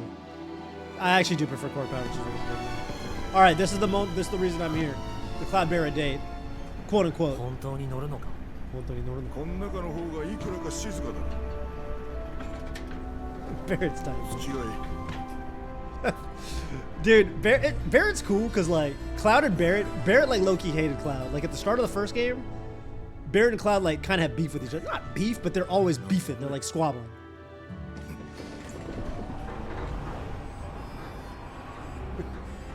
And like by this point of the story, like Cloud and Barrett are fucking tight.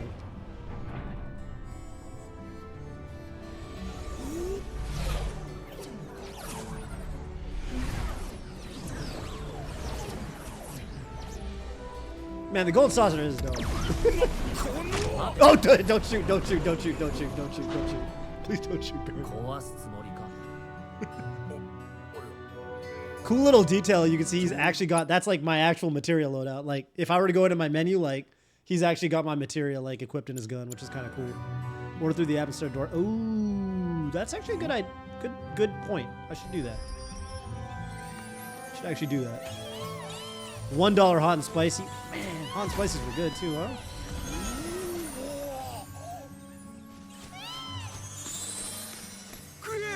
Yo, you ever been to McDonald's in a foreign country? Yo, Barrett's actually having fun. Barrett was hating up until he seen that shit. Yo, why are Ford McDonald's so dope? Well, I don't know the France one. I haven't been to France, so I don't know if the France one was any good. But... Hey, Hawaii actually, you know, you joke, but Hawaii actually has stuff that mainland McDonald's doesn't. Because Hawaii McDonald's has the spam egg and rice breakfast, and that shit fucking slaps. They actually have unique breakfast items. They had beer? Oh, that's cool. Oh, here we go. Here's the lore. かといってやりたいことがあるわけでもなくて、ふらふらと遊び回ってたんだよ。そんな時さ、ミーナと知り合ったのよ。一目ぼれってやつだ。ミーナ。最初は全く相手にされなくてよ。一人前になってから出直しておいて坊やってなもんよ。Damn. それからは心を入れ替えて働いたぜ。ミーナに認めてもらえるように。最初のデートは遊園地だったな。Oh shit. と言ってもここみたいなでかいとこじゃなくて、こじんまりとした移動遊園地さ。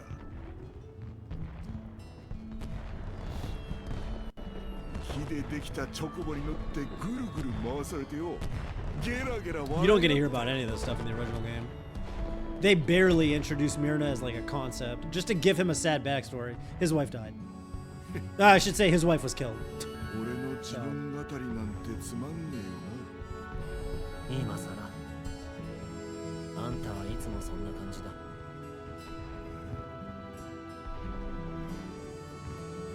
とにかくお前も運命の相手を見つけたら絶対逃がすんじゃねえぞ。ねえ、どっちだよ。何の話 I だ love that little twinkle in his お eye. 前は考えすぎなんだ You know what I'm talking about, そ bro? の上後ろ向きと来てやがるだから動けなくなっちまうもっとガーッ God! あんたは考えなさすぎる。確かに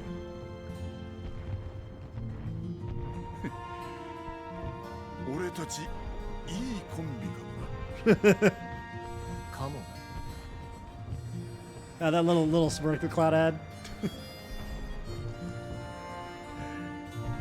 なもし思いがあるならしっか This shit hits different when you realize that this is literally the day before り Aerith, しないよ at least in the original game, gets stabbed and killed by Sephiroth. So he's basically saying, like, yeah, I had a wife. She was my soulmate. She got killed.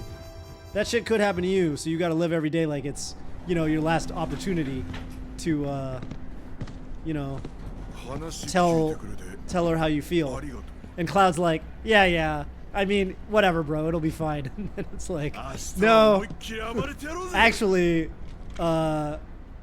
Cloud should really be taking this shit to heart. Like, he should probably really be taking this shit to heart. You know, like, the timing's a little too perfect. That was a good. I like that. That was a cool. Is that Titus' little bro? This Titus is older bro. If you want to go into, you know, but if you played FF10, oh, Blitzball fancy. Yeah, I feel it. Okay, yeah. I like that username. I just noticed that. 約束の地がついに That's a 判 funny 明なんて username. すごいことですよね。 Well, you know, do this the GD news? Oh, I was talking about it a little bit earlier. Yeah, so, okay, TLDR, like, as you know, I got married. And, well, TLDR, basically, esports is a blow up. And, I mean, okay, me and Karen, we're trying for a kid. 古代史に行こう And としてるんだし I 絶 live 対 in the そ Bay うですよ Area. I mean, you live in Toronto, so you know how it is. Like, fucking cities are expensive. And we're trying to stay here. We bought this place. I got a mortgage. TLDR, I need to make money. And I think, like, I've kind of given up on trying to do it via full-time content. I just think it's too difficult in a scene like Super Smash Bros. Melee because we got no fucking money. It's just fucking tough. I mean, you know how it is, and you know, you guys have more subs than us, and you're obviously you're making do, but it's yeah. I mean, I'm pretty sure that getting sponsors via Melee is really tough these days because. 俺たちだ。 The thing that really sucked was 2022 was like the only year. 2022 was a really good year for me because I actually like a 6-figure income just off of Melee, like stream, Golden Guardians, and tournaments actually, because that was the year that there was like Panda Cup, there was Smash World Tour, I guess. There were actually a lot of events. Beyond the Summit hadn't gone under yet. So that was actually a really good year, and that was the year where I was like, bro, I could actually do this shit. Like, shit is actually looking up. Like, I'm actually making like a decent amount of money. Like, I'm approaching what I used to make as an engineer just off of Melee. And I wasn't even like a gigantic streamer like that. And then 2023 happened, and 2023 was the fucking pit. So Golden Guardians exploded, CLG exploded. Obviously, another esports org. Not to mention Beyond the Summit, which is like half the events on the West Coast went under. And the worst part was for me, like from the outside in, not from the outside in, from the inside out, I guess. Most of that shit had nothing to do with Melee. Like, even chess has gone down a lot. That's, yeah, I mean, it's just the fucking COVID, or like post-COVID, right? But I mean, I think the thing is, like, it was a lot of circumstances. Like, Golden Guardians going under had nothing to do with Melee. That happened because League has been shrinking, League of Legends, and like Riot wanted to downsize the LCS, and Riot basically said, "Yo, are there any teams that want out? We'll refund your franchise slot. You can get out." And basically, Golden State Warriors put their hands up and said, "We want out." Had nothing to do with they were going to re-sign all of us. Actually, the sad thing for the Melee boys, me and Nun and Zane and PP, we were like 2 weeks for getting re-signed. We were all going to get re-signed. Our contracts were coming up, and they were going to re-sign us for another 20 months. Or at least another year. And they were obligated, when Golden Guardians went under, Golden State Warriors was obligated to pay out our whole contracts. AMSA too, and Brandon, I guess. So, yeah, not Zane, because Zane was already with Mogul. but the timing was the fucking worst because it just so happened that shit went down. They were obligated to pay us out for the rest of our contracts, but it just so happened that with the timing of Golden Guardians imploding, it was the last month of our contract. So I was like, why now? If this happened 2 weeks from now, I would have had a fucking salary for another year, and I could have like, dude, it was so sad. Me personally, I had some really, I got hit actually. I didn't tell a lot of people this, but I'll tell you guys. I got hit with an extra double whammy. That same fucking weekend, the same weekend Golden Guardians happened. A company that I used to work at called Cruise, which is a self-driving car company. They were owned by GM. They still are. But basically they have a very complicated situation where their stock was, it was paper money for a while. They got acquired by GM, and then their stock was worth money. But then they had another investment from SoftBank that like basically, I don't even fucking know the details, but okay, TLDR, they had a stock buyback program. I'm not gonna say like fuck you money, but I had a decent amount of Cruise stock that I was set to sell using their stock buyback program, which also would have been really, really nice for my mortgage. That exact same weekend that Gold Guardians happened, I don't know if you guys remember, this was the exact same weekend that, if you remember all the drama with OpenAI, with, what's-his-face, Sam Altman, where Sam Altman got ousted from OpenAI. Okay, so that was the biggest story in tech that weekend, where Emmett Shear, the ex-CEO of Twitch, became the OpenAI CEO for, basically for like 24 hours, right? It was very funny. Emmett Shear was like CEO for like the shortest amount of time. That was the biggest news that happened in the tech world that weekend. The second biggest news that exact same weekend that kind of flew under the radar because of the OpenAI news was Cruise, because of it had an ongoing investigation where a Cruise self-driving car in San Francisco hit somebody or something. TLDR, that same weekend, the CEO resigned, the chief of staff resigned, the CFO resigned, basically a bunch of the C-suite resigned, and the company canceled the stock buyback program. So I'm going to say a non-trivial amount of money for me. That same weekend that I got laid off from Golden Guardians, I should say the company exploded, Golden Guardians, I lost, let's say, a non-trivial amount of money that I was about to sell using the stock buyback program, which was that same month. They canceled the stock buyback program, and they said, actually, your money is now paper money again. And you can't sell it. It was that same weekend. So I got hit with like a 1-2 punch. In like a 2-day span, I lost a lot of money. It was bad. It was really bad. Yeah, brutal. So basically, like TLDR, where I'm at right now, I started doing interview prep. I'm probably gonna just try to become a software engineer again. It's tough because I haven't actually had a job in 4 years, and I'm not looking forward to talking to recruiters and answering the question, "What have you been doing for 4 years?" I'm hoping I can tell them, "Hey, I was on contract with the Golden State Warriors." Hoping, I just gotta hope that whoever my recruiter is, because it's Silicon Valley companies, gotta hope they're Warriors fans. I gotta ride that shit. But that's basically where I'm at. Like, I'm still streaming for fun, I will say. Like, I actually, like, low-key basically just, like, instead of trying to do it as a full-time thing, I'm basically, I really like this game I'm playing right now. I just think it's fun as fuck. I feel like it's like you with Counter-Strike. Like, I was just gonna play this game. Hey, what up, Void? Yeah, you know how it is. Yeah, Void exactly knows how it is. And, like, for me, I'm just like, look, I was gonna play through this game anyway. This game's actually really, I play on a hard mode, and it's, like, very fucking actually brutally difficult on hard.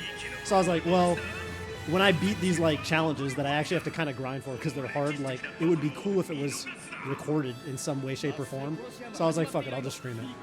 But yeah, TLDR, I think from now on, like I'm actually just gonna stream games. Like I might even go back to grinding chess on stream. I want to low-key like grind Tekken on stream, probably after Evo.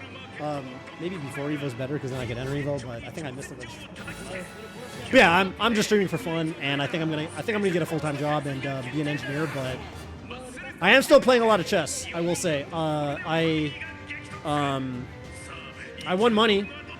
I entered under fucking 1600 section at something, and I got like $300 for clear third. So that was cool.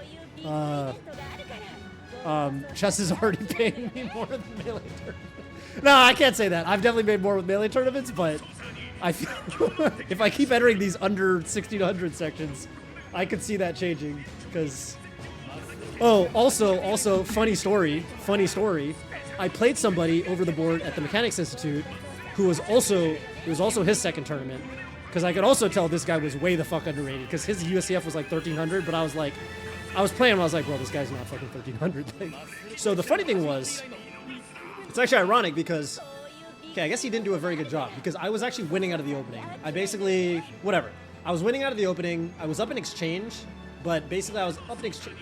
It was like an exchange for, but he had a big pawn center and he got it rolling and he actually played the middle game really, really, really, really well. And then it was drawn for a long, long, long time, even though he was down the exchange, because I just couldn't get open files for my rook. And TLDR, he won a drawn endgame, but I think it was a drawn rook and pawn endgame, but it was like, I analyzed it with my coach, and he was like, even my coach was like, that actually was quite difficult. Okay, TLDR, after the game, me and the guy went to analyze it, and we're in the Skittles room or whatever, and the guy was like, hey, I gotta be honest with you, bro. I'm actually a Chessbra viewer, and I actually know who you are. And I looked up your chess.com account, and I was like, fuck. And so I like, yeah, anyway, the guy was a Hobie. It was a great game. I don't really mind. The guy's also like, he's like 2,000 blitz online. He was also pretty good, like clearly underrated. I think he won the tournament. And it was a good game. Like, I was winning for a while, and then it was drawn for a long time, and then he, you know, won a drawn end game, whatever. Not it was honestly very instructive. But it was just funny because that was the moment where I was like, I need to make a Smurf account. Like, I thought that at my level, I didn't need to, but I was like, I guess if I stream and I have a Twitter account. So if you look at my chess.com account, it doesn't look like I'm playing, but I've been playing on some, you know, Smurf accounts or whatever. So yeah. Now the funny thing is, again, I guess he didn't do a good job because I was winning out of the opening. So he did prep for me, and I guess he fucked up because he did fuck the opening up. So it's funny that he said he prepped for me, and okay, he won the game, so whatever, it worked out from the end. That being said, he just kind of outplayed me. He didn't actually, it wasn't actually his prep that won him the game, so whatever, take it or leave it. But TLDR, I don't want to. So I was like, all right, I gotta play on my perfect cards now. This is too much, and it's a good time too because I'm going through. Every now and then I do lessons with Mio still. Mio's got me playing some new stuff, and like I was telling Mio, I remember you did that stream where he was showing you the tall variation, the Karakan tall variation, and that was really dope because watching you play the tall variation because that's actually what I play. Mio's like I do infrequent lessons with him because I have a regular coach we do every week who I've known from like fucking high school, and he's like, actually Eric knows him, it's Cornelius. He's an NM in Hawaii, but I would say he's pretty underrated because he's definitely beaten some GMs and stuff, and he's more of a all-arounder. When I have lessons with Mio, we do specifically openings because Mio's like, you know, he's like a fucking theory specialist. I mean he can do everything obviously, but when I do lessons with Mio, like, he's more expensive, so like I don't want to like waste time with like, hey, teach me how to play the IQP. You know, we just do openings and he shows me some stuff. But yeah, it's been good. I've been doing actually been doing a lot of chess, so trying to slowly get better. But you know, definitely my biggest thing right now, I'd say, is like, yeah, I gotta get a job. And then I'll probably be back to, you know, just doing whatever for shits and giggles. And I'll probably be streaming and doing some amount of YouTube even after I get a job. But blitz rating on the alt right now, it's like 21. Not quite 2100, but it's like 2000s blitz. But the funny thing is, it depends because I have an alt on chess.com, I have an alt on Lichess, and I have another alt on Lichess for blindfold games. Although I should probably I haven't done that in a while. But I try to do blindfold games every now and then. The sweaty stuff. Yeah, well, I should do more blindfold games because my visualization sucks. But yeah, I would do a fight. That sounds. What is it? It's 5 plus 1. Yeah, summer would be good. I mean, you know, whatever. This Friday and next Friday, I'm traveling. Wait. Basically, it can't be in July. So it would have to be in August because this Friday, I'm going to be in SoCal for 4th of July. Next Friday, I'm going to be in Hawaii, visiting my parents, and I'm going straight there to Evo. Well, I could do it from... Nah, actually, probably not from Hawaii. I'm not even... I don't want to commit to anything on a Friday night because I'm definitely going to be doing stuff with my dad. But Amon's been playing hard to get. God damn. I definitely have a beach bod in the sense that I have a body, like I have a physical form, and I can go to the beach. And you know what I mean? And between my body and the beach, you know, mathematically speaking, that's a beach bod, right? Like just, you know, A plus B, bada bing, bada boom. But I've been trying to get back in shape. But I missed the shape I was in when I was doing the boxing training. I did start doing boxing training again, but the big thing has been the diet, bro. That's the shit they don't tell you, man. Like, even if you do cardio, like, bro, it's fucked. It's. I mean, they actually do tell you like it's 80% diet. It might be more than 80%. Bro, because like I do cardio and then I'm like, man, I'm fucking hungry and I earned it. Time to gorge myself. Like, dude, it's the worst. It's the fucking worst. Drinking and stick. No, I know you've been talking about the tuna steaks. I'm low key. I'm stealing your tech, bro. I am still on the Ezekiel bread. Ezekiel bread and the other one's Killer Dave. Basically, whichever store I go to, they don't always have both, but yeah, that shit is definitely goated. Also Greek yogurt. I have been actually playing a lot of ITG. I actually have been playing a lot of ITG. I got a machine back there. You can kind of see it. You can see the bar, I think. That metal thing right there, where exactly where my finger is, right there. That's an ITG bar. You'll notice I even got the grip on it under the chat. You can see that I've got the tennis grip for the. You know what I'm talking about? I got my SMX. That's right. That shit's goated for cardio for sure. Oh, what up, Asian Coffee? Bro, Pump It Up is dope. I actually used to play Pump It Up in high school a little bit because they had it. I used to bag groceries at a fucking military-based commissary, actually, and right next door to that commissary was an arcade that had Pump It Up, so I played, which was fun. Damn, you should tell me, Boba Yubi, what packs, because I'm going to be perfectly honest, all I have on my SMX are DDR officials. Like, I don't have any fancy shit. I just play, like, right now I've just been sticking to, I mean, I have every DDR, I literally have every single DDR mix, and honestly, there's like, yeah, DM me on Facebook, that's a good idea. Yeah, DM me on Facebook, or anything really, Twitter, whatever. Because I could use some updating when it comes to my SMX machine. But yeah, anyway.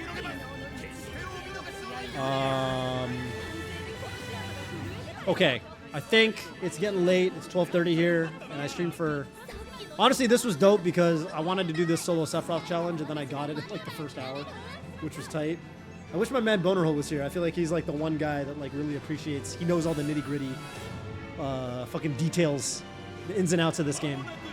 But I got that clean ass. Yo, Moisdad, you were here for that. I got that clean ass. Yo, you remember that last stream? That was that shit. You went and watched the movie. Hey, I was gonna ask you by the way, Moisdad, what movie did you actually watch that other night? Because that was the fucking challenge that I was grinding and I just couldn't do it for like 4 hours and I finally got it. I'm tracking. Yo, bro, X is the meta and X is the stupid shit. At least Facebook's still Facebook. It's just Meta's just the company. It's like, but X is like, yeah. X just don't make no sense. I still say Twitter. I literally still say Twitter. I think a lot of people still say Twitter. It just rolls off the tongue. I don't know. It just sounds better. You know? Oh yeah, my bad. I can move somewhere where there's no NPCs. Yo, at least they're not talking English. Man, there's people everywhere. Goddamn. Melancholia? Oh, dope. Yeah, I've heard of that movie. I should watch that movie. I've got a couple movies that I've been meaning to watch that I haven't seen. That was definitely one of them. I've been getting recommendations. My guy in the Melee community for movie recs is the movies that I need to see that I haven't seen yet. Hustle, Good Time, Margin Call. I haven't seen those movies yet, and I heard good things about all of them. What have I seen recently? Lars von Trier's Depression Trilogy? Ooh, okay. I might have to watch that. Actually, Karen's seen a lot of good movies, too. Karen put me on a lot of movies. A lot of, like, honestly, like, movies that I'm surprised I haven't seen already. Like, even Memento. I hadn't seen Memento until we started going out. Kill Bill 1 and 2. Oh, did you really? Did you really? Well, Memento's tight. Boy, you got. Oh, I was gonna say my guy in the melee community for movies, is Zane. Zane's been putting me on to a lot of good. What else did I watch kind of recently for the first time? Oh, at Genesis, we had the boys in the hotel room, and it's kind of become a thing. You know, anytime we get a chance, we watch movies. Like, we just get high in the hotel room at night, we watch movies. So we watched Training Day, which was fucking good as shit. Gotta watch Training Day.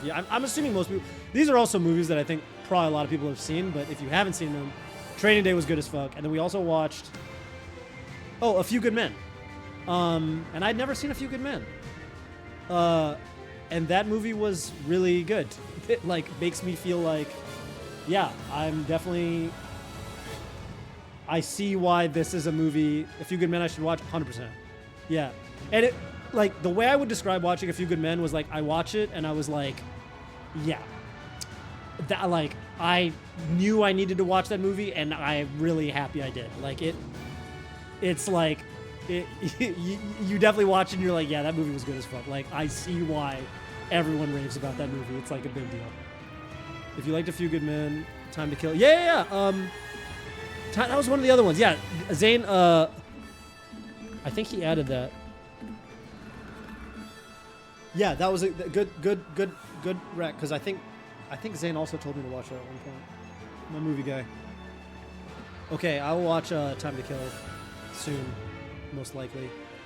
Oh, I also, Moista, that's another movie that I actually watched super recently. I watched it like a month ago. Once Upon a Time in Hollywood.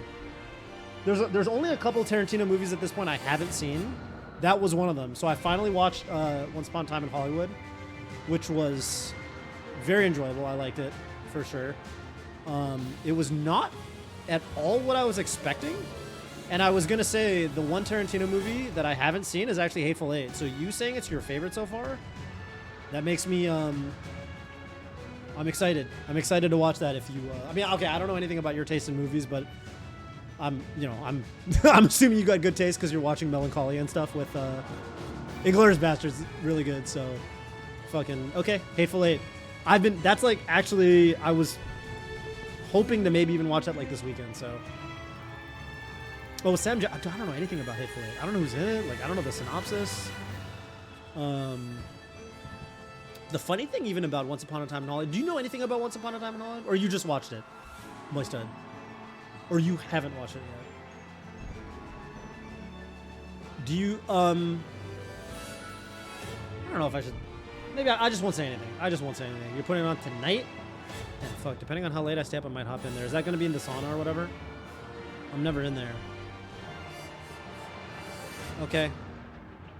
Maybe I'll take a dip. You know what I'm saying? I'm fucking super down to...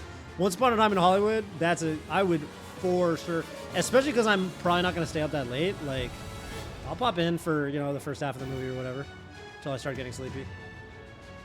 I haven't seen either, but a lot of people don't like Hateful Eight. Huh. I have to say, Moistad giving it a big vouch, saying it's his favorite, and then you saying, TJ Tribble, that it's a one that a lot of people don't like, that actually makes me more excited.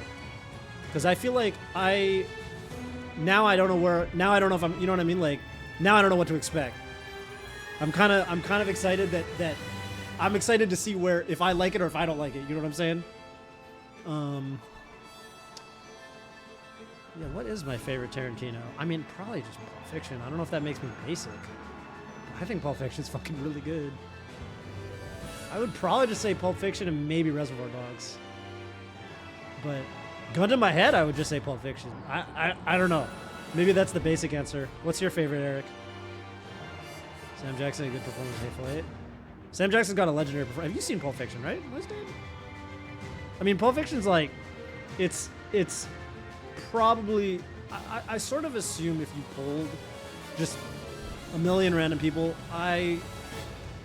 it's probably the most common answer. I feel like it's probably the most common answer.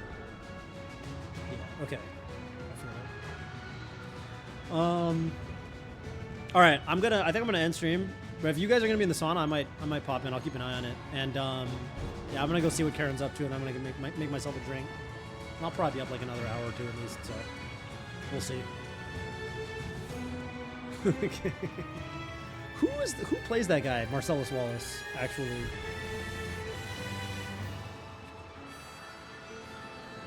Oh, now I'm curious. Because it's funny you say the gangster, and now I'm like, it's on the tip of my tongue. Who plays that guy? Who's that actor for? Ving, yeah, okay, Ving Rhames. Actually, don't even. Huh. All right, y'all. Thanks for coming by.